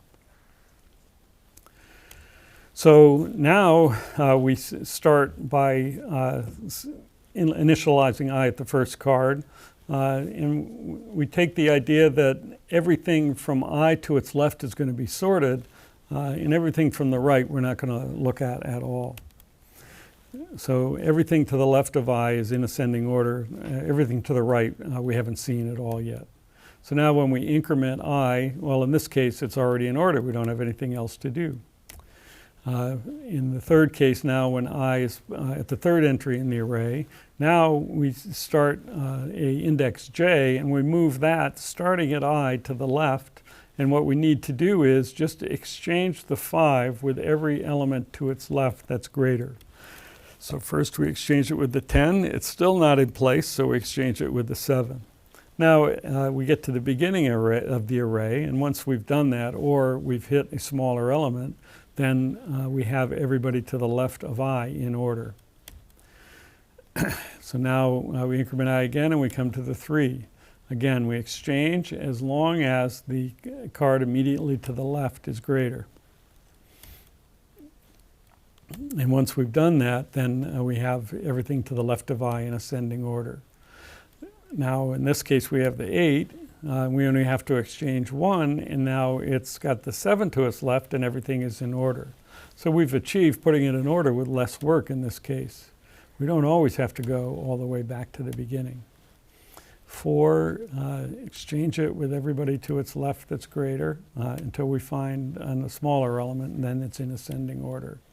2 has to go all the way back to the beginning.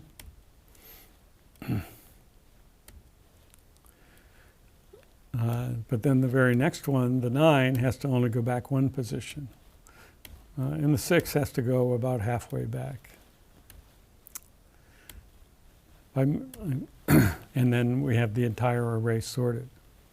Again, we can look at insertion sort in terms of invariance. Our pointer still scans from left to right, but now the elements of the left of the pointer, including it, are in order, but the elements to the right have not yet been seen at all. So we have to look at the code that's going to maintain that invariant as the pointer increments. Move the pointer to the right, it's incremented again. Now the invariant's broken because the element on the pointer is not in sorted order. To put it in sorted order, we have to move from right to left, exchanging it with every larger elements to its left. And that's what the code at the bottom does. It starts J at I and decrements J, exchanging J with the elements to its left, A of J with the element to its left, A of J minus 1, as long as A of J is less than A of J minus 1, or J is bigger than 0.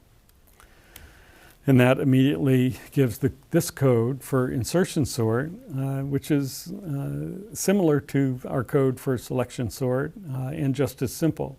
It's got 2 nested for loops. Selection sort had 2 nested for loops, a test, a comparison, and an exchange inside the for loop. And that's a fine implementation of an elementary sorting method. What about the analysis of insertion sort? It's more complicated.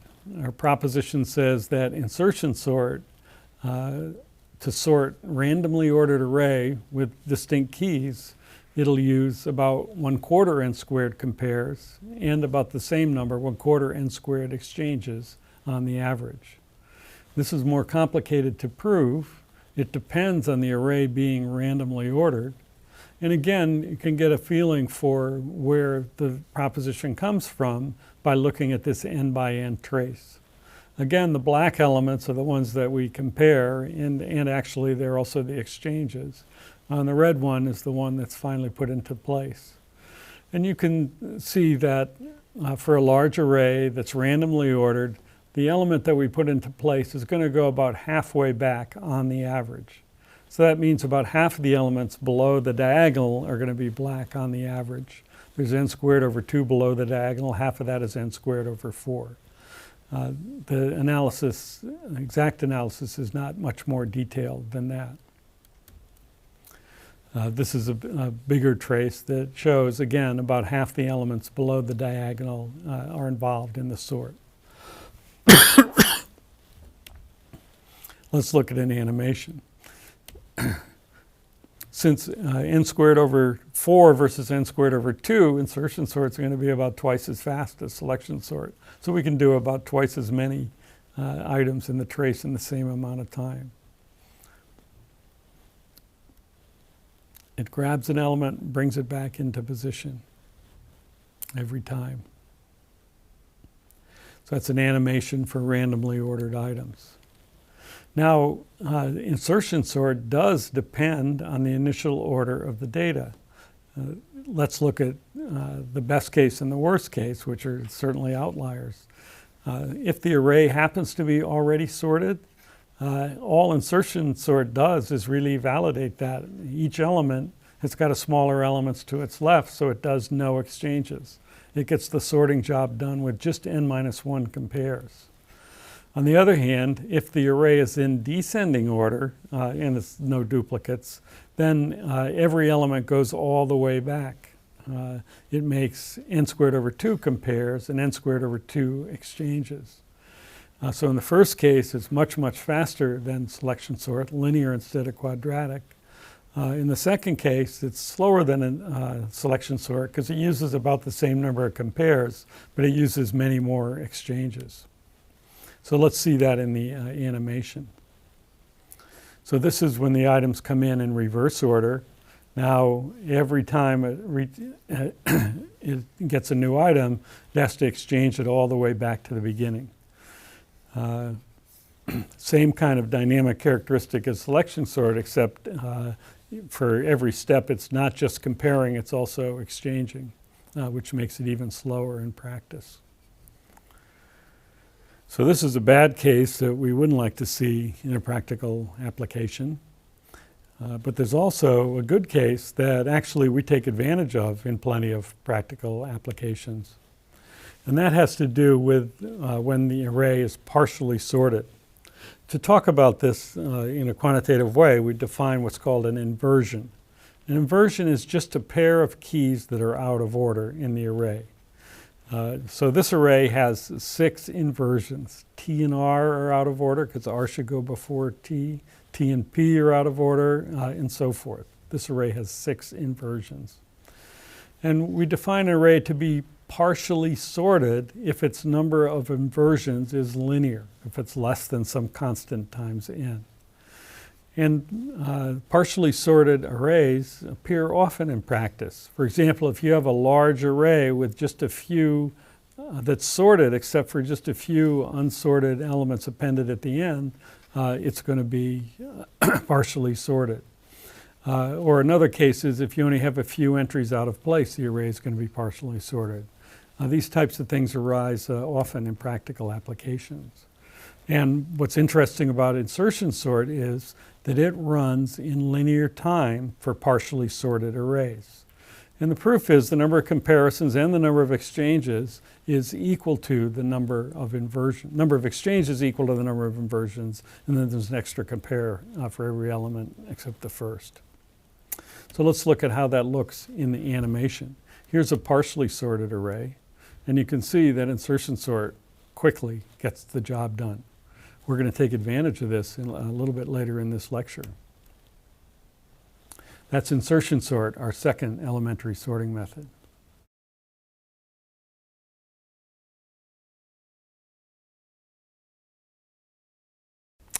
Now we'll look at shell sort, which is a bit elementary on the face of it, but it's not at all elementary, as you'll see. The idea of shell sort is that insertion sort is inefficient because elements really move only one position at a time, even when we kind of know that they have a long way to go. So the idea behind shell sort is that we'll move entries several positions at a time. And the way we're going to do it is called H-sorting the array.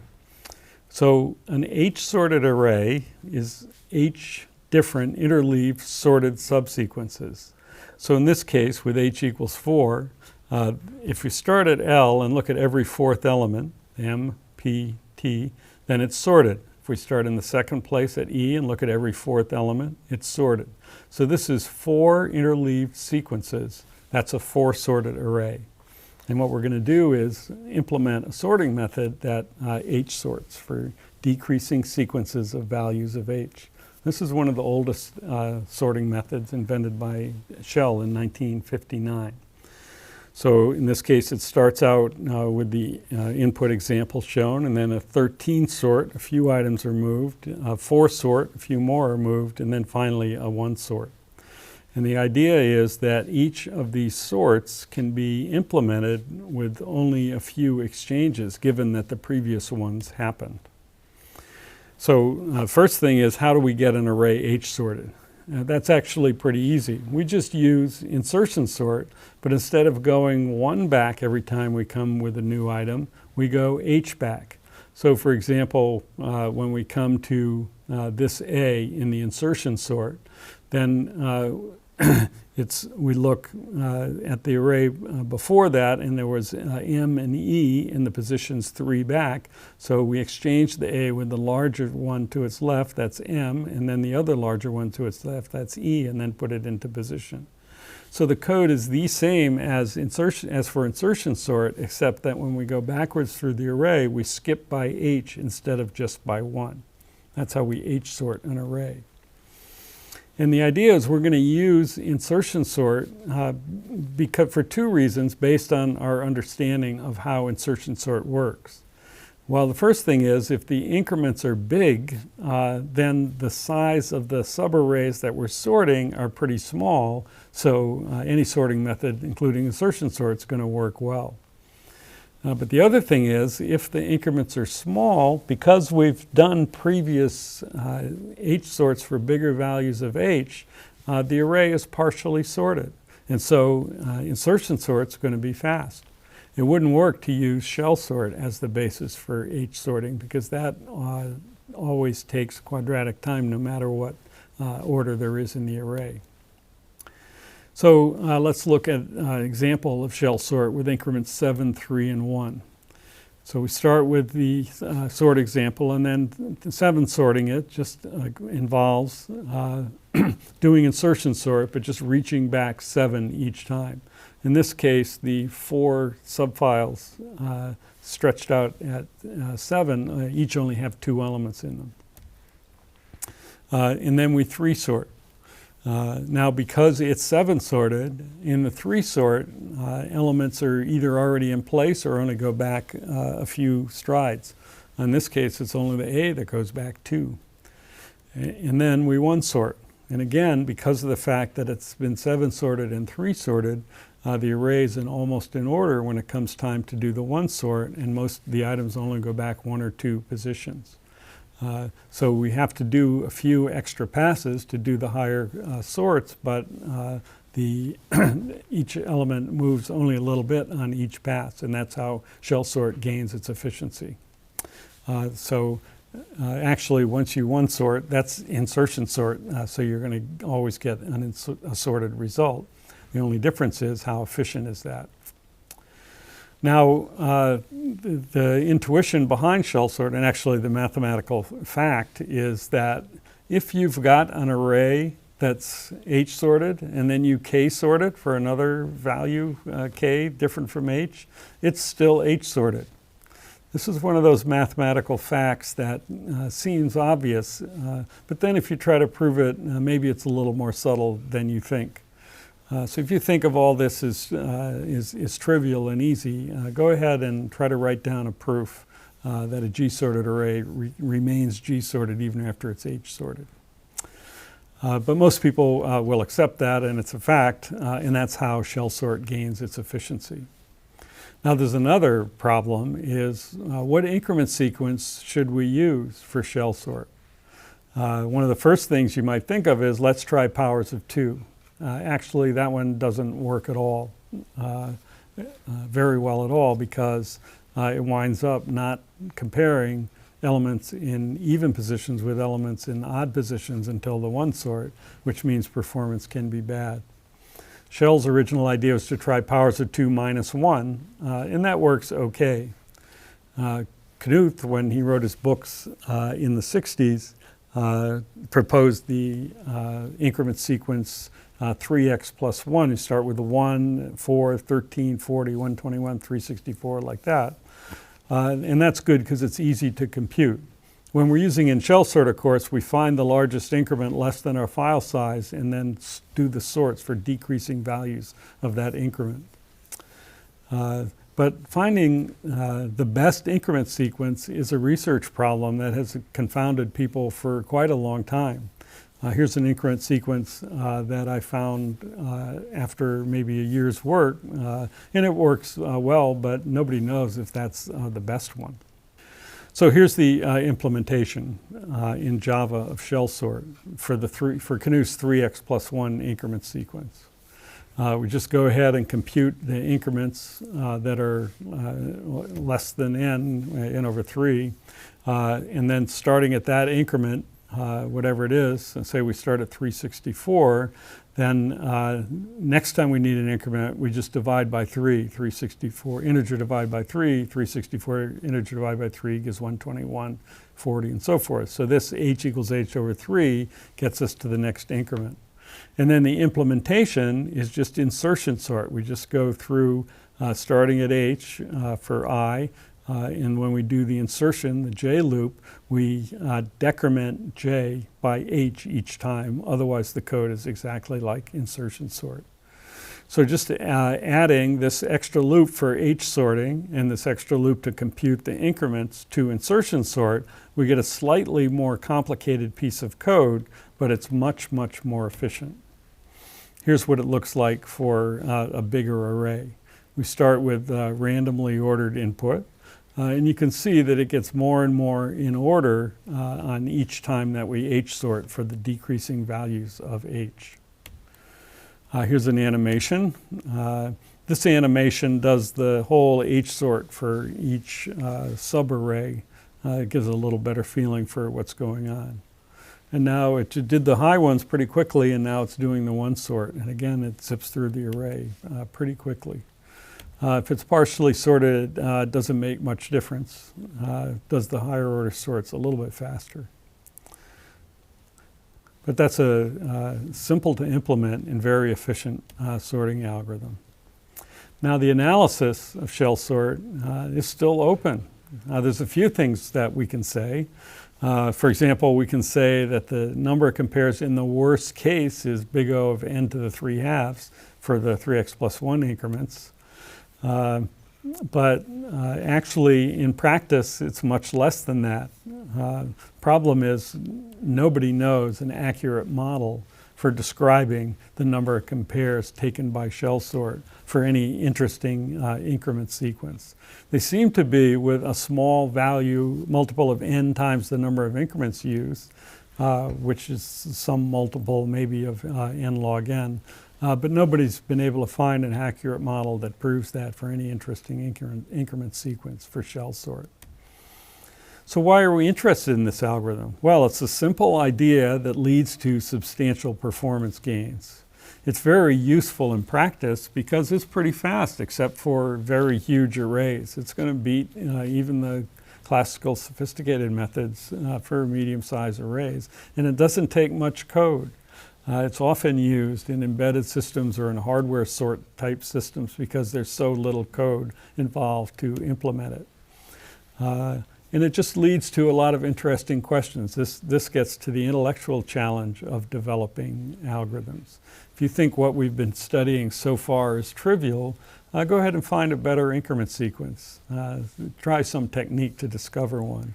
And try to say something about the average case performance of shell sort. People have been trying to do that for 50 years without a whole lot of success.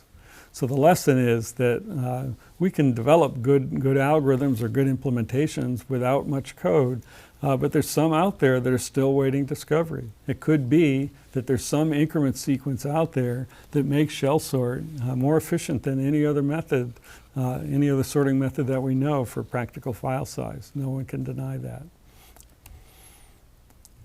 That's shell sort, our first non-trivial sorting method.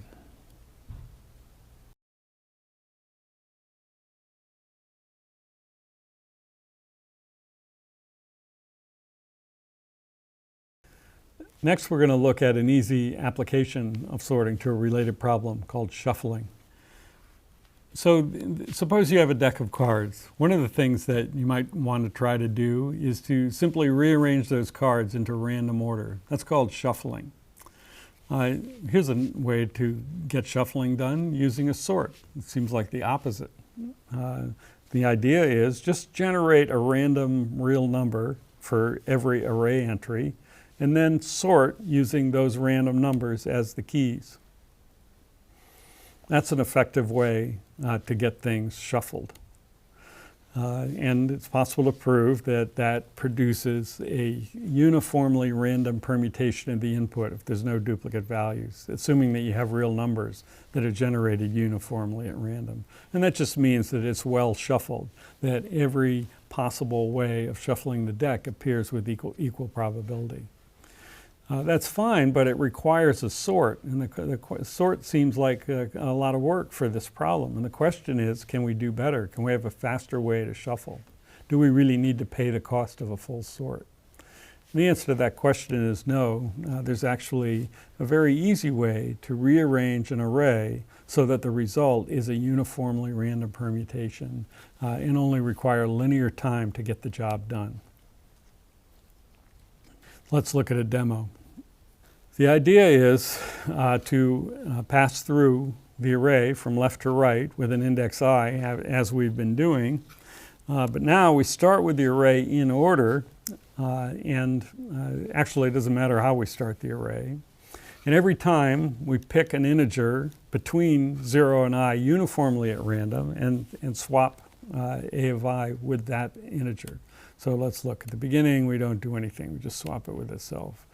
Now with I equals 2, or I pointing to the second card, we generate a random integer in this, between 0 and I. In this case, it's the one to the left. And we swap those. Increment I, generate a random integer. This time it's going to be the first one again. Swap them. Increment I, generate a random integer. Swap them. Increment I, generate a random integer, swap them, and continue in that way. Swap. So for every I, we do exactly one swap. Now, a card could be involved in more than one swap, but that's not an issue. The point is that the cards to the left of I are shuffled. They're uniform randomly shuffled. In this case, I and R are the same. There's no swap. Increment I, generate a random R, swap them. And at the end, we have the deck shuffled. That's a linear time shuffling algorithm, making use of randomness. It was proved actually a long time ago, even before computer implementations, that if you do that, you get a uniformly random permutation, and it only takes linear time. So that's definitely a way to get a deck shuffled quite easily. Easy to implement. Now it's key that the uniform random number be between 0 and I minus 1. You'll often see programmers thinking that they're implementing a shuffle, and they just choose for every entry, they just choose a random place in the array to exchange it with. And that doesn't really work. You could do the items between I and the n minus 1, the ones that you haven't seen yet, and that would also work. But doing the whole array doesn't give you a uniformly random result. With that one caveat, this code is almost trivial. And it's a method in our standard random class. Now, if you're going to be using random methods that depend on randomness in real applications, you do have to be careful. So this is just an example about software security. There's a lot of difficult and deep issues to worry about in software security, and we're not going to worry about all of them. But one thing that we can do is make sure that our algorithms work as advertised. So here's an example of an implementation for online poker. Here's the code that you can find on the web for how to shuffle a deck of cards. That's pretty similar to our code, but it's actually got a few bugs, more than a few bugs. So first one is the way that random works, it actually never gets to 52.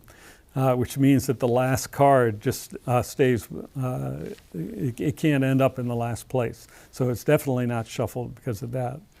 Maybe that one's minor, but it also is picking a random card from the whole deck. And as we just pointed out, that's not uniform. Should be between 1 and I, or between I plus 1 and 52. Another problem is in this implementation that the random uses just a 32-bit seed. That if you do that, there's not enough possible shuffles. The number of possible shuffles is much more. If n is 52, it's 52 factorial, which is a lot bigger than 2 to the 32nd. So it's not close to random or uniform. And the other thing is that the seed is just the number of milliseconds since midnight, and that cuts down the number of shuffles even more.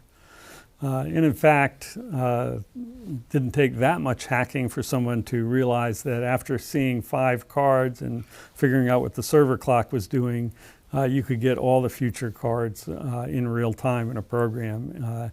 And that's a pretty tough thing to have happen if you're implementing online poker. You might want to make sure that if you're advertising that you're doing a random shuffle, that you go ahead and do so. A famous quote, and there's many similar quotes, the generation of random numbers is too important to be left to chance. So if your business does depend on shuffling, people have looked at all sorts of options, including using hardware random number generators, and there's various tests available to make sure that it's random. And you better use good shuffling code. That's our topic. But the bottom line is, don't think that it's easy to shuffle a deck of cards. So that's shuffling, our first non-trivial sorting application.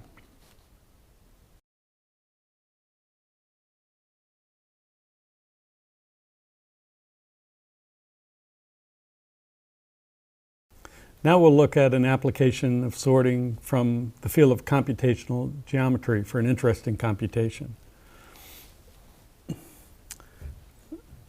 If you have a set of n points in the plane, there's a geometric object called the convex hull, which is the smallest polygon that encloses all the points. There's the convex hull for that set of points. There's a lot of equivalent definitions of this, some of them very mathematical that extend to higher dimensions. It's the smallest convex set that contain all the points, the smallest area convex polygon enclosing the points. It's a convex polygon that encloses the points whose vertices are points in the set. Those are all equivalent definitions. And what we want to do is, given a set of points, we want to have a program that can give us the convex hull. Now, what should the output of such a program, such a method be?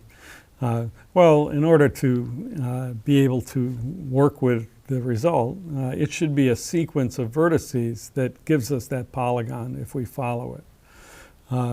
If we've got some points that are on the boundary but aren't really vertices, they shouldn't be included. This points out examples of how difficult computational geometry can sometimes be, because degenerate cases like this are difficult to deal with in code. We're not going to spend a lot of time on this in this lecture, but it's something always to be aware of when trying to apply simple algorithms in situations like this that turn out to be maybe more sophisticated than we might think. Oh yeah, gotcha.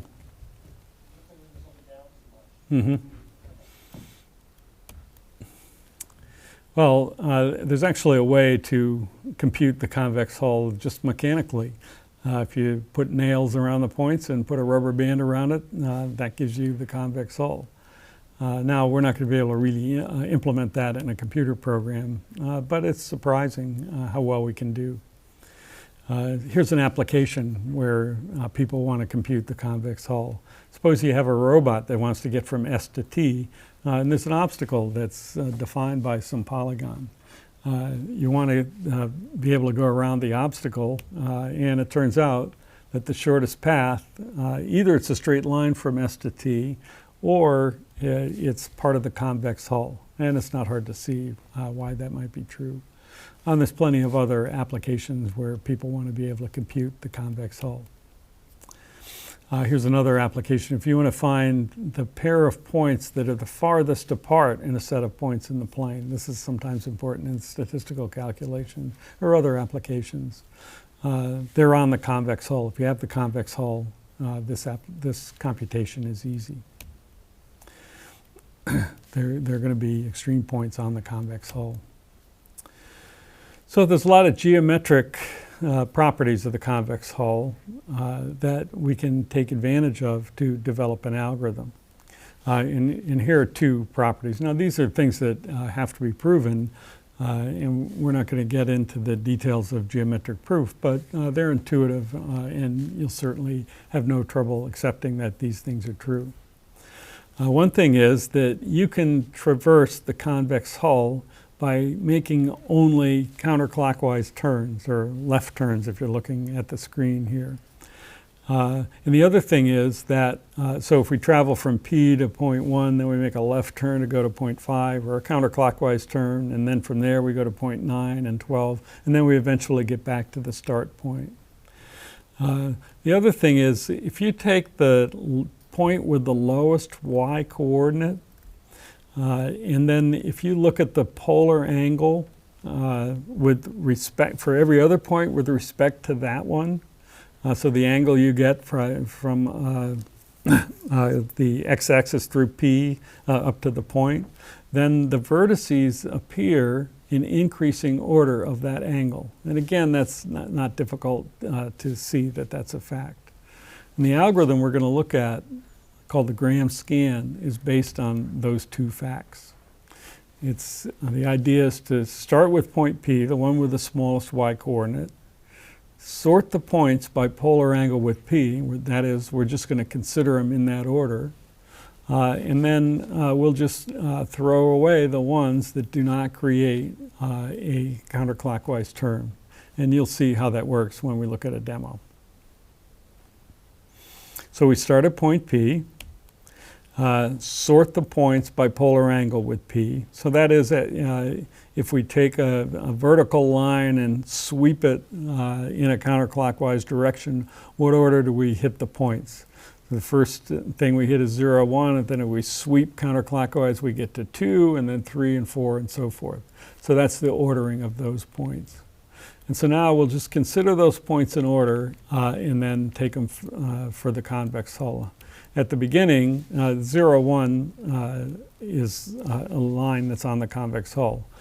So the point with the lowest y coordinates on the convex hull, and so is the one that is the smallest polar angle it creates with the x-axis. So now what about this one, 2? Is that on the convex hull? Well, as far as we know at this point, it could be. It could be that the thing is a triangle and 0 is the last point, in which case it would be. But it's and same with 3. As far as we know, that one could be on the convex hull. But as soon as we go out to 4, that's not a counterclockwise turn. It's going the wrong way. And essentially what this means is that point 4 is evidence that there's no way that point 3 can be on the convex hull. You can convince yourself of that quite easily. So we just throw point 3 out. It's not on the convex hull. So, and what about the angle from 1 to 2 to 4? That's not counterclockwise either. That's turning the wrong way. That's turning to the right. So point 2 can't be on the convex hull either. And indeed, if you just draw the line from 1 to 4, you can see the 2's inside. So there's no way it could be in the convex hull. That's essentially the proof that you have to have a counterclockwise turn. So now we go on to 5. Turning the wrong way, so point 4 can't be on the convex hull. So now we go to 6. As far as we know, it could be, but as soon as we hit 7, we know that it can't be because that's a right turn. So 6 is not there. We go to 8. Nope, 7 can't be on the convex hull. Go to 9. 8 can't be on the convex hull. Now we go to 10 and 11. As far as we know, they could be. If 12 weren't there, they would be. But as soon as we hit 12, we see that 11 can't be on the convex hull and 10 can't be on the convex hull. And that completes the computation of the convex hull with the Graham scan. Okay, so there are a number of implementation challenges for the Graham scan, and we're not going to go into detail on these because this is a lecture on sorting algorithms, not computational geometry. But it is indicative of how, even if we have a good sort, we might have to do some extra work to actually solve our problem in an application. So how do we find the point with the smallest y coordinate? You could sort. You could define an order and compare the points by y coordinate. Essentially sorting is the answer to that question. And we'll look at the next lecture of what it means to define ordering among objects, a little more general than what we do for sorting. How to sort the points by polar angle. Well, again, we need to define what we mean when we're comparing points. And in the next lecture, again, we'll look at ways to define different orderings among points. And Graham scan's a perfect example. We don't want to just be able to sort things. We don't want to just be able to sort them by defining a compare to. We want to be able to sort the same things in different ways sometimes. And this example is a fine motivation of that. Figuring out whether what we have is a counterclockwise turn, that's a little exercise in geometry, and we'll just talk about that briefly on the next couple of slides. And then, what about getting the sort done efficiently? Well, we could use shell sort, but actually in the next couple of lectures, we'll look at classical sorts, merge sort and quick sort, that we could use. The idea, though, is that this example illustrates that a good sorting algorithm gives us a good complex call algorithm. That's an extremely important principle in designing good algorithms. Once we have a good algorithm, if we have another problem, we can say to ourselves, well, we've got a good solution to this algorithm. Can we use that solution to solve our new problem? Convex hull, when we have a good sorting algorithm, it gives us a good convex hull algorithm, because the most work in convex hull is the sort.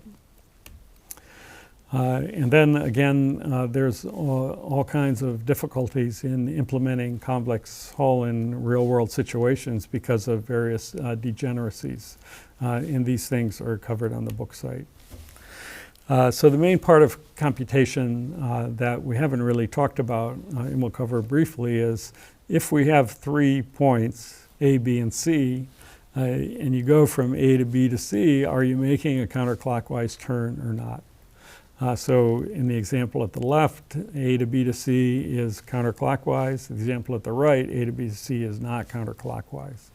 If you're going from A to B, you turn left to get to C in the first case, and you go right to get to C in the second case. And we want to do a computation that distinguishes this. Now, this computation would be pretty easy, except for the degeneracies, is what do you want to count it if they're all on the same line? Or if the slope is infinity. So you have to just be aware that these situations have to be dealt with. So the code isn't quite as simple as you might come up with in the first instance that you try. So there's degeneracies to deal with and floating point precision. But researchers in computational geometry have worked this out. And actually, there's not that much code at all in the end involved. And this is a slide that gives the math. And I won't talk through this math. If you're interested in implementing this, you can come back to this slide. And it's essentially based on the idea of computing the slopes of the lines between A and B and between A and C and comparing them to decide whether you're turning counterclockwise or clockwise. And this is the specific math that gets that implemented. This is if we implement a point data type for computational geometry, it can have a method, CCW, that just with this little math calculation, b.x minus a.x times c.y minus a.y minus b.y, this calculation here gives you immediately whether it's counterclockwise, clockwise, or collinear. Not much code at all. And that method is the basis for the Graham scan. The Graham scan uses a sort where we give 2 different ways to sort the points, and it uses a pushdown stack for the hull. It puts the points on the hull, and it goes ahead and for every point, considering them in the order of the polar sort, it'll compare whether the top 2 points on the hull and the new point implement a CCW turn or not. And if it's not a CCW turn, it pops it and continues going. Very little code to implement the convex hull, given that you have a sort. And that's our main point for this lecture. There's many natural applications of sorting, but also we'll be able to develop new algorithms that use sorts that gain efficiency because of the efficiency of sorting.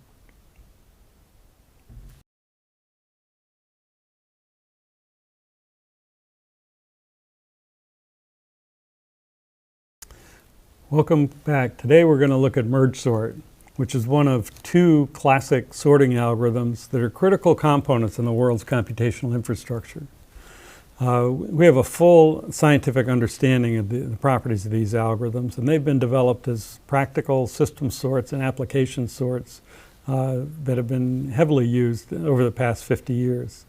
In fact, quicksort, which we'll consider next time, was honored as one of the top 10 algorithms of the 20th century in science and engineering. In this lecture, we're going to look at merge sort, which is the basic sort in plenty of different programming systems, including Java. Next time, we'll look at quicksort, which is also used in Java for different applications. All right, so basic merge sort algorithm, what's it going to look like? The idea is very simple. What we're going to do is divide an array into two halves, recursively sort each of the halves, and then merge the result. That's the overview of merge sort. It was actually one of the first non-trivial algorithms implemented on a computer. John von Neumann realized in the development of his EDVAC computer, one of the first general purpose computers, that it was going to need a sorting method, and he came up with merge sort. He's widely credited as being the inventor of merge sort. So the idea of merge sort is based on the idea of merging. And so to understand how merging works, we'll think about the idea of an abstract in-place merge. So we've got an array A, and its first half is sorted, and its second half is sorted. And the computation we need to perform is to replace that with the sorted array where those two subhalves are merged together. Let's look at a demo.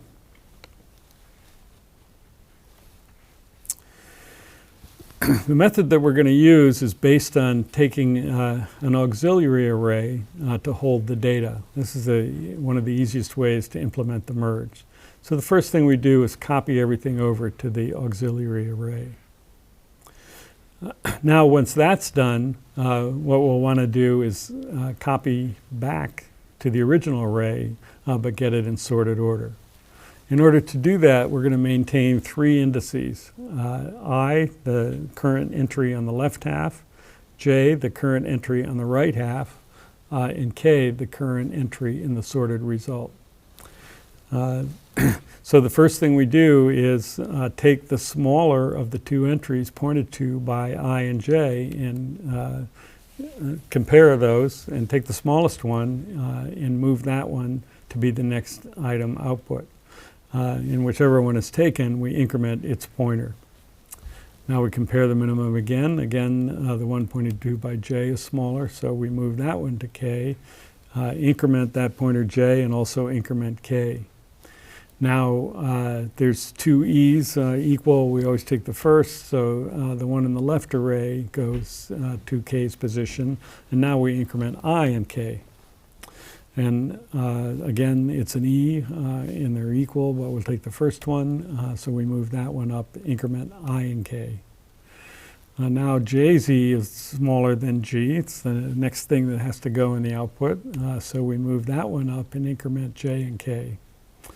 Now the one pointed to by I's, the G is smallest, so move that up, increment I and K. Move the M up, increment I and K. Now the last element in the left subarray is the one that's going to get moved next. And now that first subarray is exhausted, so really all we need to do is take the rest of the elements from the right part and move them back in. Actually, since we copied, we could optimize by avoiding these moves. That's an abstract in-place merge. For taking the two sorted subhalves of an array, use an auxiliary array, move them out, and then put them back in sorted order. All right, so here's the code for merging, which is quite straightforward from the demo. We first, in order to sort an array of comparables, in this implementation, we pass a link to the auxiliary array in as well. And we have three arguments, low, mid, and high. So low is the first part of the array to be sorted. Mid's the midpoint that divides the first part from the second. So our conditions are that from low to mid is sorted, and from mid plus 1 to high is sorted. So the merge implementation, then the first thing it does is copy everything over to the auxiliary array. And then that sets up for this for loop that accomplishes the merge. We start our I pointer at the left part of the left half, the J pointer at the left part of the right half, that's mid plus 1, and we start the K pointer at the beginning low. And for every value of K, what we're most often doing is comparing whether aux of J is less than aux of I. And if it is, we move the element at j over in increment j.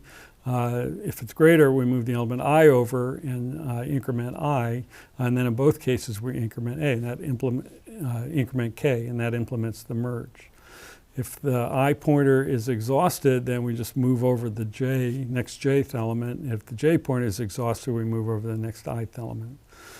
So every time we're moving a new element into K, and that's the code that implements the abstract in-place merge. Now, with this code, we're also introducing the idea of making assertions just to make it easier to debug in our code and to have confidence that it's correct.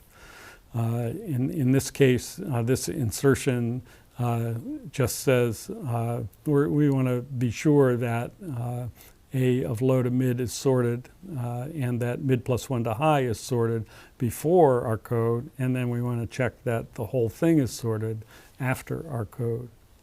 And generally, Java programmers know that it's a good idea to try to do these assertions. Not only does it help detect bugs, but it also documents what the code is supposed to do, and that merge code is a good example of this. If you put at the beginning of the code what you expect in the form of an assertion, which is code itself, and you put at the end of the code what you think it's going to do, again in the form of an assertion, you're both testing that these conditions hold and also telling someone reading the code what you're trying to do with it. So Java is just an assert statement, and it takes a Boolean condition. In this case, we're using that method is sorted that we wrote before that returns true if the port of the array is sorted and false if it's not. And what assert will do is it'll throw an exception unless that condition is true. Now the thing about assertions in Java is that you can enable or disable them at runtime. And that's really important because it means that you can put them into your code to check while developing, but it doesn't incur any extra costs at all in production code. So by default, assertions are disabled. Something goes wrong, somebody analyzing the situation can enable insertions, and they often will help find out what the problem is. So the best practice is to use insertions just as we did in that example with merge, and to assume that they're not going to be there in production code. So you shouldn't use them for things like checking if the input is the way you like it. All right, so with that merge implementation, then the sort implementation is a quite simple recursive procedure shown here. So we use the merge procedure we just showed, and then our sort procedure, it's recursive, so checks that we have something to do first. Then it computes the value of the midpoint, same way as we did for binary search. Sort the first half, sort the second half, and then merge them together. And then the actual sort takes just the one argument of the array, creates the auxiliary array, and then uses that. Now it's important to not create the auxiliary array in the recursive routine, because that could lead to extensive cost of extra array creation. And you'll sometimes see merge sort performing poorly because of that bug. Otherwise, this is a very straightforward implementation, and it's actually a prototype for algorithm design that we'll see come up again and again. It's called divide and conquer. Solve a problem by dividing it into two halves, solving the two halves, and then putting the solutions together to get an appropriate answer. Here's a trace of what merge sort does, and if you haven't studied a recursive program before, it's worthwhile studying this thing in some detail. This gives exactly what happens during each of the calls to merge. We start out with a big problem to solve, but we divide it in half, then we divide that one in half, and then we divide that one in half. And the very first thing that we actually do is just compare and exchange, if necessary, the first two elements. And then we do the same thing for the next two elements, then merge those two together to get the first four done. And then we do the same thing for the next 4 in the array. So now we have 2 sorted subarrays of size 4. We merge those together to get one of size 8. And then we do the same thing on the right, and eventually we have 2 8s that we merge together to get the final result. Very instructive to study this trace to really understand what this recursive algorithm is doing. So now we can animate, and again, merge sort's more efficient, so we can do more and more items. You can see it's got the first half sorted, now it's working on the second half. And then once it gets the second half sorted, then it's going to go ahead and merge them right together to get the sorted result. And it's got a little extra dynamics in the animation because of the auxiliary array. Let's look at it when it's in reverse order. Again, it gets the first half done, now it's working on the second half. Once it gets the second half done, then it goes ahead and merges together the whole thing. It's just as fast on reverse ordered as in arbitrary order. So you can run merge sort on huge problems. It's a very efficient algorithm. And so, for example, what this table shows, if you were to try to use insertion sort for a huge file, say a file of 1 billion elements on your PC, it'd take a few centuries to finish. Even on a supercomputer, if you're using insertion sort, nowadays it'd maybe take a week or more. But if you have a good algorithm like merge sort and you're trying to do 1 billion items, you can do it in just less than half an hour on your PC, and a supercomputer can do it in an instant. And smaller problems only take an instant even on your PC. So you can spend a lot of money or a lot of time, or you can use a good algorithm. And that's one of our main themes in this course. A good algorithm is much more effective than spending money or time, wasting money or time using a bad one. So let's look at the analysis of merge sort. That's a bit of math, but very instructive because this really shows the power of the divide and conquer method and allow us to take a problem that was taking us quadratic time with methods like insertion and selection sort and get it done in n log n time with merge sort. So that's the proposition. Merge sort uses at most n log n compares and 6 n log n array accesses to sort any array of size n. And the way to prove this proposition is to, from examining the code, to write down what's called a recurrence relation. And all that is, it's a mathematical reflection of what's going on in the code. If we're sorting n items, then let C of n denote the number of compares that we need to sort the n items. In order to get that done, we're sorting the left half and the right half. There's notation ceiling of n over 2 and floor of n over 2. That's the n over 2 round up, n over 2 round down. That's the size of the 2 subarrays. And we're going to call the same routine for that size, so the number of compares you need for that is C of n over 2, ceiling of n over 2 for the left, and C of floor of n over 2 for the right. And then for the merge, we need at least, at most, n compares. If neither one exhausts, we need exactly n compares. And so, and that's true as long as n's bigger than 1. If there's only one thing, we're not doing any compares at all. So this is a mathematical formula that we derive by examining the code, but it completely describes mathematically an upper bound on the number of compares that are going to be needed. And similarly for the number of array accesses, if you count up the number of times you're accessing an array for a merge, it could be at most 6n. So these are mathematical formulas, and there's techniques for solving them, and we won't go into that. This is not a course in discrete mathematics. But what we can do is show how to solve the recurrence when n is a power of 2.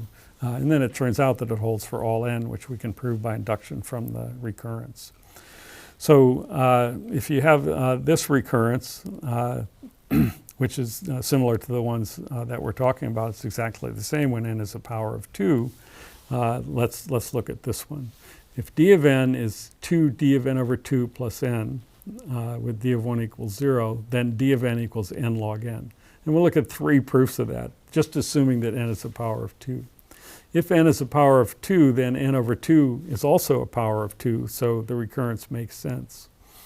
So this is just a graphical representation. If we want to compute d of n, we want to compute d of n over 2 twice. So that's 2. And then the extra cost for the merge is n. But if we're going to do this twice, then we have 2 n over 2s. Whoops. We have 2 n over 2s. And then for each one of these, we have divided into n over 4s. And each one of those 4 n over 4s has an extra cost for the merge of n over 4. Well, 2 over n over 2 is n, 4 n over 4 is n. And we keep going down and doing that till we get down to d of 2. And we always, for the extra cost of the merge, we have n. And how many stages do we have here? Well, it's the number of times you divide n by 2 to get down to 2. That's exactly log base 2 of n. So the grand total of all the costs for the merge, which is where the compares are, is log n times n log n. That's kind of a graphical proof, or a proof by picture, that that recurrence has that solution. Here's a little bit more mathematical one. We write the recurrence down, and then we divide both sides by n.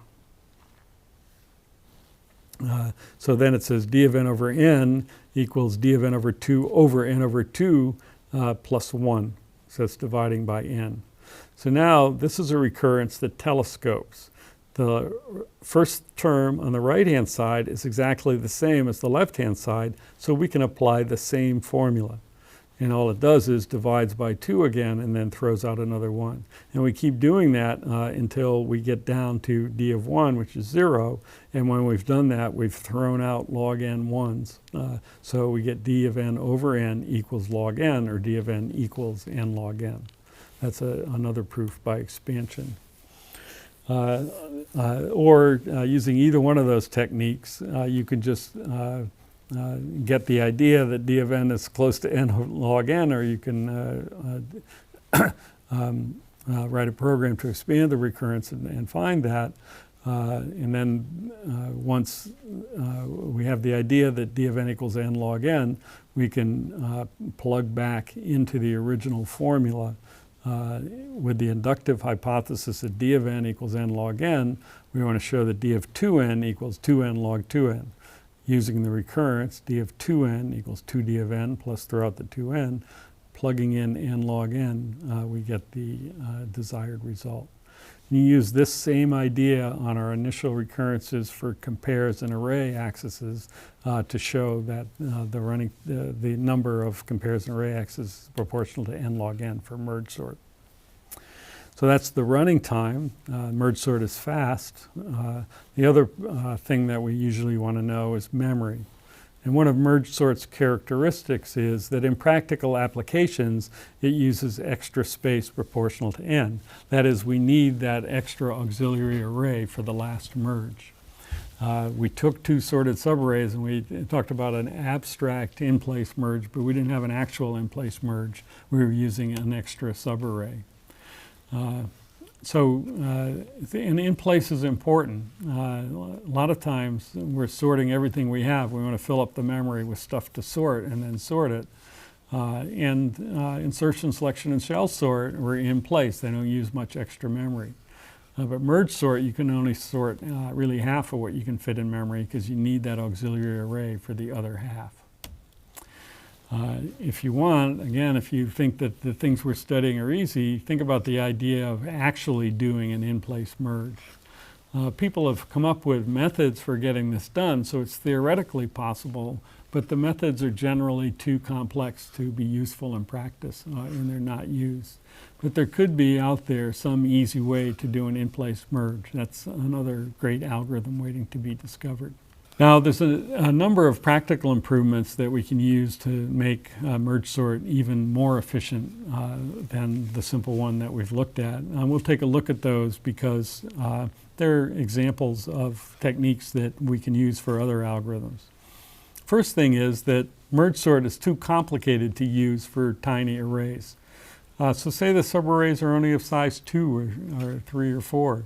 There's too much overhead with the recursive calls and so forth to get that done efficiently. And what's worse is the recursive nature of the sort definitely means that there's going to be lots of subarrays to be sorted. So one improvement that we can make is to use insertion sort and just cut off and use insertion sort, which is simple and efficient for small subarrays. So that's adding this one line of code to merge sort. We'll make it quite a bit faster, maybe 20% faster. A second improvement that we can make that'll improve the performance for cases when the array is partly sorted, this should just stop if it's already sorted.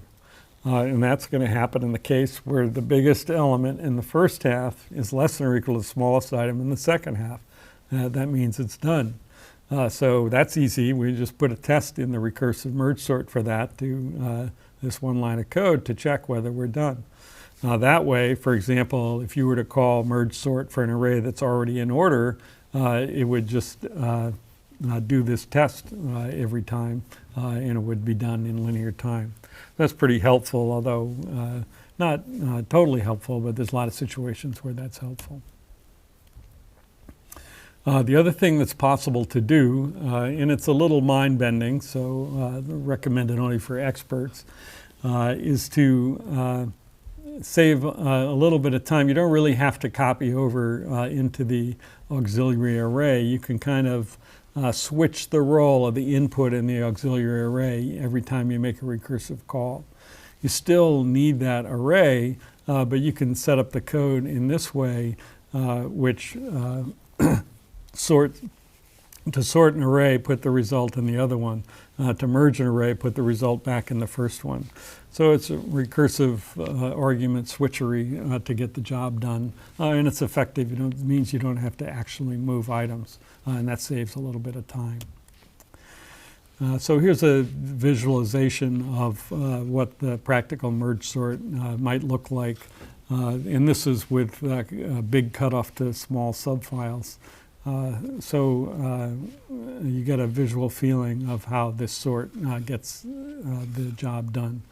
It sorts the first little chunk and then the next little chunk and then merges those together and so forth and so on.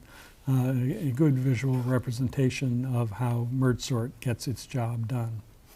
That's the basic merge sort algorithm that we're going to look at different versions of next.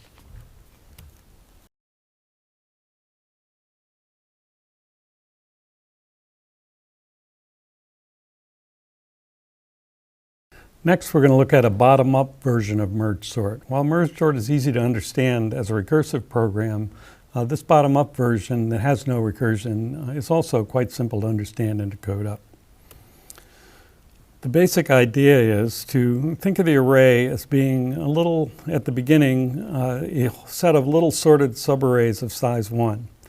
And then what this method will do is go through and merge those little subarrays of size 1 together in pairs to get subarrays of size 2.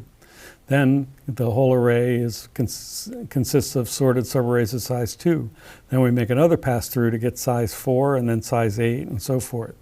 So as you can see in this example, we start out by merging the first 2 subarrays of size 1 to make an array of size 2 EM that's sorted.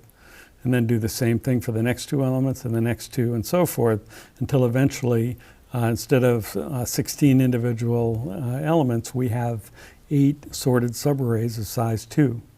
Then in another pass through, we can take the EM and the GR and merge them together to make EGMR, and the ES and the OR, merge those together to make EORS and so forth, and we have 4 subarrays of size 4. One more pass makes 2 subarrays of size 8, and then the last pass is just a sorted array. The bottom line in this is a sequence of passes through the whole array, and there's no recursion needed at all. It's extremely easy to code up, as you can see from this code. We use the same merge code as before, and we take a nested for loop. The first one is the size of the subarray, and this loop gets executed only log n times because each time we double the size of the subarray until we get to n.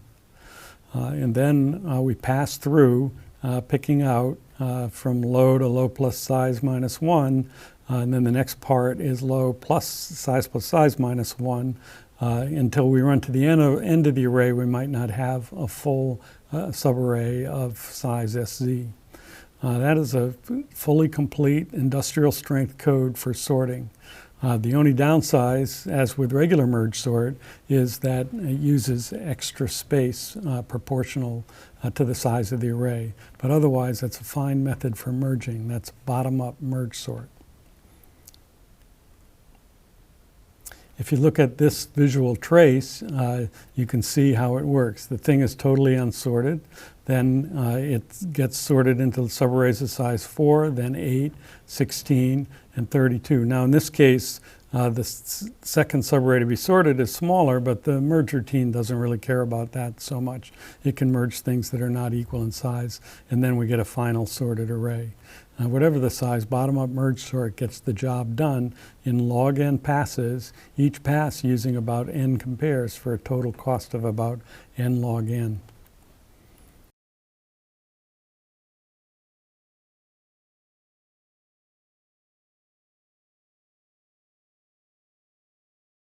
With merge sort is a good opportunity to take a look at the intrinsic difficulty of the sorting problem. That's called complexity, and we'll look at that next. The idea of complexity is it's a framework for studying the efficiency of all the algorithms for solving a particular problem. That's called computational complexity. And in order to do this sensibly, we need what's called a model of computation, the operations that the algorithms are allowed to perform. For sorting, that's kind of straightforward. What we're going to do is have a cost model where we count the comparisons. Now, in framing the difficulty of problems, we'll need two things. One is what's called an upper bound, which is a cost guarantee that's provided by some algorithm for solving the problem. That's an upper bound on how difficult it is to solve the problem. We have an algorithm that can solve it. It's at least that easy. And then we also look for a lower bound, which is a limit on the cost guarantee of all algorithms. No algorithm can do better. Now what we seek ideally is what's called an optimal algorithm, where we prove that the upper bound and the lower bound are the same. That's an algorithm that we know that has the best possible cost guarantee. That's the ideal for solving any problem. So for sorting, let's look at what each of these are. The model of computation is what's called a decision tree. What that means is that all we can use is compares. That's the only way we can access the data. So our cost model is the number of compares. Merge sort provides an upper bound. That's an algorithm that's guaranteed to get the sort done in time proportional to n log n. And what we'll look at now is the lower bound. There's a trivial lower bound which says you have to look at all the data. That's n. And we'll look at a better lower bound and see that merge sort is optimal. So here's the basic idea for proving a lower bound for sorting. So let's say we have three different items, A, B, and C. Whatever algorithm we have is going to first do a comparison between two of the items. Let's say they're A and B. And then there's two cases. Either it's yes or it's not yes. Let's say they're distinct. And there'll be some code between the compares, but either way, then there's going to be a different compare. If A is less than B, maybe the next compare is B against C. And if you find that B is less than C and A is less than B, then you know that they're in any algorithm that does that knows that the items are in the order A, B, C.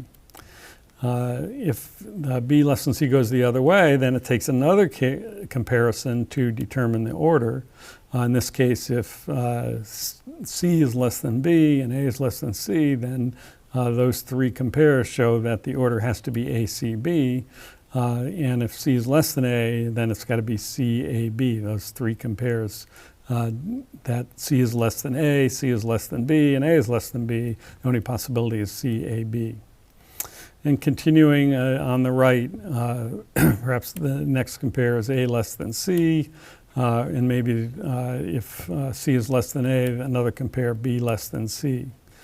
So in this case, if you go from top to bottom in the tree, with three compares at most, you can determine the ordering of the three different items. The idea of the lower bound generalizes this argument to figure out the number of compares that you need for a minimum to determine the ordering among n items. Now, the height of the tree, as I just mentioned, is the worst case number of compares. Out of all the orderings, the one that's furthest down in the tree, that's the worst case. And so the algorithm, no matter what the input is, the tree tells us a bound on the number of compares taken by the algorithm. And there's got to be at least one leaf for each possible ordering. If there's some ordering that is not appear in a tree corresponding to a particular algorithm, then that algorithm can't sort, can't tell the difference between two different orderings. So the lower bound is a proposition that uses a decision tree like that to prove that any compare-based sorting algorithm has to use at least log base 2 of n factorial compares in the worst case. And by Stirling's approximation, we know that log base 2 of n factorial is proportional to n log base 2n. And then the proof is generalizes what I talked about in the decision tree on the last slide. We assume that the array consists of n distinct values, and there's a decision tree that describes the performance of any algorithm, the compare sequence done by any algorithm to determine the n factorial different orderings. So this tree has to have at least n factorial leaves, and if the tree is of height h, it has at most 2 to the h leaves. The tree that has the most leaves of height h is totally complete, and that one has 2 to the h leaves. And those observations give us the lower bound. 2 to the h has to be greater than or equal to the number of leaves, and the number of leaves has to be greater than or equal to n factorial, so that implies the height of the tree has to be greater than or equal to log base 2 of n factorial, which is proportional to n log n by Stirling's formula. That's a lower bound on the complexity of sorting. So we knew that the upper bound was proportional to n log n, and we just proved that the lower bound is proportional to n log n, and that means that merge sort is an optimal algorithm. That's the first goal of algorithm design, is to try and find optimal algorithms for the problems that we need to solve.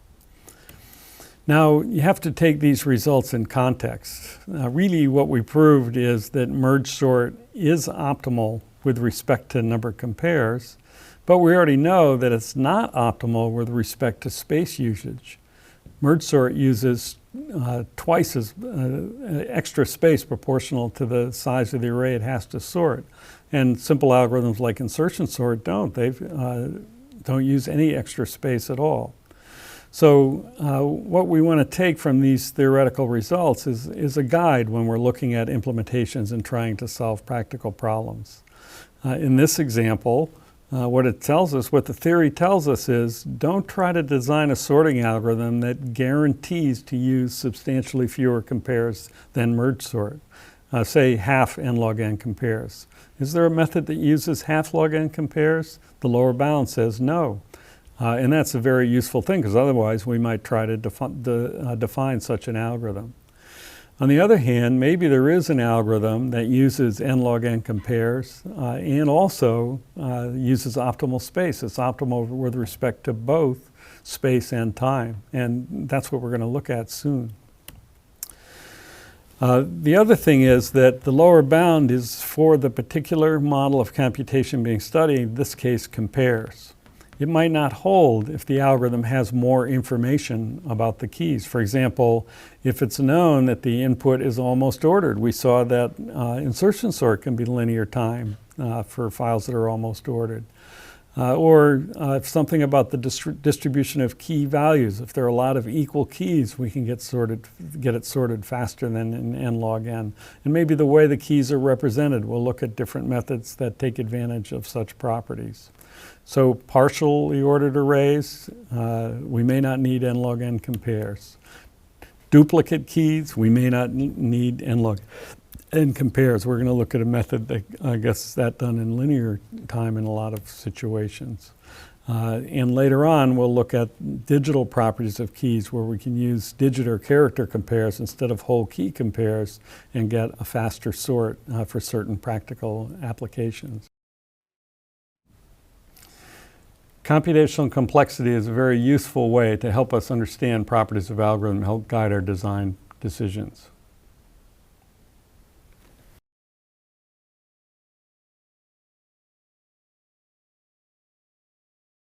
Next, we'll take a look at comparators, which is a Java mechanism that helps us sort the same data on different sort keys in different orders. And you're familiar with this. Your music library, maybe at one point you sort it by the artist's name. In this case, we're looking at the Bees. But in another situation, you might want to sort it by song names to look through it by song names. That's the same data using different sort keys. How do we arrange to do something as natural as this in our Java sorts? Now, we used before, in order to be able to implement sorts that can sort any type of data, we use Java's comparable interface. And the concept is that there's some natural ordering of the data that you'll want to use most of the time. That's what the comparable interface is all about. But there's a different interface called the comparator interface, which is a way to help us sort using some alternate order or many different orders on the same data. And the comparator interface, again, just says that it's going to implement a method compare that compares two different keys of a given type, of the generic type. Again, it has to be a total order. And this is very familiar, for example, with strings. There's many different ways that we might want to sort strings. We might want to use the natural alphabetic order, or we might want to make it case insensitive, or maybe there's different languages that have different rules of the ordering. We're sorting strings, but we're implementing a different ordering, various different orderings on that same data. That's what the comparator interface is for. So the Java system sort will have a different method to implement comparators. And the idea is that you create a comparator object and then pass that as a second argument to Java's sort routine. And we can do the same thing for our sorts. The idea is we want to decouple the definition of the data type from the definition of what it means to compare two items of that type. With the natural order, we had to put the definition of compare to within the data type. With comparators, we can do that outside of the data type, even at some later time. Strings were defined as part of the Java system, but we can define our own ordering on strings with a comparator. So in our sort implementations, we can change them as shown in this example to support comparators. To support comparators in our sort implementations, we'll pass an array of objects instead of array of comparable, and then as a second argument, pass a comparator. Then the less method will take that comparator as an argument, and it's the one that actually invokes the method compare of two different keys. This is a straightforward modification to our sorts. And then exchange, of course, rather than doing comparable, has to use object. So with these straightforward changes, add the comparator as argument to the sort and to less, and make our array to be sorted array of objects. It's easy to convert any of our implementations to support comparators. To implement a comparator, you can use this code as a model. I won't go through it all in detail, just to point out that this implements two different comparators as nested classes. So, say for this fictional class student that's got two instance variables, name and section. And the first one, called by name, implements a comparator for students. And when you compare two students by name, it's going to use the string compare to method. If you're going to implement it, compare two students by section, then it'll return just the difference of the sections, which is minus if less, 0 if equal, and plus if greater. And this code is a straightforward way to implement comparators that you can use as a model if you need to be able to sort data on two different keys. So here's just an example of what happens if with those implemented comparators for that class student using the Java system sort. If you call arrays.sort with your array of students and you give it this by name comparator, it'll put them in order, alphabetical order by the name field. And if you give it the by section comparator, it'll put them in order by the second field. Very convenient for all kinds of data processing applications. And we came up with that before when we were talking about using a sort for the gram scan. We needed to have a comparison for points that orders them by the polar angle they make with a given point P. That's what we needed for the gram scan algorithm for the convex hull. Points are a defined data type for geometric objects, and so what we need is code that'll compute the polar angle and use that as the basis for comparison. There's an easy way to do this based on CCW that is described here in this text. Most of the time, all you need to do is do the CCW of the 2 points, but you do have to check whether one of the points is above P and the other one is below, but otherwise usually it's a CCW call. And this code, which again I won't go through in detail, is an implementation of a comparator for 2D points. It implements the compare method that takes 2 points as argument, and with just a little bit of calculation it's able to do the compare. So this code is the basis for applying the system sort method or any sort method for the gram scan for the complex hull that we did at the end of the last lecture. So that's the basis for the gram scan method for the complex hull that we used at the end of the last lecture.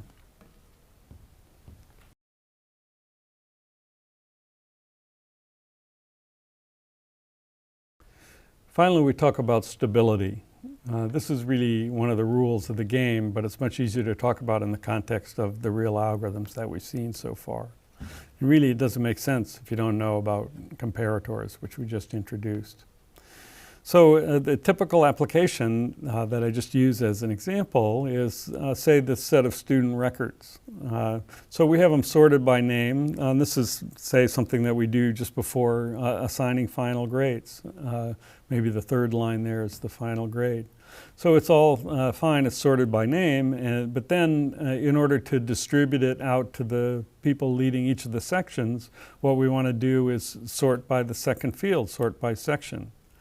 The problem is that when we do that, it messes up the sort by name.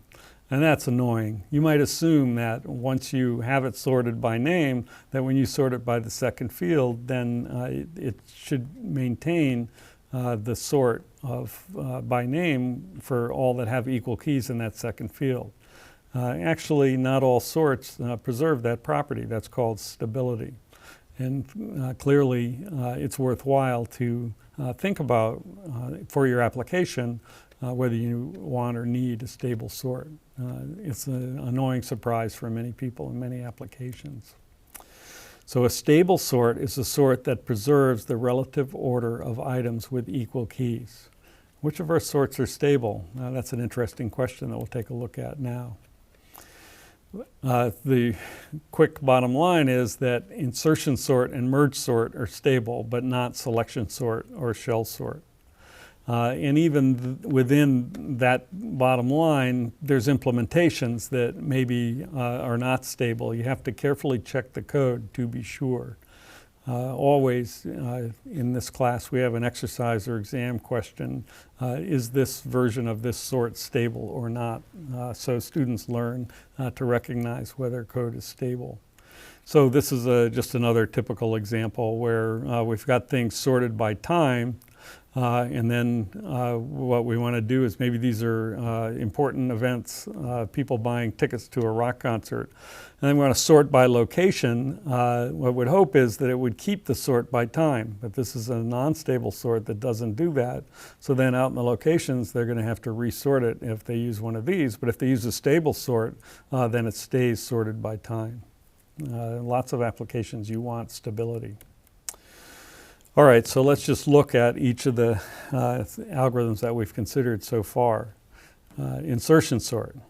Insertion sort is stable. Why is it stable? Well, we never move equal items past one another. In this example here, when we get A1, well, that's, so in this case, the index is just when it appears in the array, it's just A's and B's. When we get our second A, we stop the sort as long as we're not less. We're equal, we're not less, we stop it. So we never move an equal item past another one. If this less were less than or equal, then it wouldn't work. Or if we did it the other way around and proceeded accordingly. So equal items never move past each other in this code, so therefore insertion sort is stable. But selection sort is not stable. Usually the way to show that a sort is not stable is just to see if it has a long distance exchange that might move an item past some equal item. So in this case, for example, for selection sort, when we do that first exchange, where we found the minimum A and B is in position 0, we did a long distance exchange. And that catapulted that first item past any item that it might be equal, putting them out of order. And that may not get fixed, so that sort is not stable. It might move items past some equal item and leave a result where items that are equal are in different order than they were originally in the file. Selection sort is not stable. Shell sort also has long distance exchanges, so it's not stable. It moves keys past other keys that could be equal. And so it's easy to construct examples showing that selection sort is not stable. And what about merge sort? Merge sort is stable. Well, it's stable as long as the merge operation is stable. And that operation is going to be stable depending on how we code it. And in our code, if the two keys are equal, it takes from the left subarray. So that means that it'll always take if there's two sets of equal keys, it'll preserve the relative order. And that's enough to show that the merge operation is stable, and then therefore merge sort is stable. Stability is an important property in sorting algorithms. Merge sort is not only efficient, it's also stable.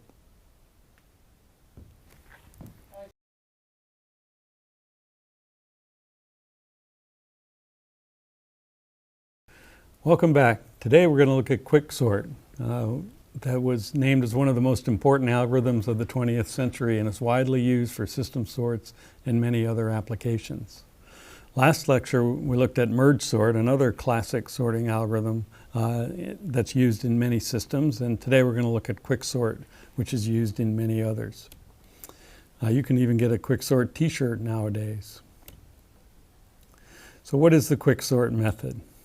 It's also a recursive method, but the basic idea behind quicksort is that it does the recursion after it does the work, whereas merge sort did it before it did the work. So the idea is first randomly shuffle the array. That's an important step that we'll talk about later. And then partition the array. So that's to divide it so that for some value j, the entry A of j is in place in the array. There's no larger entry to the left of j and no smaller entry to the right of j.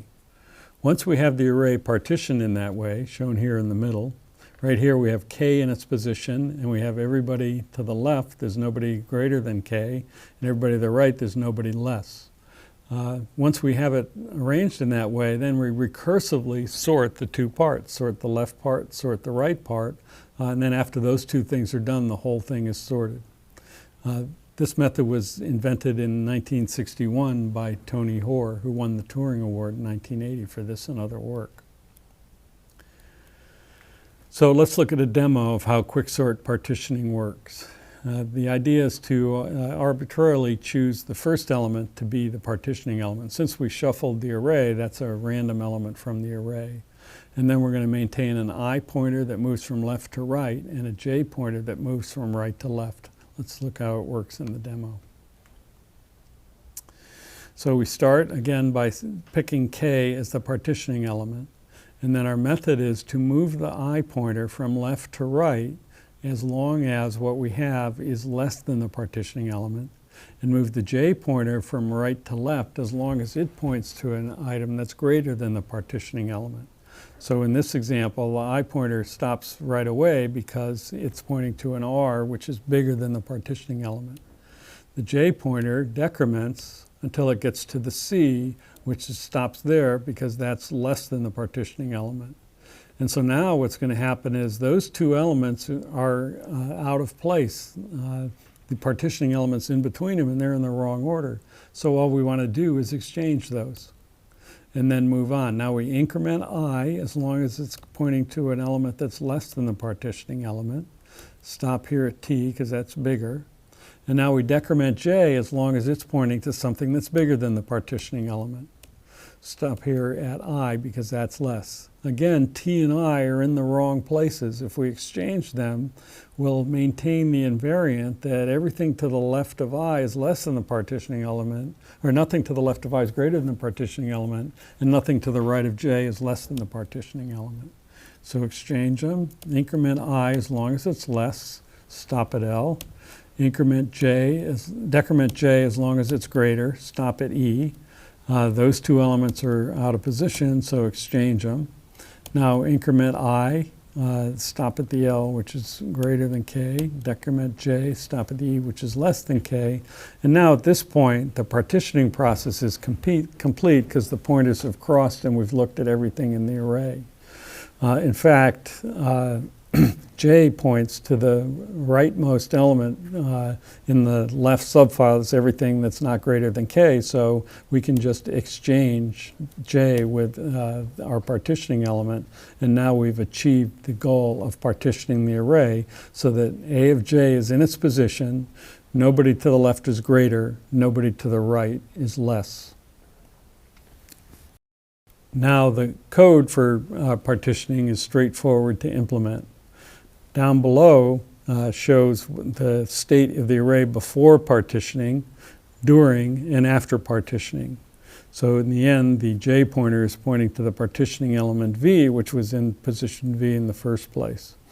All during the partitioning process, the code is maintaining this invariant where everything to the left of I is less than or equal to V, everything to the right of J is greater or equal to V, and we haven't looked at things in between. So incrementing I as long as it's less is a simple while loop, and then we put a test to make sure we don't run off the right end of the array. And decrementing J as long as it's pointing to a bigger element is similarly just a while loop where we put in a test to make sure we don't run off the left end of the array. Then there's a test to see if the pointers cross, swap the elements at I and J. When we get to the pointers cross, we break out of the loop and exchange the partitioning element into position. So that's a quick implementation of the quicksort partitioning method. Now, quicksort itself then is going to be a recursive program that uses that partitioning method. The first thing we do is the public sort method that takes the array of comparable items as its argument is going to do a shuffle, and that shuffle is needed to make sure that we can guarantee that the performance is going to be good. And then it calls the recursive method that takes as arguments the limits of the subarray that's going to be sorted. So then partitioning simply does the partitioning, tells us which element is in position, and then recursively sorts the left part, that's low to J minus 1, and then the right part, that's J plus 1 to high. That's a complete implementation of quicksort. Again, as with merge sort, studying the recursive trace is instructive, and this one is kind of upside down as compared to merge sort. The first line shows the partitioning, where K is put into position. Then the method calls the sort for the left subfile first, and then that's going to be partitioned on this E, and so forth. And eventually we get down to small subfiles. Actually, our code doesn't do anything at all for subarrays of size 1, so we just leave those in gray. And then it does the right subfile and so forth. Again, studying this, a trace like this gives a good feeling for exactly what's going on in the recursive program. Let's look at an animation of quicksort in operation. There's the partition. Now it's working on the left. Now it's partitioning the right. Now it's working on the left part of the right. Now it's partitioning what's left, doing the left part of that. And working from left to right by dividing each subarray in half as it goes. So let's consider some of the details in the implementation of partitioning with quicksort. So first thing is it partitions in place. You could use an extra array and the partitioning code would be a little bit easier, but one of the big advantages of quicksort over merge sort is that it doesn't take any extra space. It gets the sort done in place. Now, you have to be a little bit careful with terminating the loop. When we give you working code, it's not hard to see why it works, and you might go through the exercise of trying to implement quicksort without looking at our code. And you'll find that testing when the pointers cross can be a little bit tricky, particularly in the presence of duplicate keys. Also staying in bounds. Actually, in our implementation, the test of the J pointer running off the left end is redundant. Why is it redundant? Well, the partitioning element's sitting there and it'll stop when it hits the partitioning element. But the other test is not in our implementation. And the key thing, one key thing is that the way that these implementations work, if the file is, the array is randomly ordered, then the two subarrays after partitioning will also be randomly ordered. Actually, some implementations of quicksort out in the wild don't have this property, and they suffer a little bit in performance. That random shuffle at the beginning is important and needed for guaranteeing performance.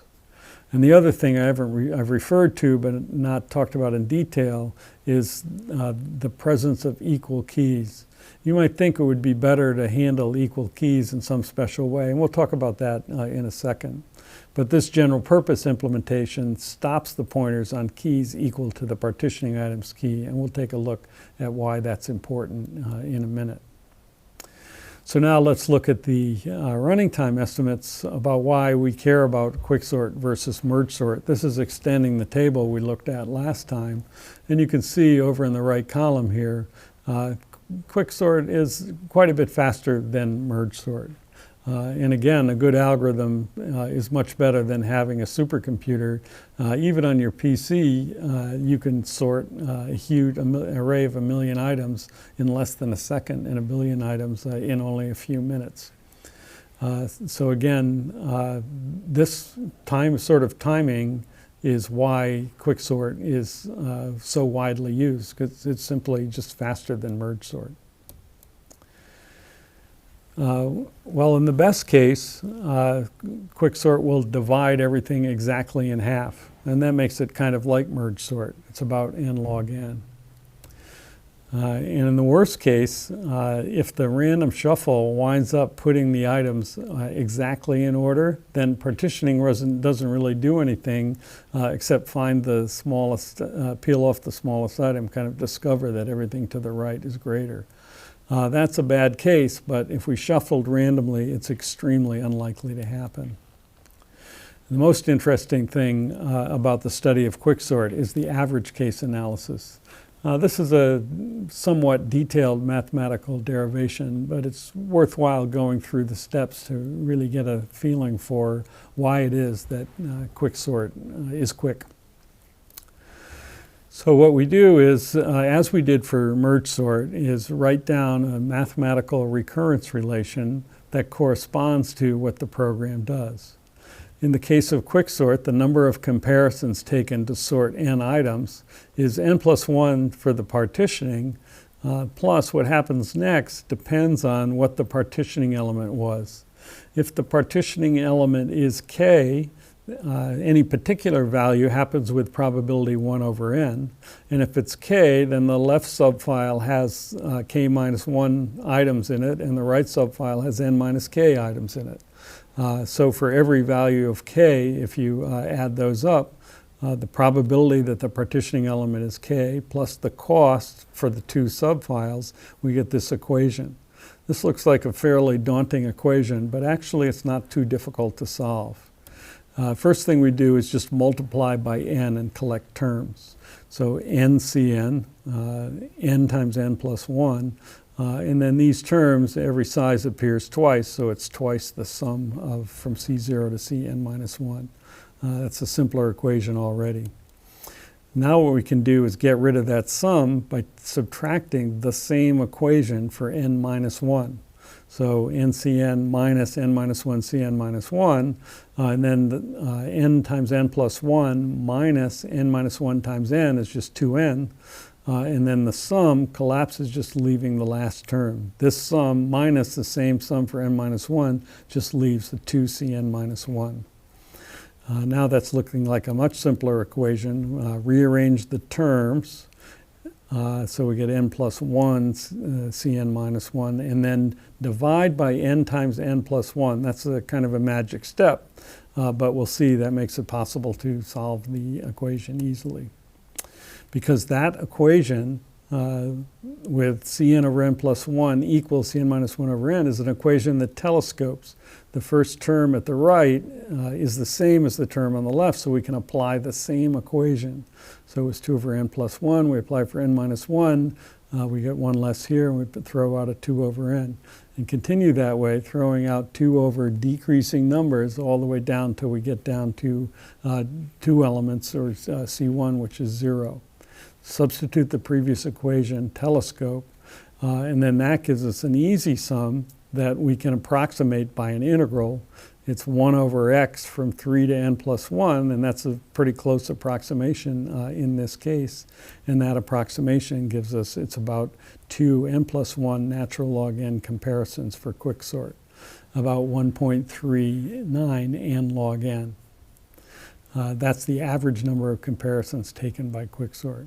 And actually, for a random permutation of the input elements, which is what we do with the shuffle, the expected number of comparisons is concentrated around this value. It's very likely to be very near this value as n is large.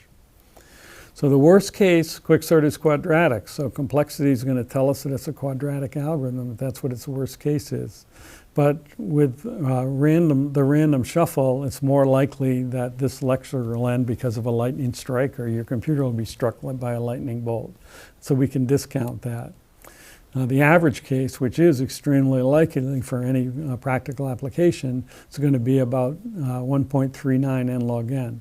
So that's more compares than merge sort uses, but quicksort is much faster because it doesn't do much corresponding to each compare. It just does the compare and increment a pointer, whereas merge sort has to move the items into and out of the auxiliary array, which is more expensive.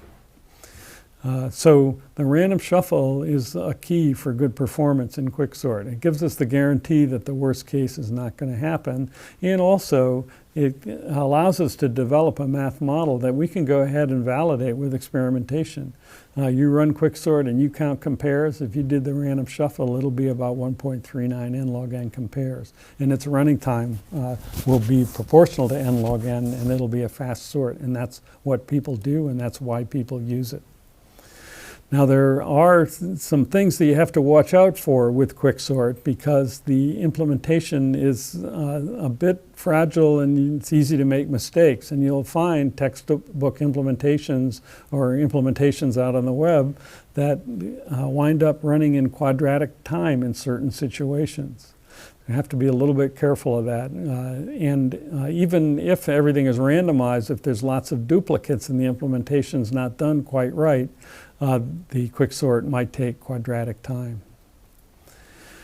So let's summarize the properties of quicksort. It's in place. It doesn't use any extra space. The depth of recursion, so that's again dependent on the random shuffling, is going to be logarithmic. You can limit the depth of recursion by always doing the smaller subarray before the larger subarray, but that's not really necessary nowadays as long as you've done the random shuffle. Oh, and by the way, quicksort is not stable because partitioning does one of those long-range exchanges that might put a key with equal value over a key, another key with the same value. So it's a little more work to make quicksort stable, maybe using extra space. So what about in practice, this is our fastest sorting algorithm, and there's a few ways to make it even faster. And we looked at some similar things with merge sort, and it's definitely worthwhile implementing for quicksort. First thing is small subarrays. Even quicksort has more overhead than you want for a tiny array like one of size 2 or 3 or 4.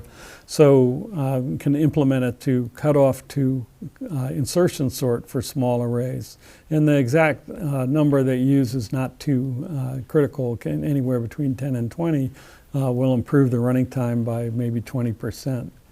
Also, you could just not do anything for small arrays and then do the insertion sort in one pass at the end.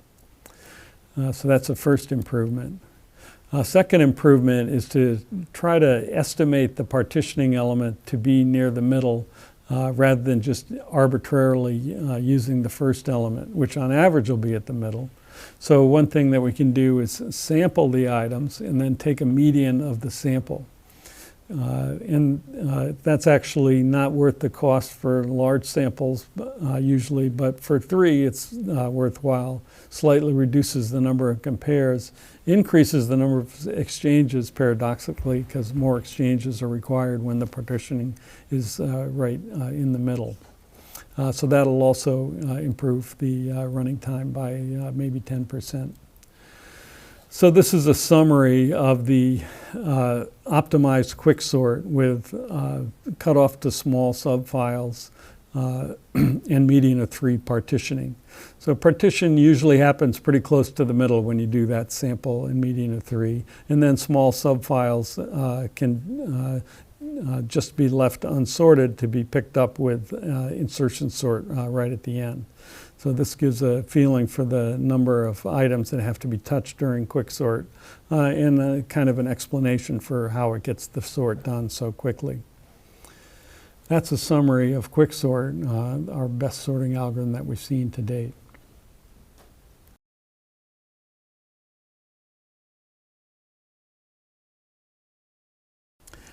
Now we'll look at a problem that's related to sorting called selection that's also well solved by quicksort partitioning.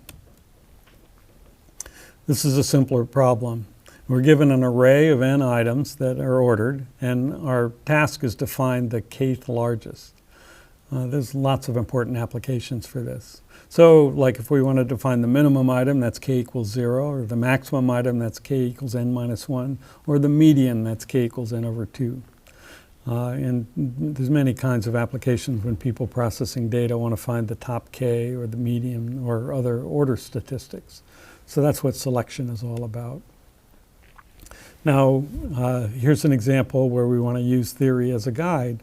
What kind of efficiency might we expect in a selection algorithm?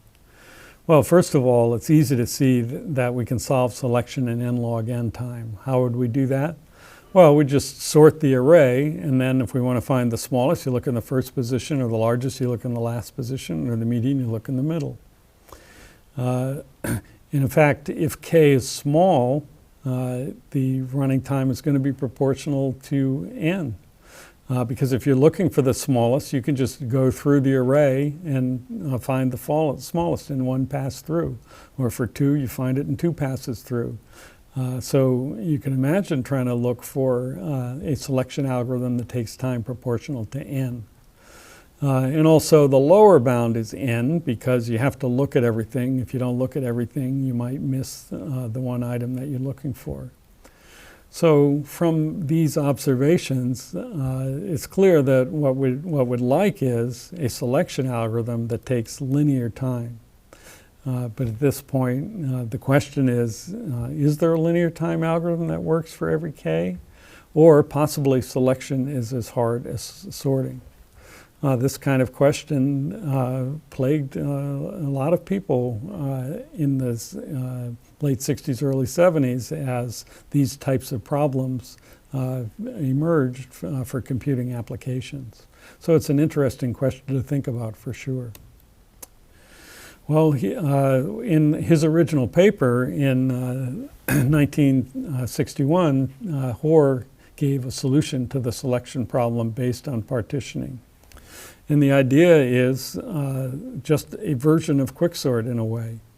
We're going to do our partitioning so that we get entry A of j in place in the array. Nobody to the left is larger, nobody to the right is bigger.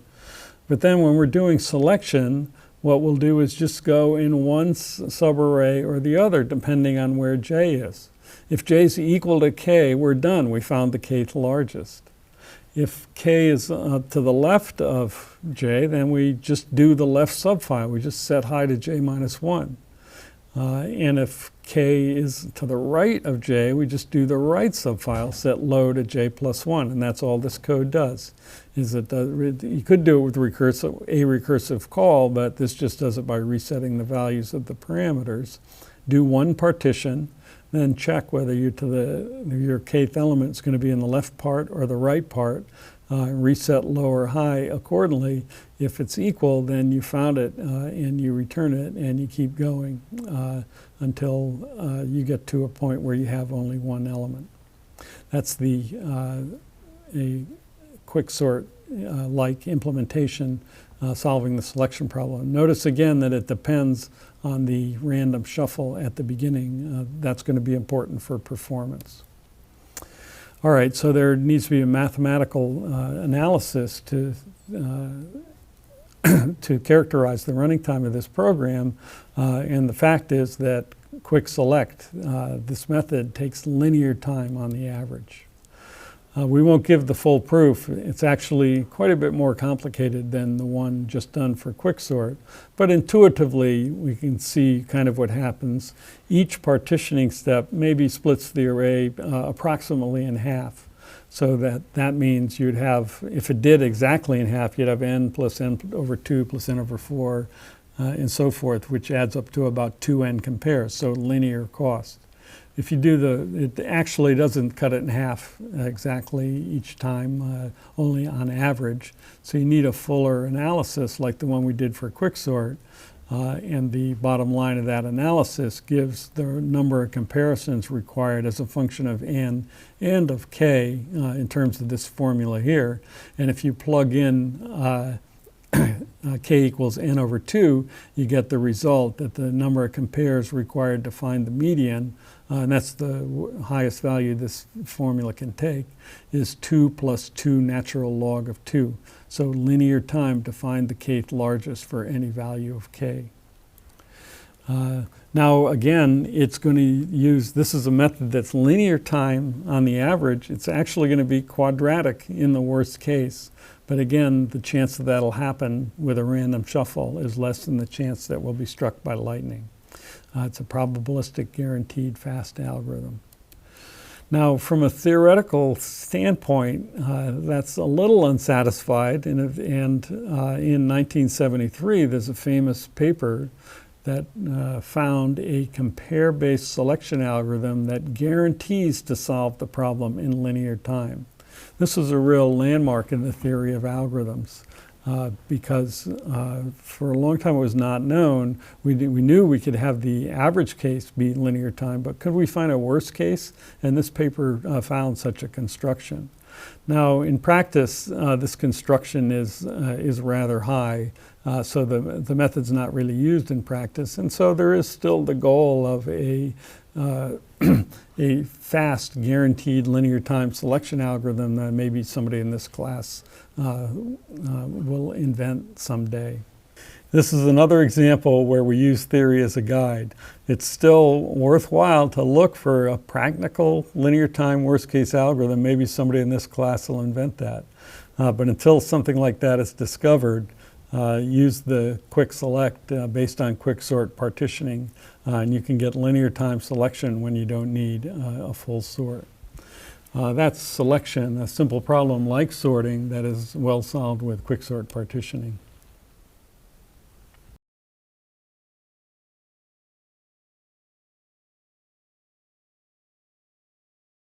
Now we're going to take a look at what happens when we have significant numbers of duplicate keys, which is not at all unusual in practical applications. So in fact, often the purpose of a sort is to bring items with equal keys together. Like the example that I gave where we had cities and times. There's a lot of detailed data in the times, but maybe the whole goal of the sort is to group them by cities so we can ship out the data for each city to each city. And there's plenty of other examples like that in data processing where we find maybe remove duplicates from a mailing list or all the job applicants that we get, we might want to sort them by the college attended. So the sort, there's huge files with huge numbers of duplicate keys. So our sort, it's worthwhile to take a careful look at what the implication of that is. So again, typical characteristics, we have a huge file, but small number of different key values.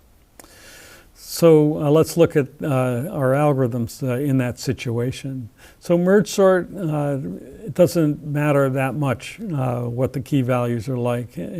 Actually, we can show that merge sort always uses between 1/2 n log n and n log n compares.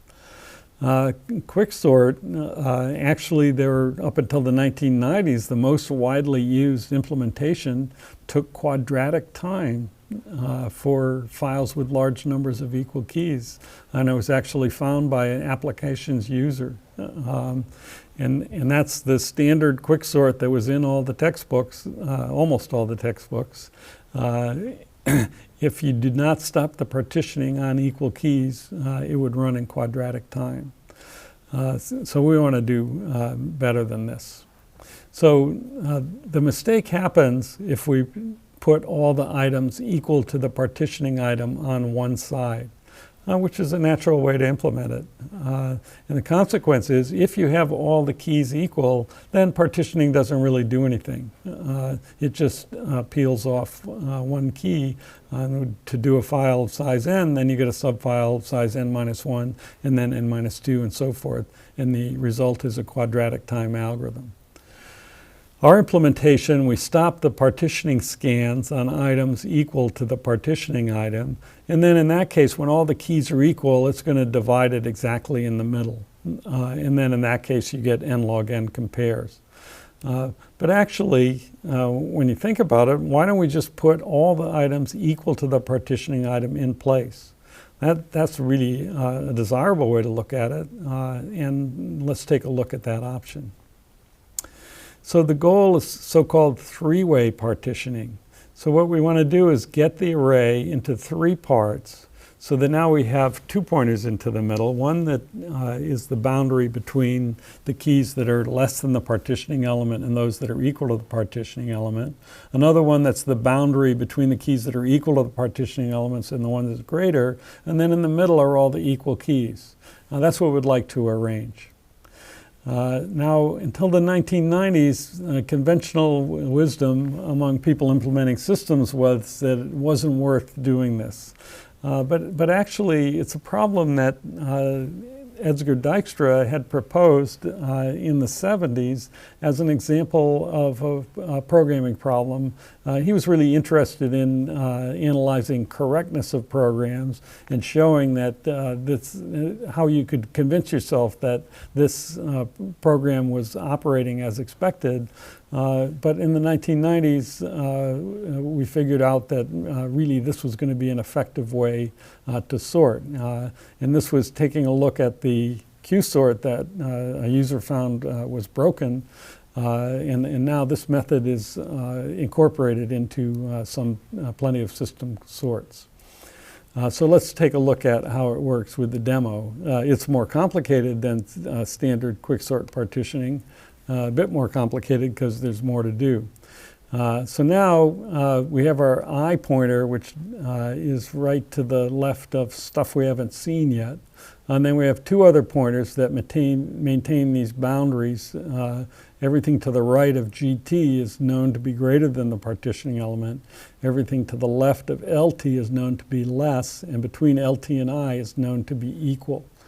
And all the method does is maintain this invariant. So let's do an example or two and see how that works. So we increment I and then figure out what to do. So now it's less than the partitioning element. So what we want to do is increment LT. So now we have one that's definitely less than the partitioning element, and LT is pointing at the partitioning element. And so now increment both LT and I. So that's the first case there. So now we have a second item, B. That's less than the partitioning element. So we exchange it with LT and increment them both. So we're moving the smaller ones than the partitioning element to the left of LT and keeping LT pointing on the partitioning element. Now what about when we get one that's greater than the partitioning element?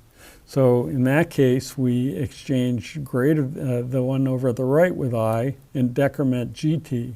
So now we have one over to the right that we know is greater than the partitioning element. Notice that we didn't increment I because that element Z that was over on the right really hasn't been compared with the partitioning element yet. But we did decrement GT, so we made progress. So now what happens here, now I is pointing to a bigger one, so we're going to exchange it with the one at GT and decrement GT again. And again, Y is bigger, so exchange it and decrement GT. Now we have the C, that one's smaller, so that's the first case. So we'll move it to the left of LT and increment both LT and I. W's a bigger one, that has to go over to the right. Now we have I pointing to an element that's equal to the partitioning element. And what are we supposed to do then? Well, to maintain the invariant there, we just need to increment I. And again, it's pointing at one that's equal to the partitioning element, increment I. And now one more time, and now it's pointing to one that's greater. So we exchange that with GT and decrement GT, and I's pointing to the one that was there, and that one's smaller. So we exchange it with LT and increment both I and LT. And now we're at a point where the pointers have crossed, I and GT have crossed. There's nothing that we haven't examined yet. So our partitioning is complete.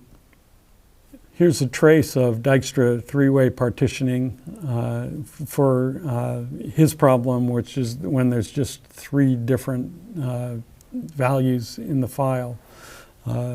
Our problem, we were treating partitioning equal to the partitioning element as one value, less than as another, and greater than as another. And so this trace illustrates how we always make some progress, and eventually we get the file sorted.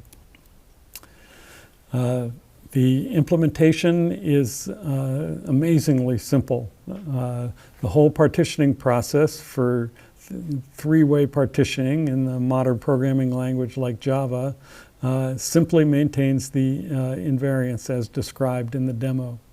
If we find one that's less, we exchange I and LT and increment them both. If it's greater, we exchange I and GT and decrement that. Otherwise, we increment I. Could hardly be simpler. In fact, is simpler in many ways than the standard implementation of quicksort. In fact, there's an argument for just using this implementation of quicksort and forgetting about HORS because it performs so well in so many practical situations. Here's a visual trace of three-way quicksort for a situation with plenty of equal keys. And again, when there's lots of equal keys, then there's going to be a place where one of those is chosen as a partitioning element, and then a big chunk of the array gets handled just in the partitioning process. Now there's actually some deep reasons why this method is important. And one thing to do is to realize that the lower bound that we talked about before depended on the keys being distinct. The worst case for a lower bound is when the keys are all distinct. But if we have a situation where there are lots of equal keys, that model is wrong. It's not too difficult to get a similar lower bound for the model when we know that there are some equal keys. So, for example, this is a rather complicated formula, but not too bad. And it says that if you know that the ith key occurs xi times, you can write down a lower bound for the number of compares that are going to be required in the worst case. And what's interesting about three-way partitioning is that the number of compares that it uses is equal to this lower bound within a constant factor. So that's entropy optimal. What that means is whatever the distribution of equal keys in there, this thing is going to use a number of compares that's proportional to the best that you could possibly do. The proof of this fact is quite beyond the scope of this course, but it's still an important fact. And the bottom line is that if you randomize the order and use three-way partitioning, then there's a lot of applications where your sort routine is going to be linear, not n log n. So it'll be much faster than merge sort in other methods for really a broad class of applications. So taking a look at equal keys carefully is something that can lead us to very efficient quicksort implementations.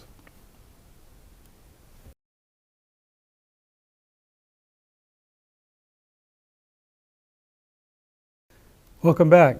Today we're going to look at priority queues, which is a variant of sorting that generalizes the idea to provide more flexible data structure that we can use for all sorts of applications. To get started, we'll look at the API and some elementary implementations. So a week or so ago, we looked at collections in Java and the idea of elementary data structures where we insert and delete items, and then the data structures differ on the basis of which item we choose to delete. We looked at the pushdown stack, where we removed the item that was most recently added, and the queue, where we removed the item that was least recently added. And then we talked about randomized queue, or a bag, where we might remove a random or an arbitrary item. Today what we're going to talk about is called the priority queue. And for that, we insert items, but when it's time to remove, we consider the items to have a total order, and we want to remove the largest or the smallest item. So this little example, if we insert P, Q, and E, then when we do remove max, we want to get the Q out.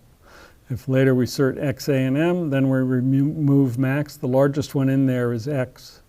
And we insert P, L, and E, and then after a while we remove max P.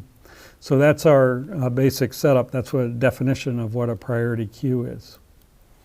So the API will look very similar to our stack or queue API, with the difference that we want to have generic items that are comparable. So the Java language for that is in the class header. We say that our generic type, key, extends comparable of key. That just means that our keys must be comparable, and we must have a compare to method that will compare it to another key.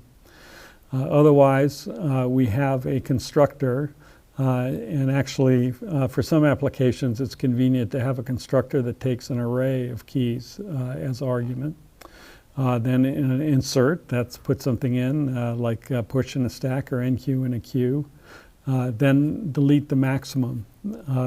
I referred to delete the minimum just to avoid confusion. We have implementation, separate implementation, usually min PQ, where we delete the minimum. Then test is empty, and we also sometimes have extra method that just gives us the value of the largest key, and also size, which is useful sometimes in collections. You might also want it to be iterable, but we'll skip that for now. There's lots and lots of applications of priority queues. Even though it emerged as a data structure relatively late in the game, now that we see that there are many algorithms that are much easier to implement when we think about the priority queue abstraction. We have data that we're processing. We can't process it all at once. We have to save it some way. And then what the priority queue tells us is, let's organize it in some way so that we're always taking the best one to process next. And that turns out to be very close to a generic algorithmic design technique that we'll be looking at in many, many different applications. Today we're going to talk about event-driven simulation, which is an interesting idea that is based on priority queues, but it's also used in numerical computation, and we'll see in algorithms for data compression and graph searching that it's useful, and in many other applications in computer science and in scientific computing. It generalizes the stack in the queue and gives us a data structure that we can use to effectively design algorithms of all sorts. So here's just a particular client that will help explain the idea. So our challenge is, let's say this is on the web. We have billions of transactions, and where they're streaming through our data warehouse or our processor in some way. And just a very, very huge number of transactions. In fact, we couldn't possibly hope to even store them all. There's trillions of them. They're coming through as fast as possible. But we're interested in the biggest ones. So maybe it's the biggest amount of dollars or the biggest cost or whatever it might happen to be. And so we can pick some number that we can store. We'd like to store the 1,000 biggest ones. So you can imagine a credit card company looking for fraud is going to care about keeping track of the largest transactions. So maybe we can store millions or thousands of them. So that's our parameter M. That's the number we can afford to store. But the total number of items, we couldn't possibly afford to store them. So, and this is just some test data where we've got all these transactions. And so we're going to be able to take in data like this, and again, an unbounded stream of data. But let's say we want to keep track of the top 5 values using the third column as the value. So we're going to look at a client program called top M that takes a command line argument, how many, in this case it's going to say 5, and then it's going to take from standard input the transactions, and it'll print out the top 5. So that's a canonical example of a priority queue client. We need to design a program that can do that. So with the priority queue abstraction, that's not too difficult to do. So we're going to use a min-oriented priority queue, so that's going to keep, it'll be one where we can delete the minimum. And it'll be generic, so we have a transaction type that holds this information, including natural ordering, where it's ordered by dollars, that last column.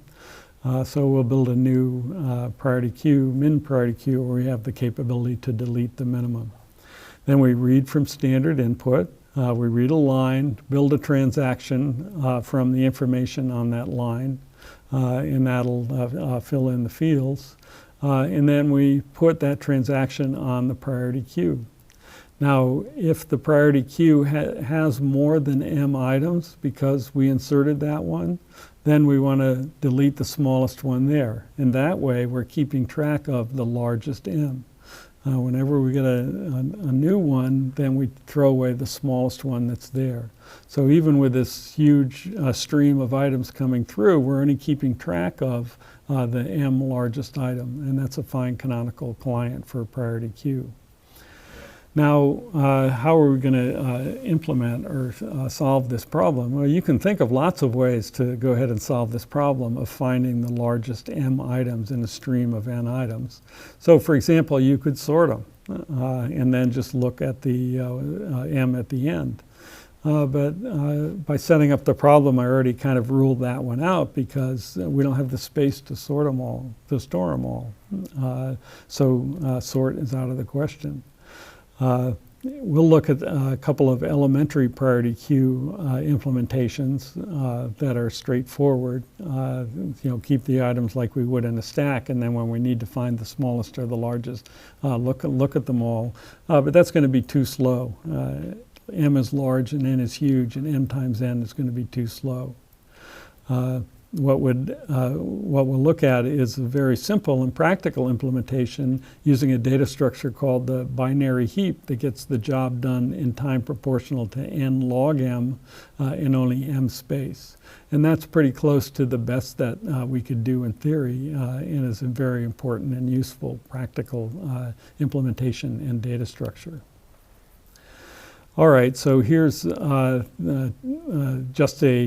overview of two elementary implementations for priority queues using the example operations that I gave before.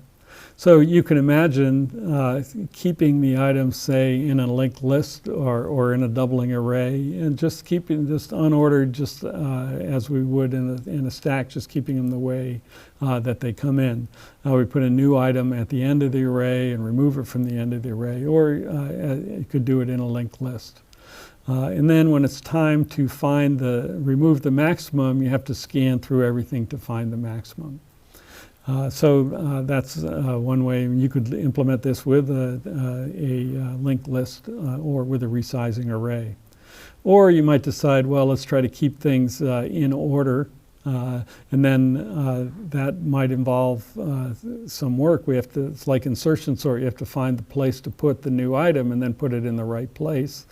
And again, you could do this with a linked list or with a resizing array, but then with array, you'd have to move all the larger ones over one position to fit the new item in. When we insert E, and it's supposed to keep them in order, we have to move over L, M, P, and P to get the E in, and so forth.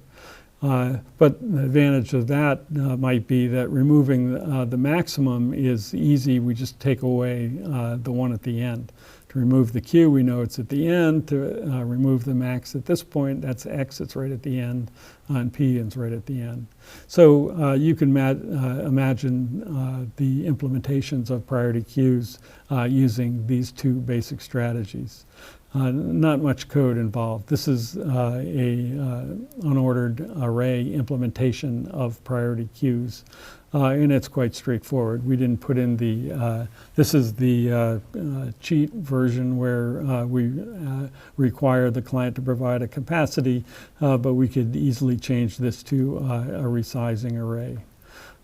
So insert just puts it at the end, and since it's unordered, delete maximum has to go through the entire array to try to find the maximum. When it finds it, it exchanges it with the one at the end and then removes it the same way that we would in a stack. And it'll use less in exchange just like we would in sorting methods. So that's a fine implementation if the priority queue is going to be tiny all the time. So if you, without even implementing it, you can understand this table that if we use an unordered array implementation, we can get insertion done in constant time, but we have to look at everything to delete the maximum or even find the maximum.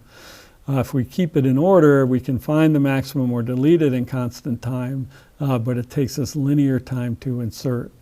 And since, as with stack and queue operations, these insert and deletes might be intermixed in arbitrary ways, and there might be huge numbers of them, neither one of these is very attractive because they're going to take n times the number of operations.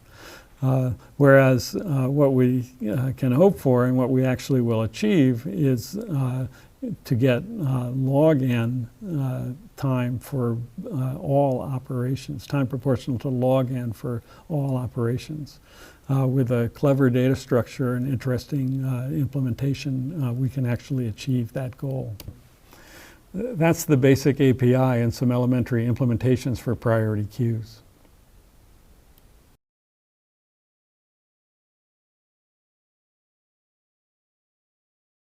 Now we're going to look at binary heaps, which is an ingenious and very simple data structure that's going to help us implement all the priority queue operations quickly.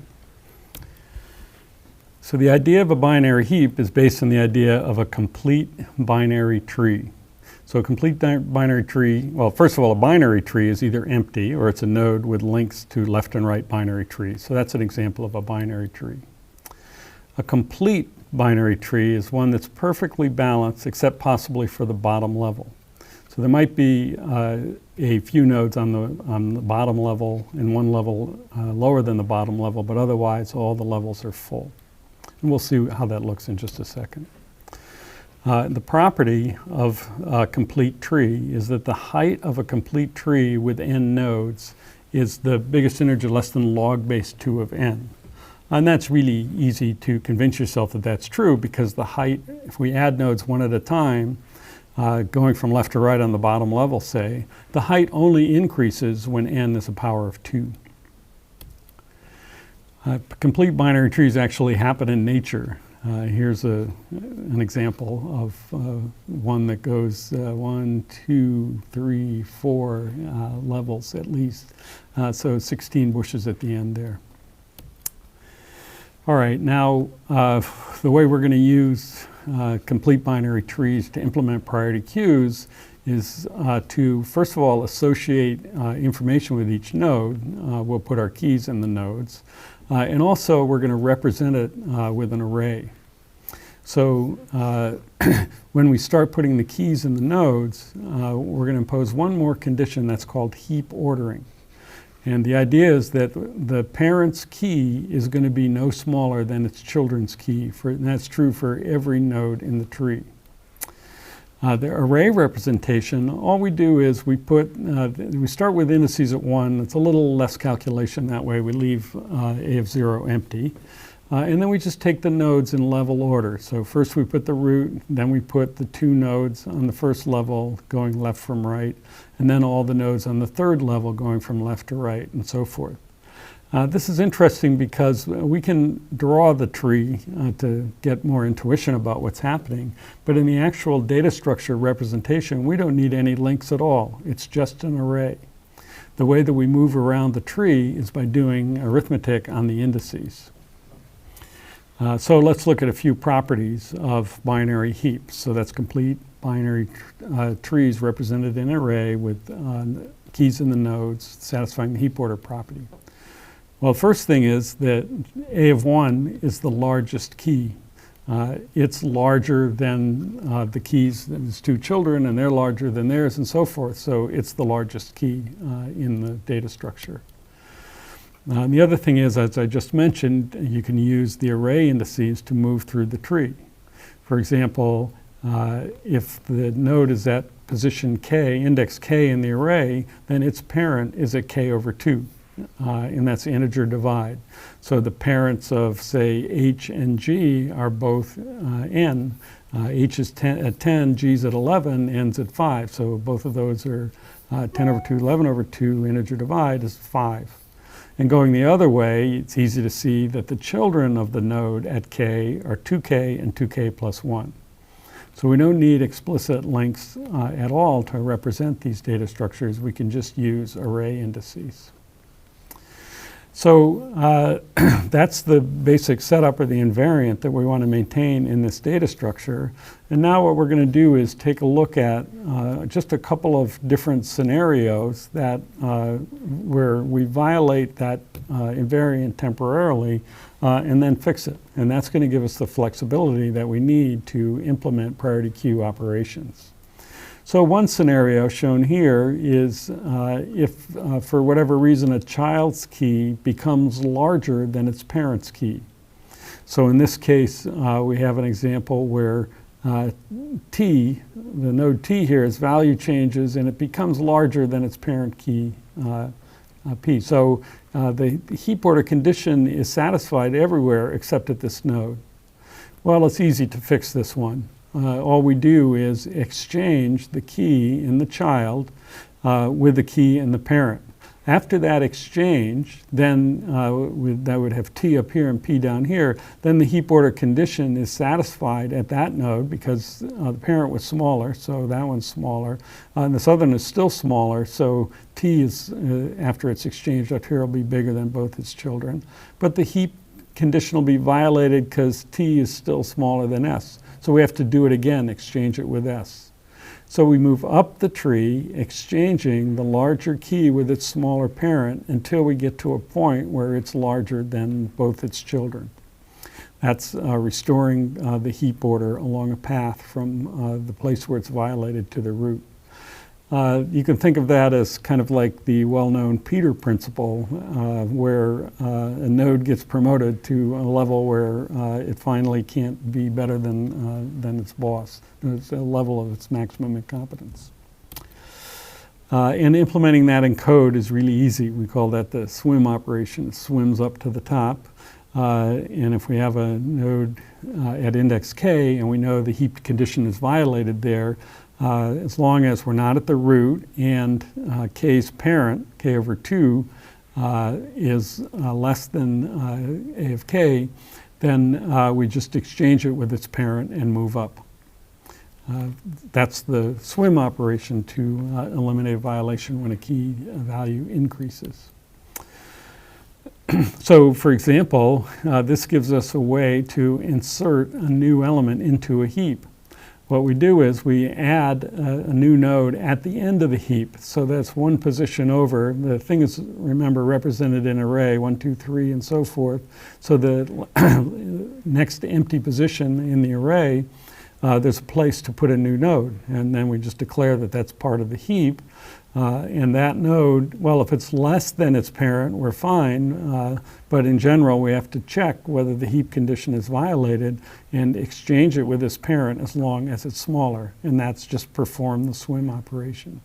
So if n is the number of items in the heap defined to be in the heap, we're going to increment it, store our new key there, and then perform the swim operation.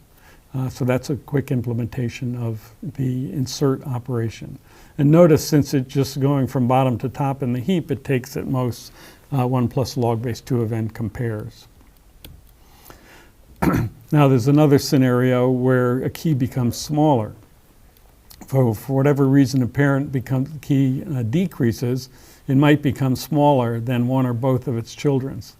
In this case, the value at position 2 is changed to h for whatever reason, and that's smaller in this case than both its children. So how do we fix that violation? Well, that one's also easy. We figure out which of the children is larger. In this case, it's the s, and we exchange that one with the one that's violating the condition. So that's moving the smaller key down. After that exchange, then S is in position 2, and it's bigger than both P and H, and the heap condition is only violated again where H is sitting. And again, we keep going until getting to the bottom or getting to a place where both children are smaller. And that's maybe a little bit what happens when a new boss is hired from the outside. And then the two subordinates struggle to take over that position, and then the boss would get demoted to its level of competence. And again, that level of flexibility, here's the implementation of it. And again, it's quite straightforward using the index arithmetic to move around in the heap. And that's called the sync operation because we're going down in the heap. If we're at position k, then what we need to worry about is the nodes at 2k and 2k plus 1. And the first thing to check is find out which one's bigger. It's either 2k or 2k plus 1, and so set j accordingly. So that's j now, is after this statement, is the larger of the two children. And don't forget to check that we're going off the end of the heap. And then if the k is not less than either one of those, then we're done. If it is, then we exchange with the larger of the two children and move down the heap. Again, just a few lines of code to eliminate the violation when a key value in a heap decreases. And that one we're going to use to implement delete the maximum in a heap. So delete the maximum, we have to do two things. One thing is the size of the heap has got to go down by 1.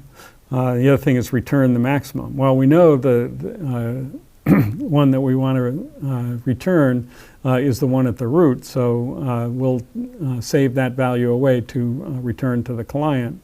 And then, since it has to go down by 1, the place to get remove the element from the heap is at the end of the array, because it's now going to have to not occupy that position.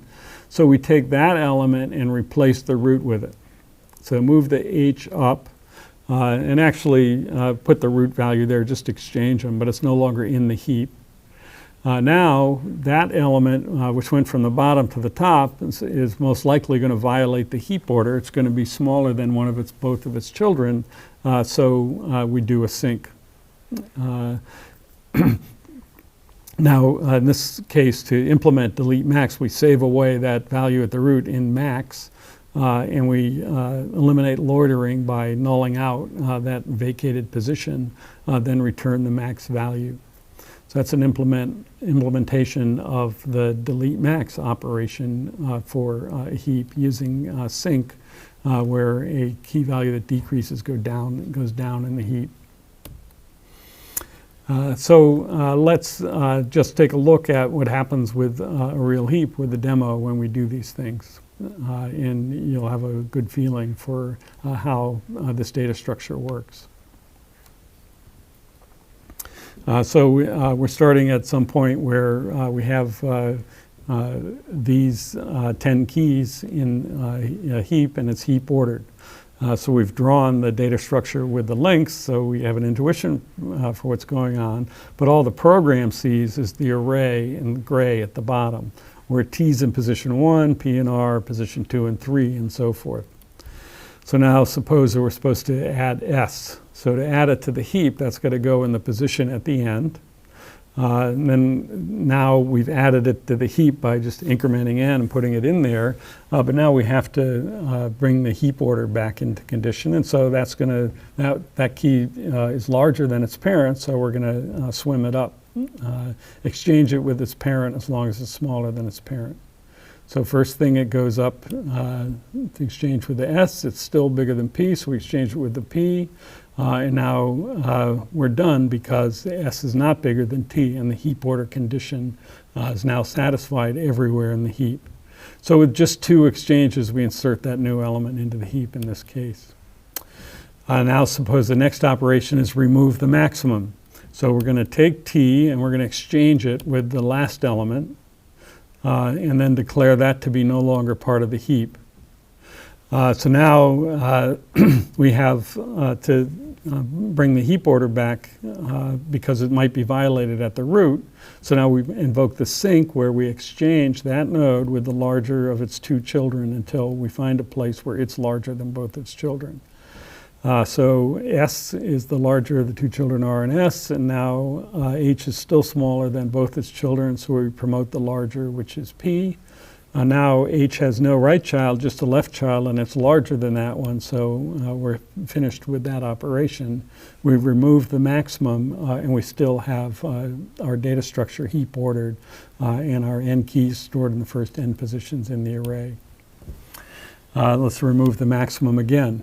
Again, we take it out by exchanging this time G with the root, and then decrease the size of the heap by 1, just take that out. Now the node at the root violates the heap order, so we have to exchange it with the largest of its 2 children. In this case, that's R. Again, G is not larger than its 2 children, so we have to exchange it with the larger of the 2, that's O.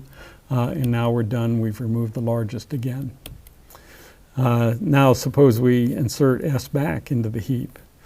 So that's adding it at the end, violates the heap order, exchange it with the parent who's smaller and keep doing until we get to a place where it's larger than its two children. In this case, S goes all the way up to the root, and it's all heap ordered again. So that's a little survey of some operations on a heap, and you can see how every operation is done with just a few exchanges along the path from the bottom to the top, or the top to the bottom. Okay, here's the complete Java implementation of a priority queue using the binary heap data structure. It's actually not so different from the elementary implementations that we looked at in the last section.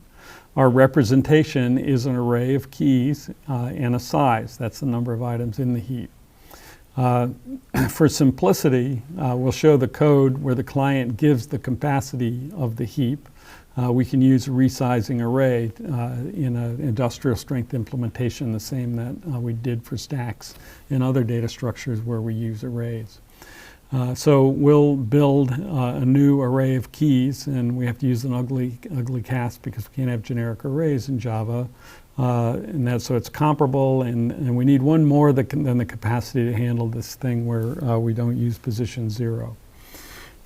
So the priority queue operations is the insert and del max that we just showed in the previous slides. Isent is just checking whether n is equal to 0. We have the swim and sync functions that we showed earlier, and then we have helper functions less and exchange that access the array directly so that the code doesn't have to access them directly. That's a complete implementation of priority queues in Java. And this implementation by itself is extremely significant because it's really very simple, optimal representation of the data, and only a little arithmetic with array indices. But as you can see by looking at this table, it gives us a way to implement priority queues where both operations are guaranteed to happen in log n time. Now, experts have worked to come up with improvements on this, and there are slight improvements possible. We can make the heap D-way rather than just two-way, and depending on the frequency of execution of the insert and del max operations, that might work out better. There's an advanced data structure called a Fibonacci heap where inserts are done in constant time and delete max done in log n time on average over all the operations. But that one's generally too complicated to use in practice. But still, again, using theory as a guide, maybe there's a way to, to decrease costs a little bit from binary heaps. And of course, we cannot get down to having constant time for all operations. Why? Well, we can sort with a heap by inserting all the elements and then deleting the maximum and getting a sort done. And that would be linear time if we had this kind of variation, if we had constant time operations for both insert and del max. But for certain applications, we can get close to constant time for one or the other operations, and that'll be useful in different implementations. Now, there's an important consideration that we have to bring up related to the programming language, and this is a more general consideration than usually we bring into focus in algorithms, but it's worthwhile mentioning. We're assuming that the client doesn't get to change the keys while they're on the priority queue. And it's better not to assume that. It's better to arrange for that in our implementations by using keys that are immutable, whose values don't change. There's many reasons that immutable keys are that programming languages provide the capability to build immutable keys, and this is a fine example of one. And we'll talk more about that in a minute. The other things that we didn't talk about in the implementation should throw an exception if the client tries to delete from an empty priority queue. And we should have a no argument constructor and use a resizing array to account for gradual growth and shrinkage in an industrial strength implementation. Usually we provide two implementations, one that's max-oriented and one that's min-oriented, so that nobody gets confused, and they're the same except less and greater are switched. We'll see later on, there's times when we want to expand the API and provide other operations like removing an arbitrary item from the priority queue, or give the client in the API the capability of changing the priority of an item. Our sink and swim methods are good for making this happen, but we'll delay these implementations until we need them in a more complicated algorithm.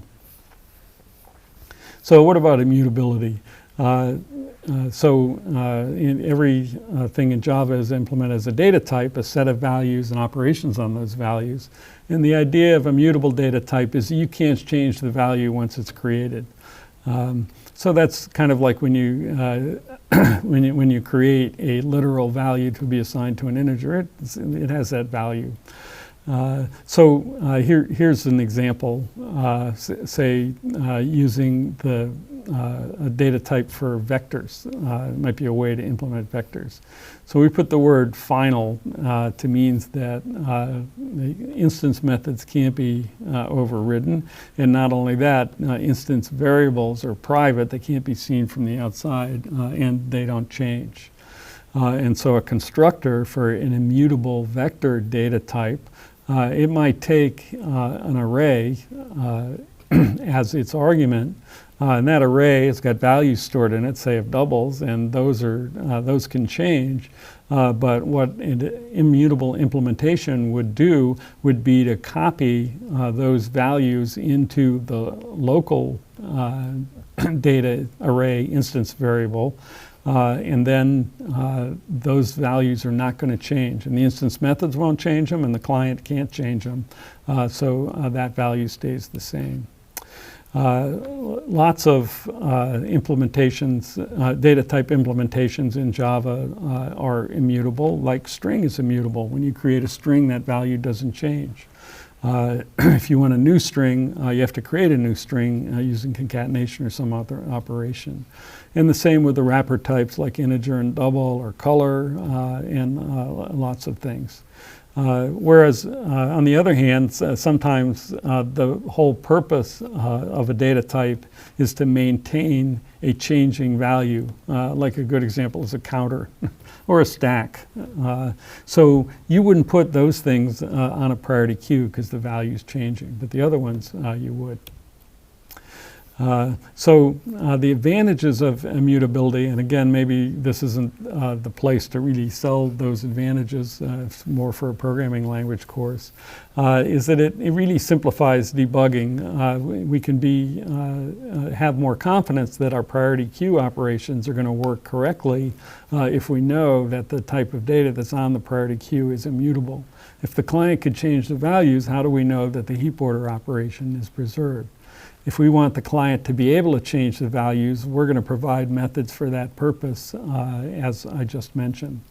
And there's many other reasons that people use immutable data types. There is a disadvantage that you have to create a new object for every data type value, but for a lot of applications, that disadvantage is not viewed to be significant compared to the advantages. Here's a quote from one of Java's architect, Josh Block. Classes should be immutable unless there's a very good reason to make them mutable. If a class cannot be made immutable, you should still limit its mutability as much as possible. And many programmers live by that kind of precept. So that's a basic implementation of priority queues using the heap data structure represented as an array.